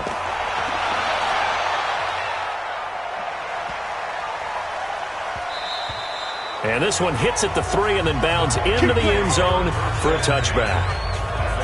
Now the Vikings now heading on to the field. And they had 3 points last time, but they didn't want 3 points because they were well within range of scoring a touchdown. We'll see if they can do better now. I'm with you on that one. Let's just go ahead and be frank about the whole thing. The only one happy about the 3-point kicker. Exactly. You put it through the post. That's going to help him at contract time. But that offense, they're thinking, let's get in the end zone this time. I don't know if that helped him at contract time. You could have kicked that one through. I don't know about that. I don't know about that. Super tough. And he's going to get this one across the 30-yard line. It's a gain of 11 as the Vikings pick up the first. The running game continues to be a big part of their success here early in the 4th quarter. And with those types of runs, that tells you they feel very confident in their running game. They feel very strong at this stage of the contest, and they want to keep doing exactly what we saw there, running the ball down their throat. From the 32 now, here's 1st and 10. This is Ajayi, and he'll work this one up to about the 38. He was taken down by Cassius Marsh. Under 4 to go now as the clock runs, and they come up on 2nd down. Here's Stidham to throw. Throwing over the middle, but it's incomplete. Coverage that time by Deontay Thompson. One of the bigger plays in the game thus far, and the crowd getting into it as we come up on a big 3rd down. Now it's Stidham. And this one to Treadwell, complete. And he's taken down at the 43, but not before picking up the first. 5 yards is the pickup there as that extends this drive. And that pickup of a 1st down, that's going to leave a mark because they really needed to stop them there, didn't they? That's so frustrating. Defensively, you're a play away from getting that football back here down late. Tough. Now they've got to find a way to create a turnover or takeaway. Otherwise, this one will probably get away from them. Get him. 58 to Mike. Go. They'll throw on 1st down with Stidham. And he slings one that's incomplete. Antonio Gates, the veteran tight end, was the intended receiver. And now it's 2nd down. Now Stidham, off play action. He completes it to Treadwell. And he takes this one down almost all the way to the 30. And they're going to have another first down as the tackle's made here at the Cardinals' 31-yard line. I know many people like to throw to the tight end, maybe in a little flexed out position because he creates mismatches with his size. But slot receivers do the same thing with their quickness, their speed, and their route running savvy. This quarterback now 6 for 6 since coming back out of the locker room. It's 1st and 10. They run with Ajayi. And he was able to shed the tackle, but the reserves come in for the stop. They give him 4 yards there. It'll be 2nd and 6. 4th quarter, down to the final 2 minutes, and we've got a one-score game. So the Vikings in possession of the football as we get you reset. And let's see what they've come up with offensively after having time to talk it over. And he'll be brought down inside the 20 at the 19. So fresh out of the 2-minute warning, and here's another timeout taken with 1:55 remaining. And not totally home free yet, but it's looking good as they come up 1st and 10. Stidham first down in the red zone. And he can't get a throw away. He's taken down. Whistles now and a timeout. So defensively, they burn it here with 1:51 left. So after a rare misstep on this drive, they'll try to make amends on 2nd and 15. Now it's Ajayi. They'll get him to the ground at the 20 following a pickup of 4.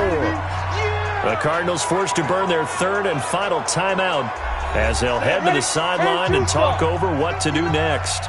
Right here. On 3rd down, they run with Madison. And he is going to be stopped at the 12, short of the first down. Easy work. It's easy work, and it's coming again. Well, partner, I know this type of running back. I mean, this size, this intensity usually gets better as the game goes on. I can just tell you from experience, the first few quarters, oh, you're eager. You come running up there, I'm going to tackle this guy. By the 4th quarter, you're coming up and thinking about it. And D-line wearing down 4th quarter. Yeah, that's not a guy they want to see consistently. And Bailey able to knock it through. And that will push the lead up to double digits now at 10. So barring something extraordinary here in the closing stages, that field goal should just about put this one on ice. Yeah, we've got to find 2 scores. So, we're not going to exactly move it over there yet. It can be done, but, boy, it's going to be a little bit of a stretch for them, isn't it? Yeah, they would have to move incredibly quick and have some luck, too. This is taken at the 3. And he'll take it up past the 25 to the 26-yard line. All eyes on the Cardinals now. Down on the scoreboard. And time, a huge factor. You can't say the preseason isn't interesting. This has been great as they come up 1st and 10. 94. Squeeze, Now Lauletta. And the coverage terrific there as that's knocked down and incomplete. Right there on the coverage to knock that ball away was Mike Hughes. Lauletta. Throwing over the middle, and it's incomplete. Johnson was the intended receiver, and it's 3rd down. So back-to-back incompletions, and that has him staring at a 3rd and 10.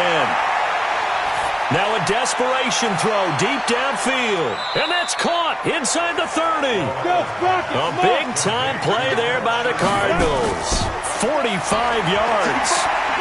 Well, we spent a lot of time exalting the offensive masterminds in this game, right? They draw up these beautiful plays. They look so perfect up on the board. But occasionally, sometimes you just say, throw it up and let him go get it. How about that play? Now it's Lauletta. Complete. It's Johnson. It's a gain of 11 and a Cardinal first down.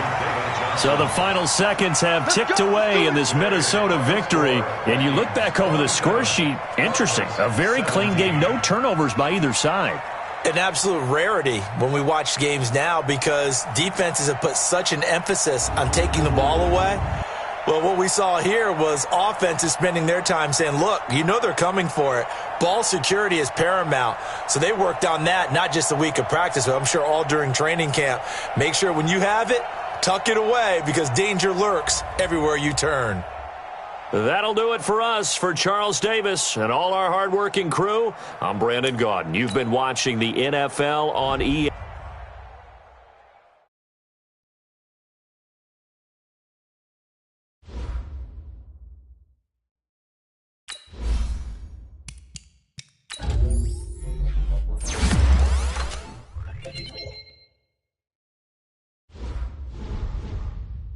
You have an injury from the last game. See how long they'll be out.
This player's development trait is hidden. Put this player in your lineup and evaluate him on the field to unlock his true potential.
Hey, everybody, it's the coach. This is preseason football on EA Sports. We are moments away from what should be an excellent matchup between the Minnesota Vikings and the Buffalo Bills. I'll see you again at halftime as we preview some of the action coming up on Sunday. But for now, it's Thursday Night Football. And on the call, as always, it's Brandon Gaudin and Charles Davis. All right, Coach, thank you. There's a look at New Era Field here in Orchard Park, New York. The folks in Buffalo love their Bills, and a moment ago they entered to the delight of this sold-out crowd. They're set for football as their Bills will do battle with the Minnesota Vikings. I'm Brandon Gaudin. As always, by my side is Charles Davis. So the final tune-up for the regular season, and probably not going to really see much starter action out here in this one, are we? You're right. Not much in the way of starters, key veterans, key backups. But the guys who have to make the team, struggling for those few spots that are open, we'll see them the entire time. But you and I both know this as well. There will be a surprise cut or two from guys who didn't actually play in this game tonight thinking that they were safe.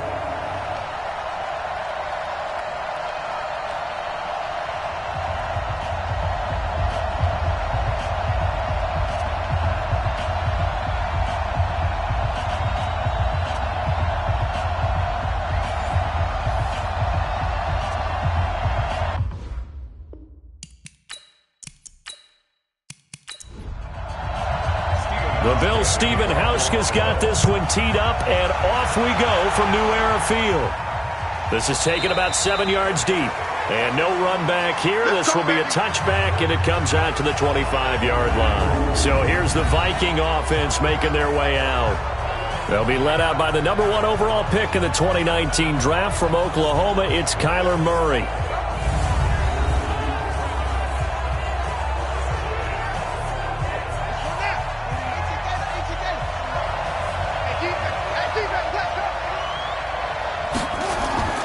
They run with a former Eagle and Dolphin, Jay Ajayi. Only a couple for him there on the game's first play, and it's second down.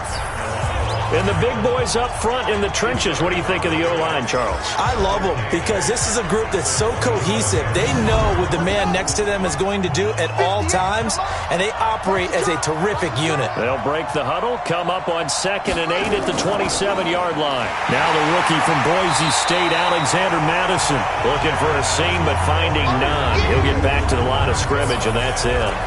2 runs in a row, but only 2 yards to show for it.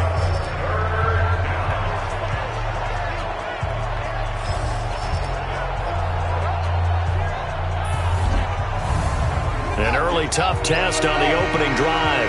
This is 3rd and 8. From the gun on 3rd down, Murray. He completes it to Bryant. A really nice gain of 25 yards.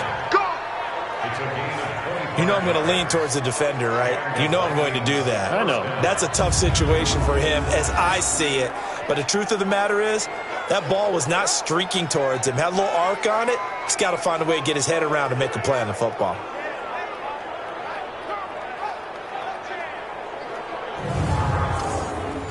So 1st and 10 now in Buffalo territory at the 48-yard line. They fake the handoff. Now Murray. Got his target, Pierre Garçon. And he'll go down, but not before getting this inside the 30. 2 chunk plays in a row. The last one was over 20 yards, and so is this one. Fired that one in there, able to make connection on a nice in route. With those faster passes when they're going that fast, any hesitation as a quarterback that the deflection, if you miss, might be bigger and lead to an interception? Yeah, and the deflection works both ways. Maybe a defender gets a hand in the way and it pops in the air. And sometimes you throw it so hard your receiver can't handle it, and he pops it up in the air for the defenders to grab as well. But a moot point there as they were able to connect. A run there on 1st down and a pretty good one of 5 yards, so make it 2nd and 5. Give him 5 on the carry there, and it'll be 2nd down. 2nd and 5 now. Murray. Well, I think that's what they're going to need to do here in the first half. You've got to take some pressure off of this young quarterback, and no better way to do it than to establish the running game early. from the gun on third down. Murray. There's the first NFL grab for Andy Isabella. And they've got it inside the 10 at the 8. They're able to convert on third down, and that sets up a first and goal. Pretty solid start for the rookie here on this first drive, Charles. Able to have some confidence, stepping back into the pocket, move around a little bit, find open receivers, and deliver. That just means his confidence is going to continue to grow because he's getting more and more comfortable with each completed pass.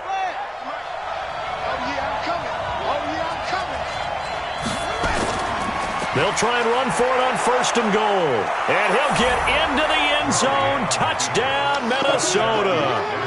An 8-yard touchdown run. And the Vikings take the ball down the field and score on their opening drive. That's just a solid, methodical drive to start this game. And how about how it culminated? Doing exactly what they wanted to do, getting the ball downfield, and then running it into the end zone.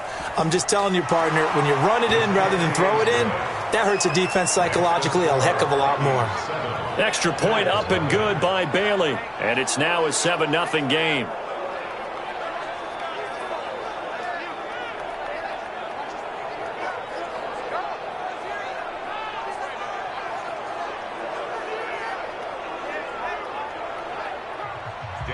Bailey now to kick it away after the touchdown. This is fielded at the chalk of the 10. And a good effort on the return there. Gets him across the 30 to the 33-yard line. So here are the Bills now under third-year man Sean McDermott. Bringing them out, the second-year quarterback from Wyoming, Josh Allen. And after the 2018 draft, what everybody knew was that Allen had great arm strength. But what folks discovered in his rookie season is how good of a runner he is. He finished second only to Lamar Jackson in rushing by a quarterback with 631 yards total. And had an NFL record 3-game stretch where he was over 95 yards. And he'll be taken down, but not before they work it across midfield. That's good for 21 yards and a first down. That outside handoff to the left, that play has to warm the heart of an offensive line coach because they controlled the left side where they were supposed to, but they didn't allow anything to leak from the backside on the right side of the offensive line either. Well played. Yeah, and it created a big run.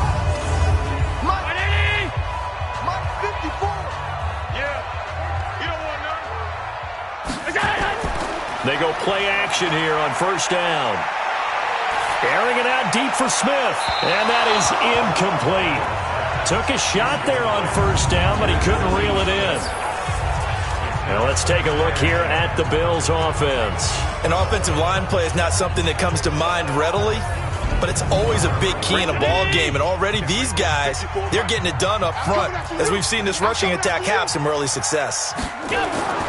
So they fake the handoff. Now Allen.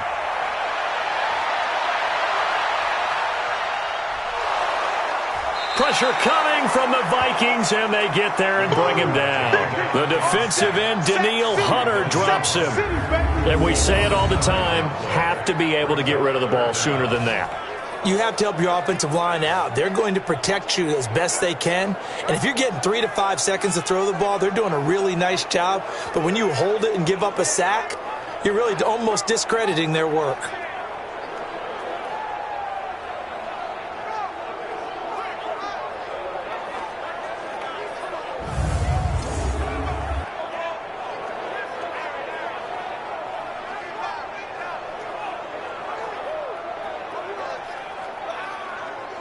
So after the sack, Allen and the Bills with work to do on third and long. Let's get it together. On play action, Allen.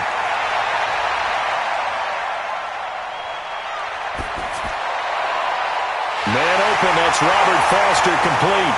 And now look at this, big gain but a fumble. And the Vikings pick up the football.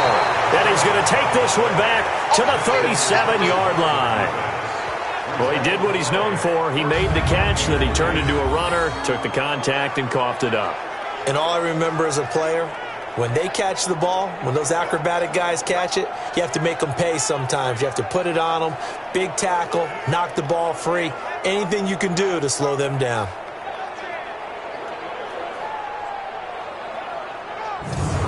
Now the Minnesota offense set to take over again. They'll be looking to duplicate that first drive, the one that got them that 7-0 lead. Of course they would. I mean, look, they're on the road. So getting the 7-0 lead was huge for them, right? Imagine getting up 2 touchdowns on the road, taking the crowd out of the game. It'd be ideal. And now this pass brought in by Brown. And he'll work it across midfield inside the 45. First play of the drive, a success, 19 yards.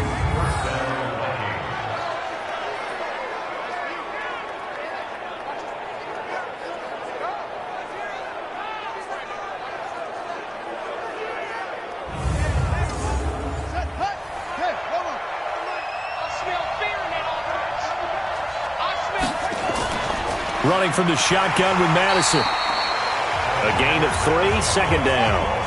3 yards on that last carry. Here's 2nd and 7. Play action. Now it's Murray. Looking middle, and it's incomplete. Antonio Brown, the intended receiver. And now it's 3rd down. They head to the line facing a 3rd and 7 following the incompletion on 2nd down. Murray now. Now they set up the screen. That's complete. And he's able to get it to the 33. Good enough for a first down. They get 9 out of that one, and as a result, the drive continues. As an unbiased observer, I think it would have been interesting to see what they would have done if they hadn't gotten the first down there. But since they did, I guess the point is moot. Yeah, they're right there in that middle ground, field goal range, punt, go for it. But as you said, they picked it up. So they'll come up 1st and 10 now from the 33. And he'll give it here to his running back. Works his way inside the 30 on a pickup of 4.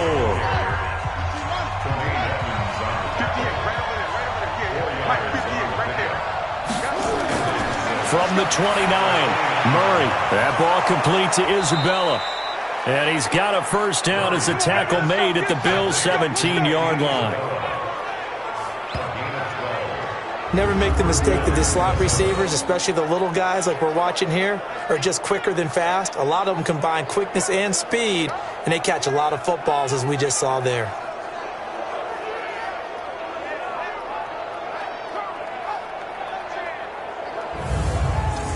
Murray now already at 100 yards passing in this first quarter. It's 1st and 10. From the red zone, here's the Heisman Trophy winner, Murray. Got a man, it's Brown. That's a 12-yard gain now on back-to-back plays.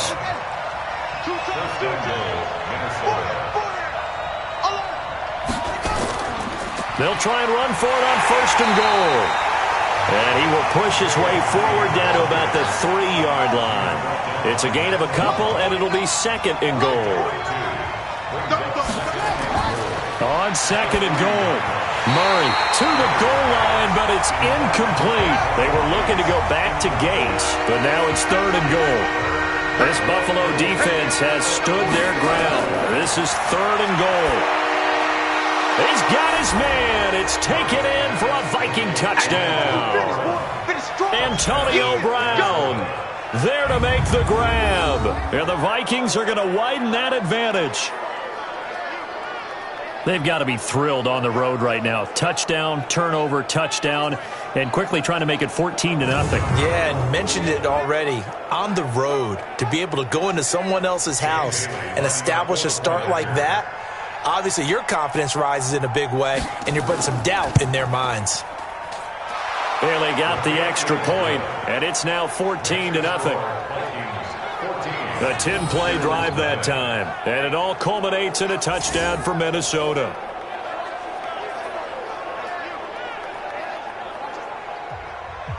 Bailey now to kick it away after the touchdown. This will be taken very short. And a nice return sets him up pretty good here at the 30-yard line. Here's the Buffalo offense now as they get set to take over here. Already down 2 touchdowns here in the first half. This becomes a pretty important drive, doesn't it? It certainly does, and a lot of the teams script plays. We know that, right? They have a script to start the ball game, and typically those scripts go between 12 and 24, 25 plays. Down 2 touchdowns early. Probably trying for Brown, and it's intercepted. Picked off by the Pro Bowler, Anthony Barr. And he will return this one to the 30-yard line. Let's get this. So more problems here in this first quarter. Already 2 scores down, and here they give away the football. And if I'm the head coach, I think it's time to start lighting a fire under some of these guys. Now, you have to do it within your personality. They can't perceive it as fake. But I'd go get after some guys because they don't look ready to play to me. They look flat, uninspired. It's time to get moving. And now out comes Minnesota. Now, these guys hardly got a chance to catch their breath after the quick turnover, but I doubt they're complaining much. Especially with the field position they get to start with. I wouldn't be complaining either. I'd want to get right back out there and get after them because now you have an opportunity to make a big play. I'd say let's be aggressive and go after him. Throwing to start the drive, but that one incomplete. They were trying to go to Brown once again, but it'll be second down. And to give this time to the tailback. 1 yard, the official pickup there, so it's going to set up 3rd and 9.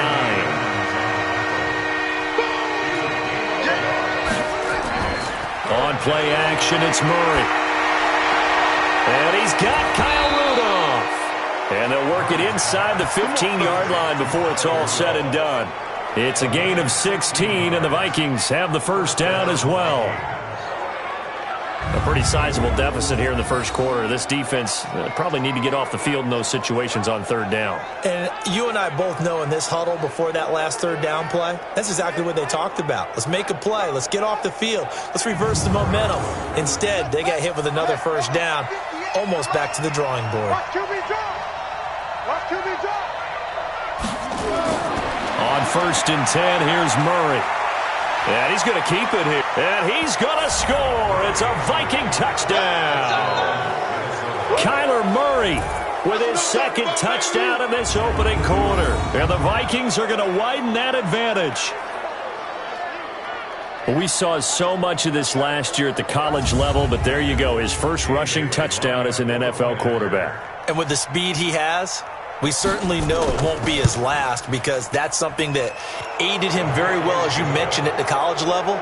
It's something he's going to carry over, and they'll make it a big part of their offense.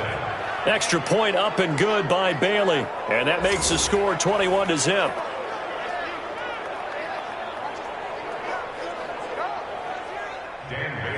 Bailey now to kick it away after the touchdown. This is taken just shy of the 10 here. And a good effort on the return there. Gets him across the 30 to the 33-yard line. Josh Allen leads the offense out for their next possession. And he'll need to find a way to shrug off the opening drive, if you can even call it a drive. 1 play and an interception, so he's got to forget that. I know that in today's football, we have a good number of coaches who don't look at time of possession the way that the old school guys did. But there's still a place for it. And I think that on this drive, after having thrown that interception, they're going to eat up a little bit more clock and run some offense and give their defense a little bit of a break. Meanwhile, this one knocked down in the backfield. It's incomplete.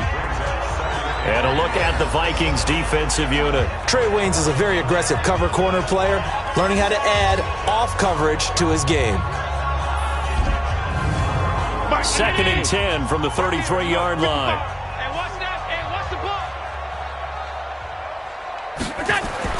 To throw again, Allen, and his throw is going to be incomplete. The tight end, Lee Smith, the intended receiver.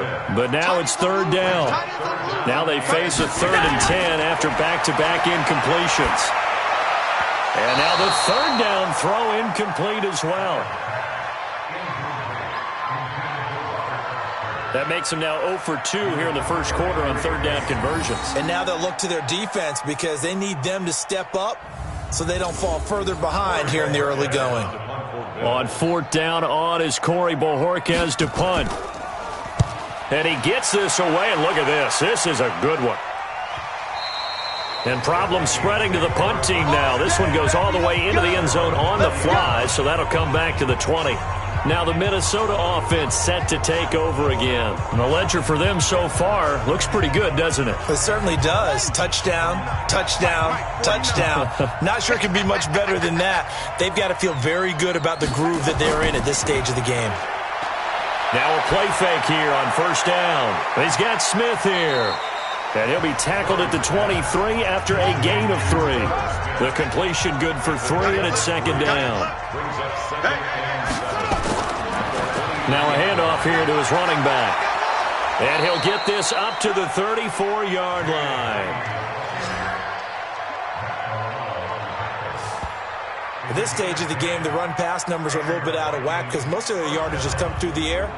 But in a sense, that just sets things up for big runs like that because the defense might be a little bit off balance. They pick up another first down with that run.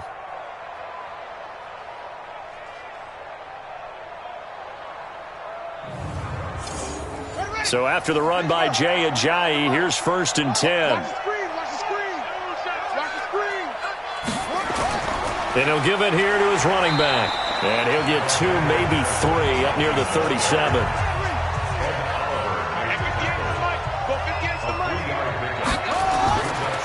And to give this time to the tailback. And able to get this one across the 45 before he's brought down. 10 yards, and it's good for a Viking first down. Pretty effective opening quarter for him. Remember, he had the touchdown run earlier, and if he pops more of these 10 to 20-yard carries, could be a long game. Yeah, those types of explosive runs wear down a defense. I think they need to add more people to the box, closer to the line of scrimmage, force them to throw the football, and see if they can slow them down that way. Play fake. Murray. And that'll be incomplete. So after the incompletion on first, now 2nd and 10. Back to the air on 2nd down, it's Murray. And Rudolph has it, the tight end. And that'll be good for 8 yards to the 45. 2nd down pass play got him 8 yards. Now they've got a 3rd and a couple remaining. And able to find Garcon. And he's going to get this inside the 30. And there they went crossing route against the zone defense. What do you think of that? Takes real coordination between the passer and the receiver because you've got to read those zones and where the open spots are and be on the same page with the guy throwing the football. Because sometimes you're throwing it in front of the zone. Sometimes you're throwing it between the zones. Sometimes the receiver's going to just kind of find a spot and what we call sit down and present himself to the quarterback and throw it there. It's a tough read, but when they're in sync, it's really effective. 12 yards there. First down, Vikings. A lot to praise on this drive, obviously. I know you're seeing what I'm seeing. Those guys up front, they're getting it done. Doesn't matter what play is called. They are handling their business at the line of scrimmage and dominating right now on this drive. Hey, man. Watch the boot. Watch the boot.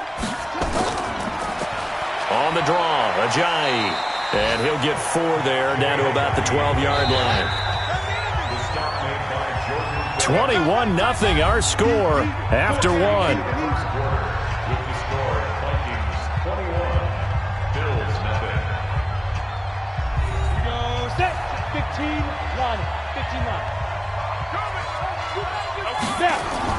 The backup Stidham, his first throw.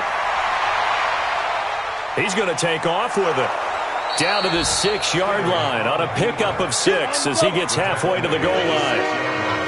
The offense on 3rd down tonight can't be any better than a perfect 6 for 6. They're looking at 3rd in the nose of the football. And he's going to score. It's a Viking touchdown. A 6-yard touchdown run. And the Vikings are going to widen that advantage.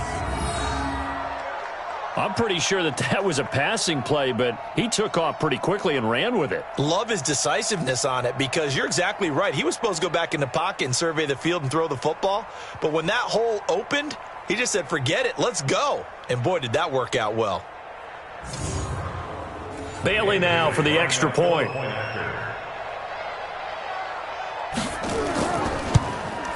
It's good, and they stretch their lead to 28-0 now. A pretty long drive that time. 11 plays all told. And it's capped off by a touchdown run of 6 yards. Bailey now to kick it away after the touchdown. That's fielded in the end zone. And no run back here. This will be a touchback, and it comes out to the 25-yard line. Now the Bills offense gets ready to head back onto the field. Typically down to the first half, I might say, oh, you at least need a field goal out of this drive, but they're down to the point where they need a touchdown, don't they? Yeah, normally, you know me. I mean, you've been around me for a while now, right? Unfortunately. I'm sorry about that. But normally, I'm the one preaching patience. Yeah. You know, take your time. First half, you still got a chance. I think they're out of patience here. This has to be a drive that gets a touchdown. So if you're the play caller, you're going to that portion of the sheet that says big-time plays, specials, anything you can use to get yourself back into it.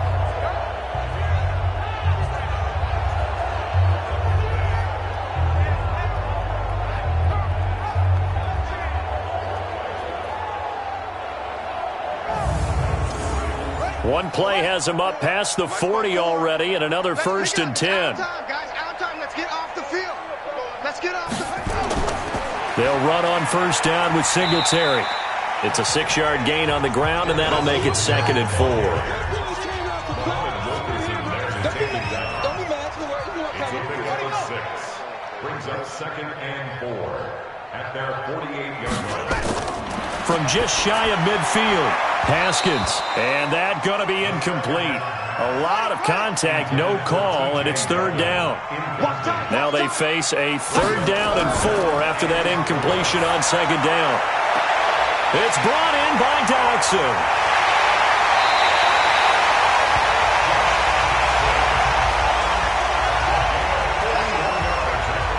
For an offense that has not found the end zone yet, that's a big play. There's the spark right there. The big play that they needed. Now they've got to go ahead and finish this drive and put this ball in the end zone.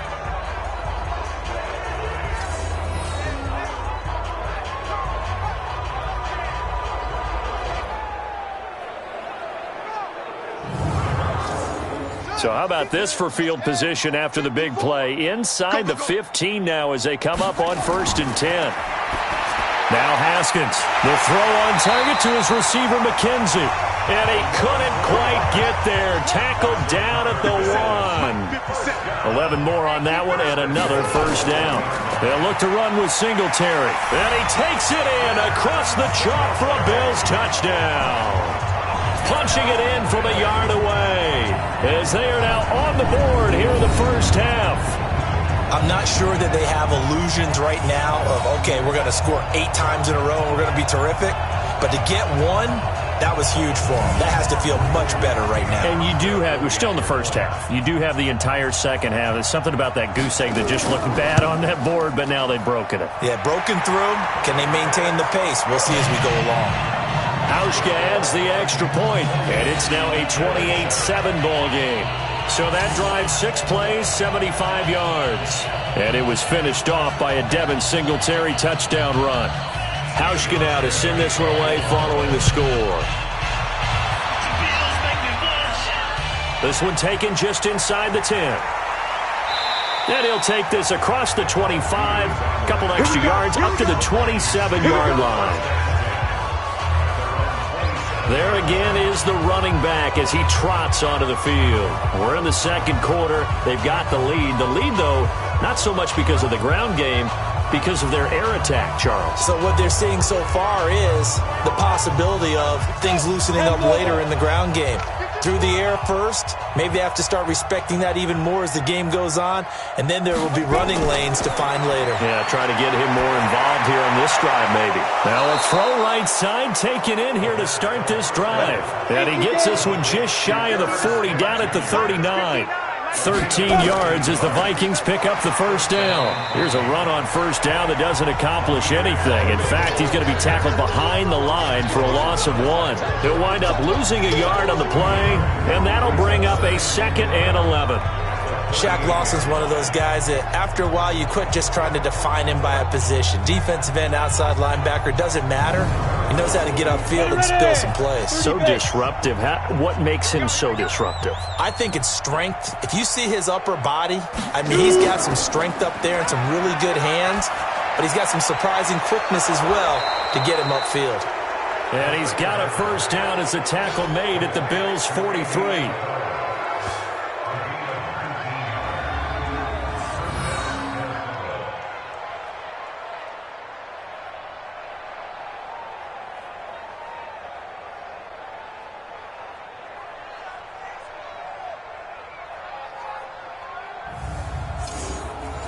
So 1st and 10 now in Buffalo territory at the 43. They'll throw on 1st down with Stidham, rolling to his left. And now he's going to use his legs. Nice work to get 7 out of that, and it's 2nd down.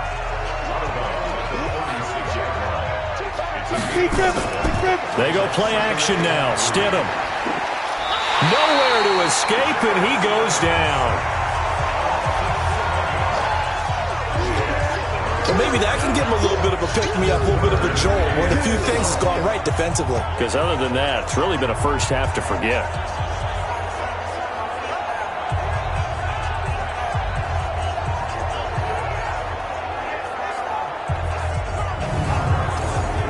The Vikings on 3rd down. They haven't been stopped yet. A perfect 7 for 7. This is 3rd and 10. On 3rd down, Stidham finds his target. It's Gates.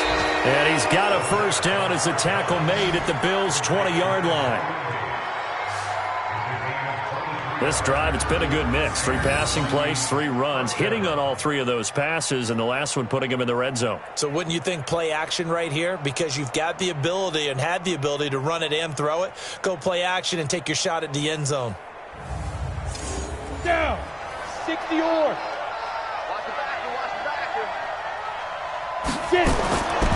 Stidham sets to throw on 1st. It's caught. Smith. And brought down, but not before they get it inside the 10 to the 7. Another nice gain, 13 yards that time, and another 1st down.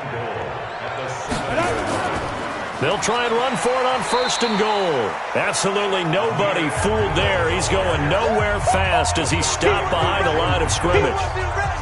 Well, it's been the air game that's taken them down on this drive before they finally turned around and handed it off on the last play. And now they're looking for the big boys to get him in the end zone. Couldn't do it there. It'll be interesting to see. Offensive lines had to pass block a lot on this drive. Will they be able to revert and fire out and create some space in the run game? On 2nd down, this is Madison. And a short pickup there down to about the 9. The 2nd down play, not much better than the first, just a gain of 1 there. This has been a long drive. You got to figure a field goal would be a letdown. Can they convert now on 3rd and goal? Eluding the pressure right. He may try and run. And he's going to score. It's a Viking touchdown. Jarrett Stidham ready for the regular season with his 2nd touchdown of the game. And the Vikings are going to widen that advantage. We've seen this already from him in this game. 2nd time he's into the end zone with a rushing touchdown. So the head coach is going to have a meeting with the owner this week. You know why? He's got to let the owner know, I know you wrote the check for his arm, but we're going to make him a part of our running game too. This guy can do it all. Let's see where he takes us. Now Bailey to tack on the extra point.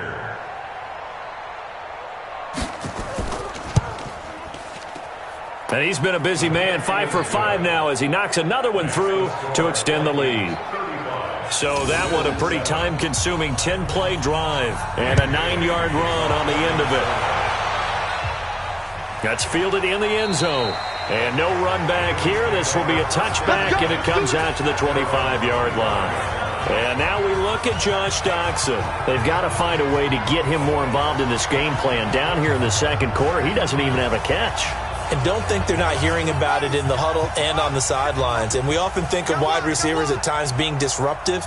It's just that they know their talents and they know the type of plays they can make, and they can make big ones. They want the ball to help their team. Yeah, you got to think he's going to want the ball more. 1 target, no catches. They throw right away, and that's complete out on the right side. And he's going to get a good gain of 9 here up to the 34. Give him 9 there on the 1st down completion. Haskins now off the bootleg. Haskins hit, and he lost the football.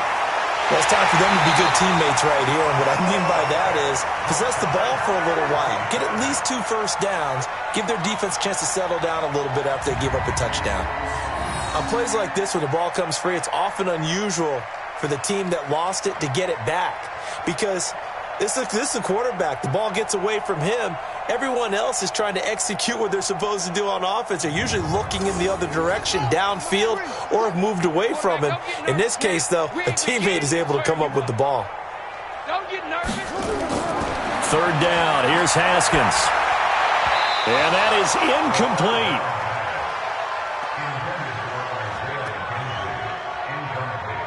By the way, as we expected, most of the starting units out here in the second quarter. So get your 2 deep, your 3 deep, your 4 deep ready for this one. If you have a particular favorite who wasn't a high draft pick or is an undrafted free agent trying to make the team, this is the time to watch him play and give it his best shot, because most of the starters, you're exactly right, they'll be out of the game watching the rest of the way.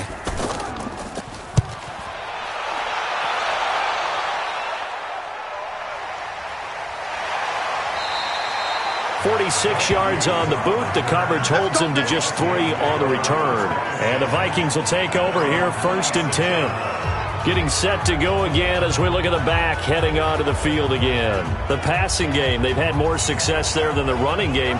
Maybe something they game plan for. How come they didn't tell us about it? Because they wanted to keep it a secret. We did ask, didn't we? But I think what happened in this one is they've realized that they've established the run pretty well, and teams are going to key on that. They thought they could open it up and have success through the air, and that's exactly what's going on. Yeah, they've had success, at least so far here in the second quarter. Facing a 2nd and 2 after that last catch, good for 8 yards. Going on the ground with Madison. And to the 42-yard line here and brought down there. That one, a 1st down pickup of 8. 2nd and 2 is prime time for a little bit of a gamble, isn't it? Open up the playbook, go play action, toss that bad boy deep. But in this situation, go ahead and give it to your back. Let him pick up a 1st down. Keep the sticks moving. Back-to-back good plays have them on the move on 1st down. Back to the ground on 1st down. Here's Madison. And very little daylight there. He'll get a couple up to the 44. 60 Pittsburgh.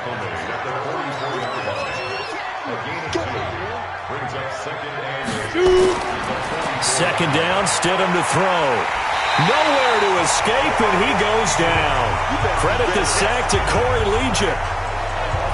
And that was just absolute perfect man coverage. Nowhere for them to go with the football. Led to a sack. And that's really difficult to do in today's NFL with all these gazelles running around that you're trying to cover in the secondary.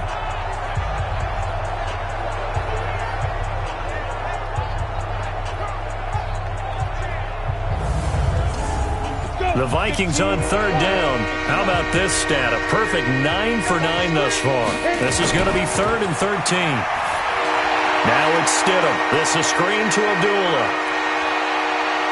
And he gets it just shy of midfield, but that's not enough. He's short of the marker. They'll get 10 there, but it leaves him just short for 4th down. They dialed up the screen pass on 3rd down, and for a second it looked like it was all going to come together, and they had a chance to pick up a 1st down, but the defense got there and finished it off.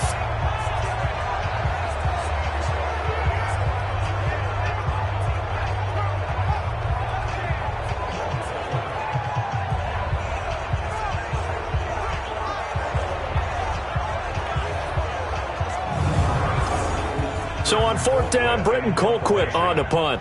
Isaiah McKenzie is back deep for the Bills. This is away and a very good kick, angled for the sidelines. Let's go, fellas.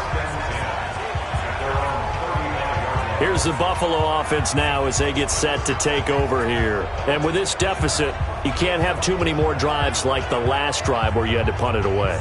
You know what I would tell my offense right here? The punter doesn't exist, guys. He doesn't even exist. He's not a team anymore. I just cut him, all right? So you've got to go out and create some offense for us here and give us some points. No way does that guy get on the field on this drive. Poor punter. Yeah, it wasn't his fault. But, hey, listen, there's got to be casualties at times. We're trying to win a game. Now the first play of the drive there is incomplete.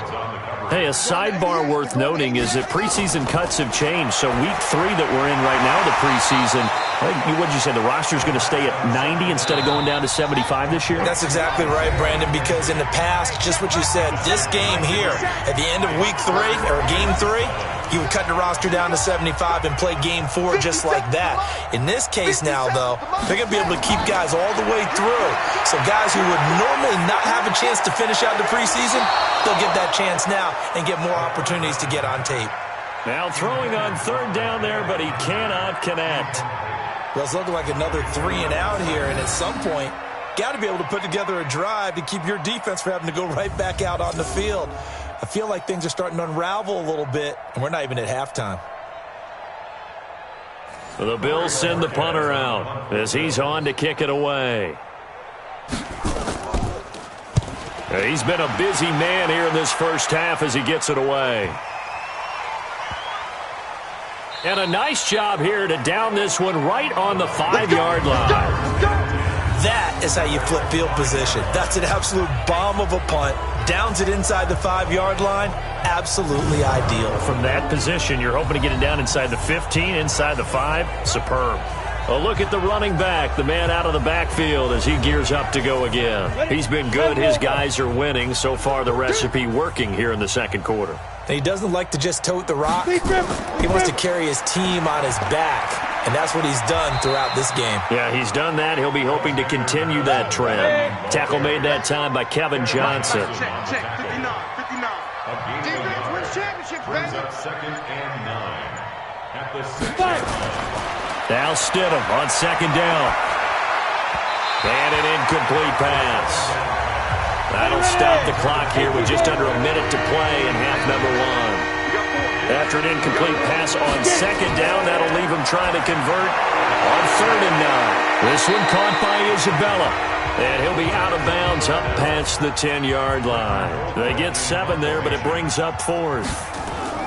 I think that call was made not so much to try and get the first down, although they would have taken it if they could have gotten it, but to give their punter a little bit of space and try and help out their defense. Yeah, they got the safe completion on third. That is how you flip field position. That's an absolute bomb of a punt. Downs it inside the 5-yard line. Absolutely ideal. From that position, you're hoping to get it down inside the 15, inside the 5. Superb. There again is the running back as he trots onto the field. And for him, it's been pretty limited involvement down on the scoreboard. Maybe time to turn to this guy. And you know me well. Winning games to me means starting with the running game and continuing to press the running game. Maybe you go away from him a little bit now, but the bottom line is he hasn't touched it enough to make a difference. Well, they haven't established that running game yet. The question is, will they? So not quite a first down just yet as they come up on second and less than a yard. They'll run a draw now with Singletary. And he's going to have a first down, but not sure it'll matter as the clock will continue to run. Now the Bills will use the second of their timeouts as it'll come with 36 ticks to go in half number 1. Throwing on first down, but this one winds up to be incomplete. They were trying to get it there to Josh Doxson. That'll bring up second down. Not wanting to take a chance this time, they'll keep it on the ground. The Vikings going to signal for the first of their timeouts as they stop it with 28 seconds to go in the first half of play.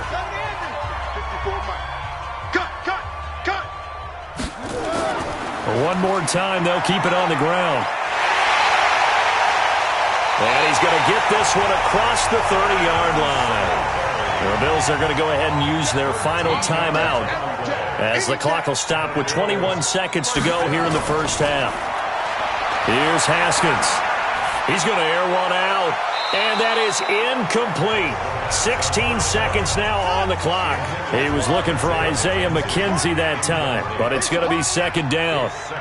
Some of the fans here don't seem too happy about what we've seen in this first half. No, not at all. Nowhere to escape, and he goes down. Now the Vikings will use the second of their timeouts as they stop it with 11 seconds remaining in this first half. 7th play of this drive coming up, but a long way to go on third down. Not wanting to risk another sack, they'll play it safe with a run. And he's going to be taken down at the 39, clearly short of the first by a few yards. And they're going to take a timeout defensively. So with 4th down coming up, they go ahead and burn it and say we'll see what happens. What we got? And they'll indeed go for it with Haskins. Letting one go deep for Roberts. And it is incomplete. So we are halfway through here in the final week of the preseason. As we'll send you down to Orlando, and we check in with Jonathan Coachman for our EA Sports Halftime Report. Coach. All right, Brandon, thanks very much. One more half of football to get through before we say goodbye to the 2019 preseason. All 32 teams in action tonight. Then everyone will be required to cut down to 53 by 4 Eastern on Saturday. And we get it all started 1 week from tonight. The Packers and Bears from Soldier Field. All right, Coach, thank you, and we welcome everyone back for quarter number 3. And he's up across the 25 and down at the 28-yard line. Out come the Bills now as they'll go on offense first here in this third quarter. They had a great drive going last time. They were moving the ball, and then all of a sudden it just stalled out. So we'll see what they can do here, Charles. And it's always easy to second guess when you don't get it on a fourth down try. But they had to like the feeling that they had going on offense. They want to continue to see if they can capture that again on this drive and maybe get in the same position. Yeah, and that's, I mean, like I said, they were moving the football. It's not like they went 4 and out, so I don't think it's a deal where the offense doesn't have confidence. No, I agree with you totally on that one. If anything, they may have gained more confidence. Okay, they stopped us once. That's all right. Let's keep moving it. Make them do it again. First play of the drive goes the wrong way. Here's 2nd and 12. That's what I do. Singletary again. And not a whole lot doing there as he'll get it up to about the 28-yard line. 1 yard officially on the pickup, and it'll leave him with a 3rd and 11. Now it's Haskins. Partner, we know today's NFL is really built around the guy throwing the football. But these short runs, they still pay dividends because they can take their toll on a defense, and they can add up as the game goes along. You control the clock, you control the ball, and that way you often control the game. Well, we're into the second half now, and this is an offense that continues to struggle to sustain a drive. Looks like they're just totally out of sync, whether they're running the ball, passing the ball like we saw there. I don't know. The rhythm seems off. And this is going to hit the goal line and continue on into the end zone for a touchback. It's the Vikings' turn on offense. We get ready for their first possession of the second half. They have the lead here. Well, we talk a lot about pregame speeches. What are halftime speeches like? For the most part, not nearly as emotional. They're a lot more clinical. Every now and then, though, they'll get after you if they think they need to light a fire. But in this case, let's go into the virtual locker room, because here's what I think happened. They got in there and they said, listen, let's take control right away. Defense, we got the lead. Defense, don't give up any points. Turn the ball back over to the offense and let them go down and score and give us more of a cushion in the game. Check so far. Defense shut them down. Let's see if the offense gets done. Now Stidham. It's complete. Abdullah. They get 14 there. First down, Vikings. Check, 59. Go. On first down, Stidham steps away. Now he'll pull it down. He's got a first down and then some inside the 40. And finally taken down at the 30-yard line. Able to find a lot of empty space there, picking up the first down at a 21-yard gain. We've seen the pressure get to him several times in this game. There, though, we see him escape it. And we've seen this rookie video before as well. That type of pressure, oftentimes, what do you resort to? Your legs, try and escape. What you hope is that this doesn't become habit for him, that he learns how to handle the pressure, still keep his eyes downfield, and make some throws. So 1st and 10 now in Buffalo territory at the 30-yard line. And he'll be brought down. Oh, that's a face mask. Certainly looked like it. Indeed, here come the flags. Defense. So that flag will cost him 15. And it doesn't matter anymore how you get the face mask. Any part of it, that's going to be 15 yards. So the yellow flag came out, and that leads to a new set of downs for this offense. 1st and 10. They'll run with Madison. And they'll lose yardage here. They go backwards to the 13-yard line. That's going to go as a loss of 2, and it'll be 2nd down. This offense has had a lot to like in this game. I don't know that last play, though, is going to make the highlight reel. It's not going to make the highlight reel, but it will be the focus of the film session that the team has to sit through. I've sat through those before. Never any fun. You're always excited about your good plays, and they actually fast forward through those. All right, that was good. All right, great. They get to the bad ones and really illuminate them. Not cool. It's caught in the end zone. Touchdown, Minnesota. Herb Smith Jr. there to make the grab as his guys continue to put this one out of reach. Sometimes those tight ends are a mismatch. They found the mismatch there. And that's exactly why you want to draw up those types of plays, because coverage is just going to go to the natural guys, the guys that make the big plays on the outside. But if you work your tight end into it, that's a tough one for a defense to handle. Tough. They couldn't handle it. It worked out for 6. Bailey got the extra point, and that will extend this big lead. That time a 6-play drive, and it's polished off by a Vikings score. This will be taken about the 12. And they're going to start this drive in pretty good shape as they get it up past the 30. Back onto the field now comes the Bills offense. They've got to dig down deep. I mean, they need something right now, really anything to cling on to. This offense has struggled.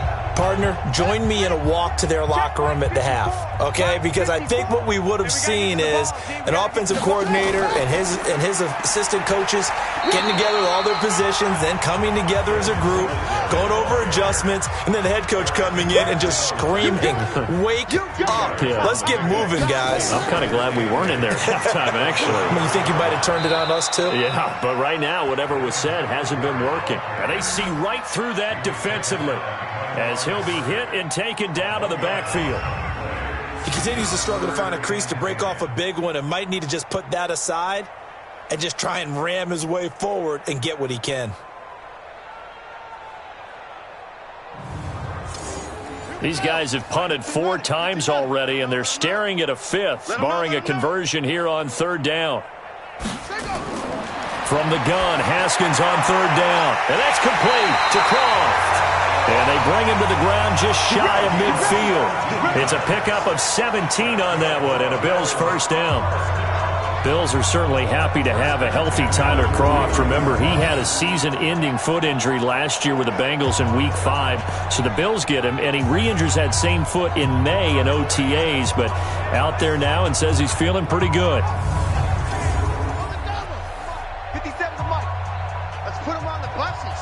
Let's put that team on the On 1st down, Singletary. And he's got it across the midfield stripe and into Viking territory. 3 yards on the pickup there, and it'll be 2nd down. From just shy of midfield, Haskins, and the grab by Croft. And this is going to turn into another first down as the tackle is made at the Vikings' 32-yard line. And there's another completion to the tight end. And let's face it, it is hard to overthrow a 6'6" target. It is indeed. Quarterbacks like their speed guys. They like that huge 6'6" target that they've got in him. They really do, and it reminds me of what one great tight end told me once. He told his quarterback, just make sure you throw it up there. You know, kind of like put it up on the top shelf where the kids can't get it. Throwing now, Haskins on 1st down. Finding Knox there, complete. And this will leave him a yard short. Nice pickup of 9 yards on 1st down. Give him 9 there on the 1st down completion. When you execute a drag or a crossing route really well and give them a chance to let it develop a little bit, you can gain some significant yardage hitting your tight end on that one. And he's got it. And he doesn't quite make it, taking it within an eyelash. Dropped at the 1.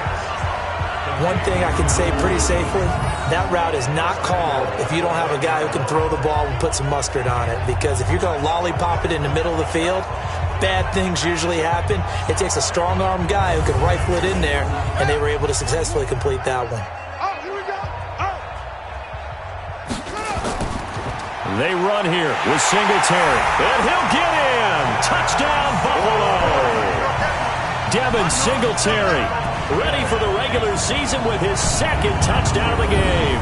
And the Bills are in for 6. He's doing his part, but still facing a sizable deficit. And he would like to do more, but he needs help from the other two-thirds, right? He needs his defense to bow up a little bit, and he also needs special teams to maybe create some big plays and help them get back in it. Hauschka with the extra point, and that'll cut the lead down a bit to 28. So that drive in total 8 plays, and it was finished off by a Devin Singletary touchdown run. Hauschka now to send this one away following the score. This is taken about 7 yards deep. And no run back here. This will be a touchback, and it comes out to the 25-yard line. And now out comes Minnesota. And last time out, another touchdown. And I think there may be some empty seats around here by the time the fourth quarter comes around. Yeah, I have to agree with you because this was just about decided. But you know who benefits from all those empty seats? You and me, trying to get to the airport. That's the road true. to be fairly clear that is by the time we have to leave the booth. And not much to speak of. Call it a 1-yard gain up to the 26. Here's Madison. And he's taken down, but able to slip across the 35. That's pretty much meat and potatoes right there, wasn't it? Just go right at them and let your big horse charge up the middle. Not too fancy there, was it? Nothing fancy at all, challenging that defense. And on that go-around, the offense won the challenge. Line of scrimmage, the 37 on 1st and 10. Now Stidham on 1st down. And he rifles one incomplete. He was trying to get it to Michael Crabtree there. And that'll bring up 2nd down. Line of scrimmage, again the 37 as they line up 2nd and 10. Here's Stidham to throw. Nowhere to escape, and he goes down. Got to give him points for the attempt, but there's just a wave of pressure there. A host of people in the area. Evades a few, but couldn't evade all of them.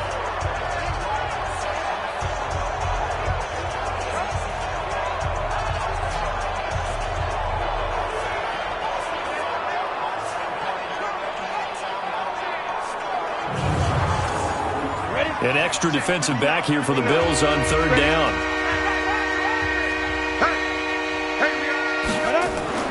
Third and long. It's Stidham. And that will be incomplete.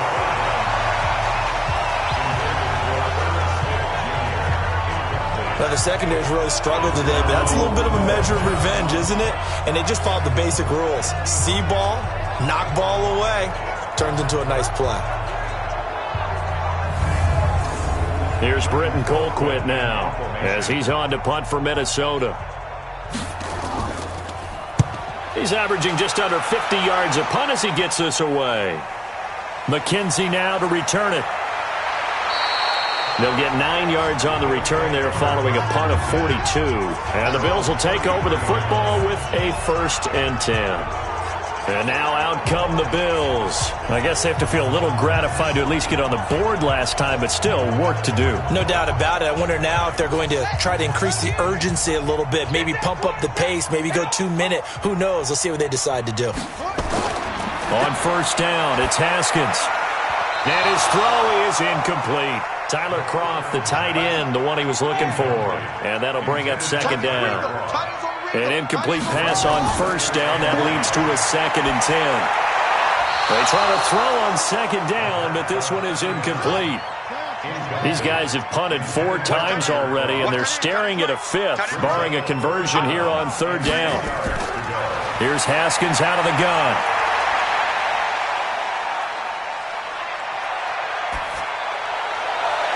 And that will be incomplete.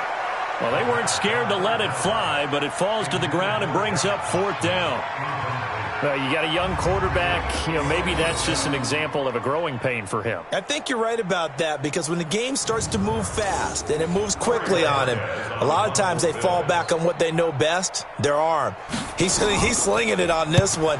Had a wide open target, but didn't have the proper footwork to increase his accuracy. And not what he was hoping for there, as this will hit in the end zone for a touchback. Now the Minnesota offense set to take over again. They're out in front. Last time they had to punt it away. We'll see if they can add to their lead now. They don't want to go out and punt it away again. This team now wants to get a cushion, put people away. They want to run their offense and have it end up in the end zone. Looking for more there on first down, but this throw downfield incomplete. Michael Crabtree, the intended receiver, and it's second down. Play action. It's Stidham. And this is incomplete. Tight end Irv Smith, the intended receiver, and it's third down. So back-to-back incompletions, and that has him staring at a 3rd and 10. To throw is Stidham. And the throw there going to be incomplete. I don't know. He had to be pretty quick with his fingers to start and stop after the ball hit the ground. I'm giving him some credit. Well, I'm thinking about the mental focus, you know? Yeah. The mental focus. Yeah, that's true. Got to stay with it. That's true. Here's Britton Colquitt now as he's on to punt for the 4th time tonight. His first punt, 45 yards. This looks good as well. To return is McKenzie. That'll be a 47-yard punt, officially 5 on the return.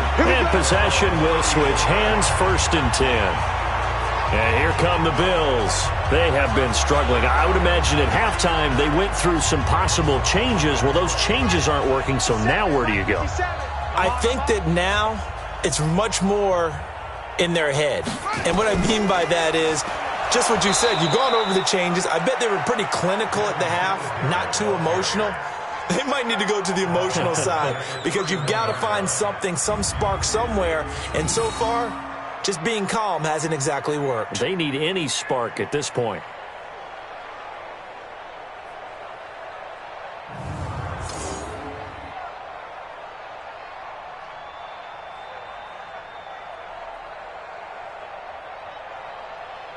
A 3-yard loss to start the drive. They'll look to make that up and then some on 2nd and 13.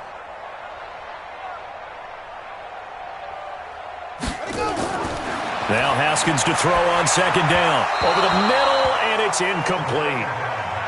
These guys have punted 4 times already, and they're staring at a 5th, barring a conversion here on 3rd down. Off the play fake. Here's Haskins. And that is incomplete.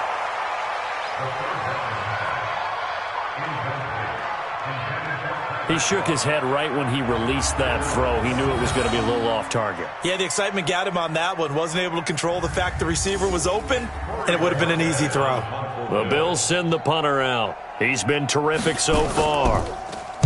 And this is away. It's a high kick, and he got all of it. And a little too much mustard on that one. It hits a couple yards into the end zone. A missed opportunity there maybe to pin him back. Getting set to go again as we look at the back, heading onto the field again. And after a sluggish start, he's really bounced back. The numbers bear that out. And you're a baseball guy, partner. How many at-bats over the course of a baseball season? Oh, boy, 4 in a game. Yeah, about 4 in a game. 4 times 162. 350 or so, right? Sometimes it takes a while for a guy to get going. That's my point. It's not the first few carries. You don't worry about that. As they go along, get that guy lathered up, get those blocking assignments down. Those 2-yard gains turn into bigger gains as the game moves along. And he's able to get out to the 32, brought down there. 9 yards to pick up there, and it's a 1st down. And there we saw one of the downsides of blitzing during a rundown because sometimes you get out of your gaps. You don't fit the run quite as well because you're headed towards the ball carrier with abandon. From the 32 now, here's 1st and 10. Watch the run. Watch the run. Here's Madison running on 1st down. Kayvon Webster there to make the tackle.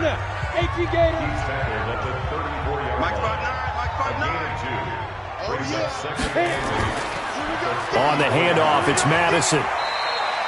It's a 4-yard pickup there, and it leaves him with 3rd and 5.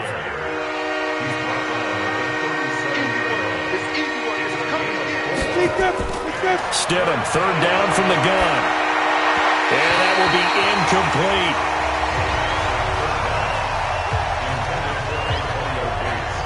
By the way, I got to apologize because I just realized for about the last 4 or 5 plays I'm eking over into your territory up here in the booth. My bad. I'm going to get back over to my spot. Yeah, we're not talking about our on-air commentary. I mean, what is all this extra paper? I mean, this is unusual for you. My bad. Normally you run a really tight ship. What's going on here? Just like that incomplete pass, I'm going to try to tighten things up here for this next play. Now, if you're a fan of punting, this game's for you. He's been out there quite a bit. That one may be his best yet. Yeah, he certainly got his leg loose by now. It kind of reminds me of my college football coach, John Majors. He loved the punting game because he liked the positioning, the field position, and he loved to play defense. Now the Bills offense gets ready to head back onto the field. They're going to have to go at least 50, 60 yards here if they want to ensure that they don't have to punt the ball like they did last time. Yeah, so what you're saying is we're not playing to just get out of the shadow of your own goal line, right? You're playing to make sure the punter doesn't see the field again. So it's not picking up a couple of first downs. You want to pick up 5 or 6 first downs and make sure you move the ball into their territory.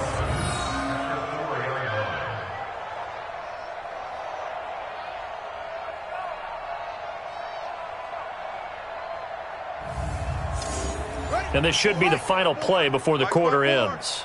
Don't get nervous.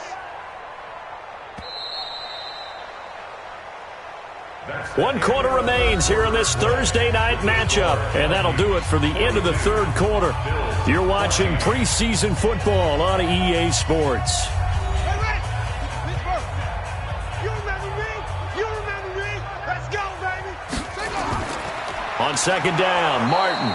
And he is going to be stopped cold behind the line of scrimmage.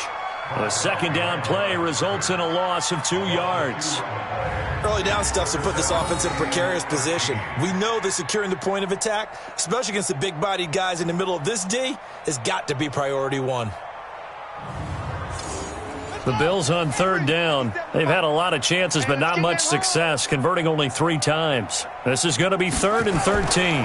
Again, it's Martin. And this one will be taken up. They'll spot it right at the 7. It's a gain of 5 on the play, and it'll bring up a 4th down. Well, they got off the field on third down. An excellent job, an excellent defensive series. We always talk about adjustments, and usually only at halftime. But the best teams adjust series to series. And on that series, they adjusted so well that they got the job done in fine style. The punt team on now is from their end zone. They get it away. It's a 45-yard punt, just a 1-yard return. And the offense will take over with a new set of downs. Now the Vikings offense works their way back onto the field. We've got a lopsided game here. I don't know, Charles, what does the handbook say that we discuss when we've got a game like this in the fourth quarter? Hold on a second. Let me thumb to the proper page on that. Know what it says? What? Let's discuss how we got here. This is a dominant performance, where they took control of this game, how they've managed to keep control of this game, and then we go ahead and think about how we're going to leave here and get to the airport. In a lopsided blowout, the roads are usually open. It's a loss of 10 yards on the play. Here's Abdullah. A good productive run there on first down. He winds up getting 8. Your trip is here. They'll run it with Madison. 11 yards on the pickup, and that'll bring up a 3rd and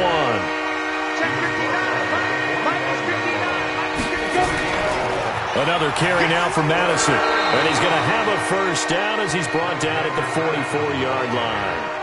They only get 2 there, but on 3rd and 1, that's all they needed to keep the drive going. Brandon, when a defense just simply can't get off the field on third down, and we all know how important that down is for both sides of the ball, you often feel like you're just a step behind whatever they're doing offensively. And one of the differences in this game, no doubt, third down conversion, and that is going to be a story they'll talk about after this one. Now a give to Madison. And running room scarce here. He's going to be stopped in his tracks at the line of scrimmage. Officially no gain on the play, and it's second down. Stidham. He gets this one to Michael Crabtree. And he's got a first down as the tackle made at the Bills' 17-yard line. They have the nice cushion. They just want to pour it on right now, still throwing the football. And I know my background says, why do you need to do this? Just go ahead and run out the clock and get a win. But as many people pointed out to me, this is a video game, man. Go ahead and put the numbers up. Sportsmanship, not an issue. Exercise those fingers. Let's go. Let's get this ball back for the offense. Let's go. Let's go. Now a handoff here to his running back. And stopped a few yards shy of the goal line at the 3. Back-to-back nice gains. That one for 14 yards and another first. Oh, that's one to warm the hearts of all those old-school football players, isn't it? Tough, hard, gritty run. Got behind his pads, bowled over a few people. Look at that one, right up the gut. Saw it through 3 quarters. No reason to lighten up now. They run. Abdullah.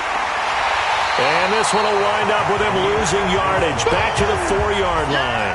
That's going to go as a loss of a yard, and it'll be second down. Brandon, at some point, these defenders absolutely have to say, we've just got to make a stand. We've had enough of this. Giving up a lot of points in this game, but look better on that play.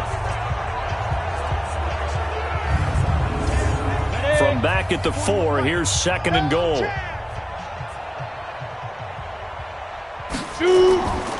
Stidham. Completes it to the fullback Ham. And he is going to lose yardage here. That's a big loss of 3, and it brings up third down. I think he tried to fool him on that one. You know, being able to throw the ball to the fullback position, no one was fooled on that play. No, lost yardage. You think they should yank that one from the playbook, at least for the time being? I think what you do is you take it out and you evaluate it next week in practice.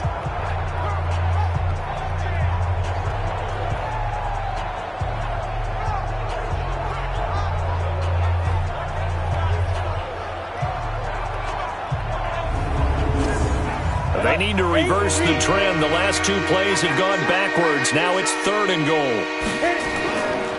And he'll give it here to his running back. And he goes backwards on this one. Losing yardage to the 7. Tough sledding. They lose a yard there on third. Doubling this guy has to be a priority before moving up to the next level because the big fella, he just ate that one alive, just stuffed it. In fact, before the game, he was talking to us, and he's like, hey, these pants make me look fat? And we said, nah, man, you're just a whole lot of guy. He is at well over 300 pounds. He's a big man. Bailey's kick is good. And they're sitting pretty now as the lead grows even further. So it's 3 more points, and that widens this thing out even further here in the 4th. And you know in this league, you can never have enough points, but this widens it out, as you said, and now it's all about ball control, isn't it? Now after the field goal, Bailey will kick it away. That'll be taken in the end zone. And no run back here. This will be a touchback, and it comes out to the 25-yard line. Here's the Buffalo offense now as they get set to take over here. And on the last go-around, they really couldn't get anything going. They had to punt from deep inside their own territory, which means you're going to lose the field position battle as a general rule. What they're looking for now is a little more consistency, move the ball at least a few times on offense, get a couple of first downs, and hopefully flip the field. Yeah, just something to build off of. That's what they're looking for here. And the drive starts with a completion left side, and they're able to get this one across the 35. 11 yards and a Buffalo first down. Haskins will throw. They go with the screen. It's Yeldon. He's got a first down and then some at midfield. 16 yards there, and the Bills have a first down. When you run a screen pass really well, you got to like the look of it because so many parts come together to make it work well. The offensive linemen, where they're faking people out, the back slipping out there, catching the football, then all of them going together as one unit downfield, a really nice pickup.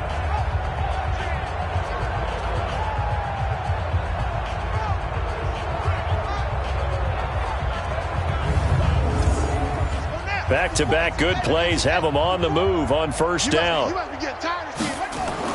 Haskins looking to throw on first down. And his throw's going to be incomplete.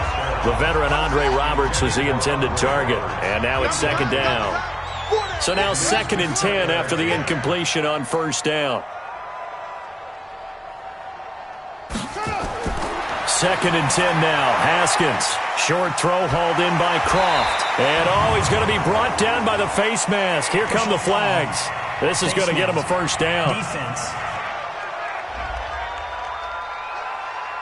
So they'll take the yardage and tack on 15 more for the face mask. Talk about a play that absolutely costs you in the end. Just trying to do your job, right? Trying to get him on the ground. Next thing you know, they'll march off another 15 against your squad. And now it's 1st and 10. A big mistake, especially when you factor in the personal foul yardage. The throw on target to his receiver, McKenzie. And down inside the 15, shy of the 10.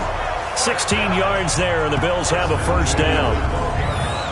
Partney sold the go route really well. Thought he was going deep, then curled it back inside for a nice completion. DBs love when they pump the brakes, don't they? Yeah, that's really a whole lot of fun. It's almost like you said, listen, if you're going to sell the go, just go. Well, let's see who's faster. Strip the ball. Strip that ball. Now Haskins on first down. And that is caught. Touchdown, Buffalo. Andre Roberts there to make the grab. And the Bills cut into that lead. A lot of people might call this backyard football. Sometimes just understanding who you've got out wide and who you're going to throw it to. Give him an opportunity to go up and make a play, even when contested. Looks like that one worked out pretty well. The trust factor, in effect. Now Hausch can attack on the extra point.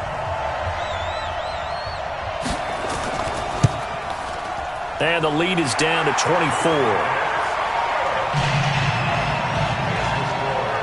So that drive spanned 5 plays. And it culminates in a Bills touchdown.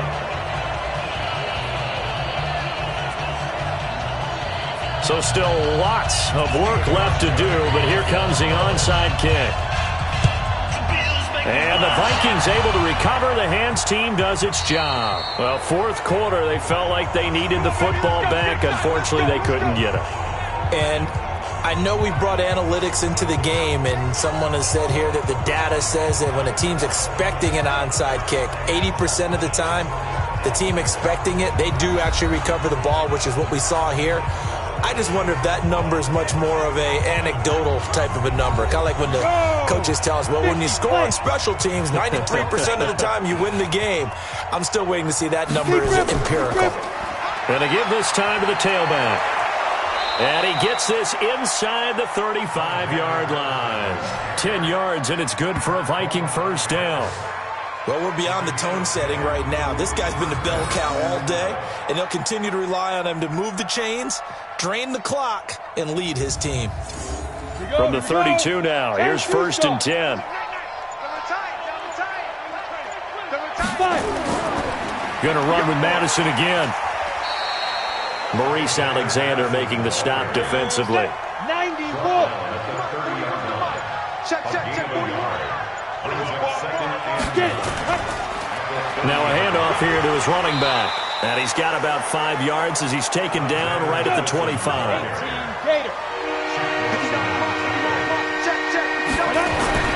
Now Stidham. Hard throw, incomplete. Before the game, they were running the route tree about as efficiently and effectively as we could have possibly imagined, but sometimes the passes just go awry. Yeah, let's face it. When you're running the route tree in pregame, you don't have defenders breathing down your neck. You don't have defensive backs making plays on the football. Hard to replicate the intensity of the game in pregame. So a good kick there to polish off the drive with 3 points. Yeah, coaches always talk about finishing a drive with a kick. 2 of them give you points, either an extra point or, in this case, a field goal. Now after the field goal, Bailey will kick it away. That's fielded in the end zone. And no run back here. This will be a touchback, and it comes out to the 25-yard line. And the Bills getting set to go. And for them, a touchdown their last go-around. Obviously, they'll be hoping to do that again. And when you start plotting for this drive, when you start thinking to yourself, okay, what are we going to do? You don't go away from what you did before because that worked, but you have to be prepared for wrinkles and counters because you know they'll make some adjustments.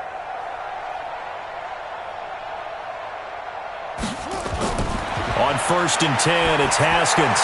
Short throw hauled in by Croft. And he's taken down but able to slip across the 35.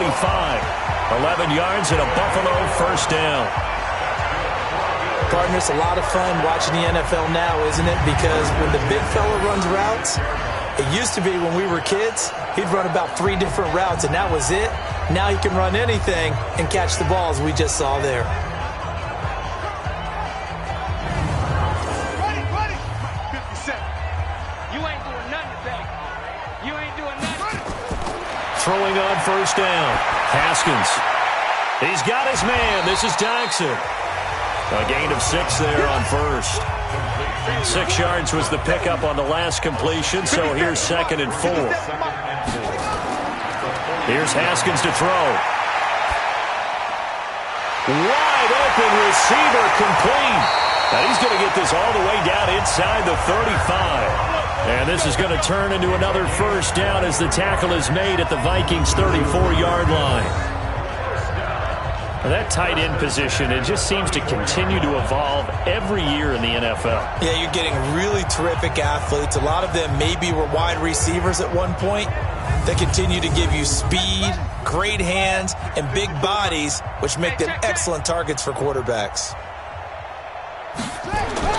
On first down, Haskins, and it's incomplete. I think we can make this one pretty simple. That was a rookie mistake made by the rookie quarterback, trying to force a pass without really using proper mechanics. Now a throw left sideline here is complete. And down to the 20 he'll go before heading out of bounds. 15 yards that time, and a Buffalo first.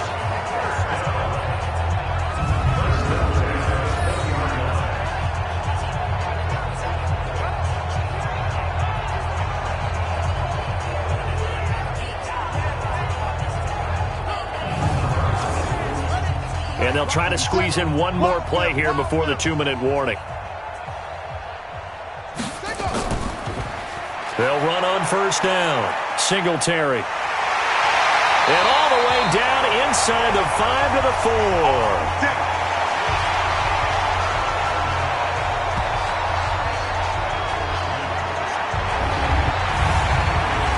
So it's Bills football here as we get you reset. They've got it 1st and goal as they look to punch in a late score. Looking to throw, Haskins. And it's caught. And he'll be brought down here at the 3-yard line. He'll get only 2 there, and it's 2nd and goal. So the ball position now at the 3. Here's 2nd and goal. Now it's Haskins. Throwing middle, but it's incomplete. The line of scrimmage is the 3 as they look to cash in on 3rd and goal. On 3rd and goal, Haskins. And this is caught. Well, they get one back. Picking up the late touchdown here, but still down big. There was no going through the progressions on that touchdown pass. Yeah, nor was it necessary. His receiver won that route early, presented himself. No reason to wait. Go ahead and put it on him and score a touchdown. Here's Hauschka for the extra point.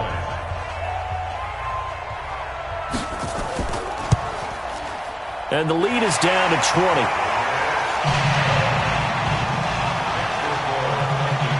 So that drive consumes 9 plays all told. And it ends in a Buffalo touchdown. And the Vikings able to recover. The hands team does its job. The risk-reward of the onside kick. When you don't get it, the risk comes out to play. And here they gave up great field position. And that's the key to everything, because you're trying your best to press advantages when you have them. And field position leads you to that type of play calling, and whether you want to blitz or whether you want to throw the ball deep, those types of things. Now that they've given up that type of field position, the advantage is switched to their opponent. Ready? 60 Pittsburgh. Exit. Double tight, guys, double tight. Farm down. And he'll give it here to his running back. And some good tackling there as he stopped up at about the 41. Give him 3 on first down. It'll set up a 2nd and 7. Not much happening there on first down. I thought there might have been a hole for a split second. Yeah, but it dried up pretty quickly, didn't it? Closed fast. And this winds up a pickup of 2, maybe 2.5 to about the 39. Calling a gain of a couple, and that's going to leave him with a 3rd and about 5. Charles, it's one thing to win. It's another thing to win and put up the amount of points that they did. Boy, were they clicking on offense. They can't help but feel great about themselves, can they? I mean, what a game to put up that number of points, continually feeling like they're moving the ball and things are working and clicking. They think that they can bottle this and carry it with them. And as an offensive coordinator, you just don't think you can do anything wrong. Whatever you call, run, pass, it's all going to work. That's called being in the zone. So that'll do it for us. For Charles Davis and all our crew, I'm Brandon Gaudin. You've been watching the NFL on EA Sports. With that, we say good night from Buffalo.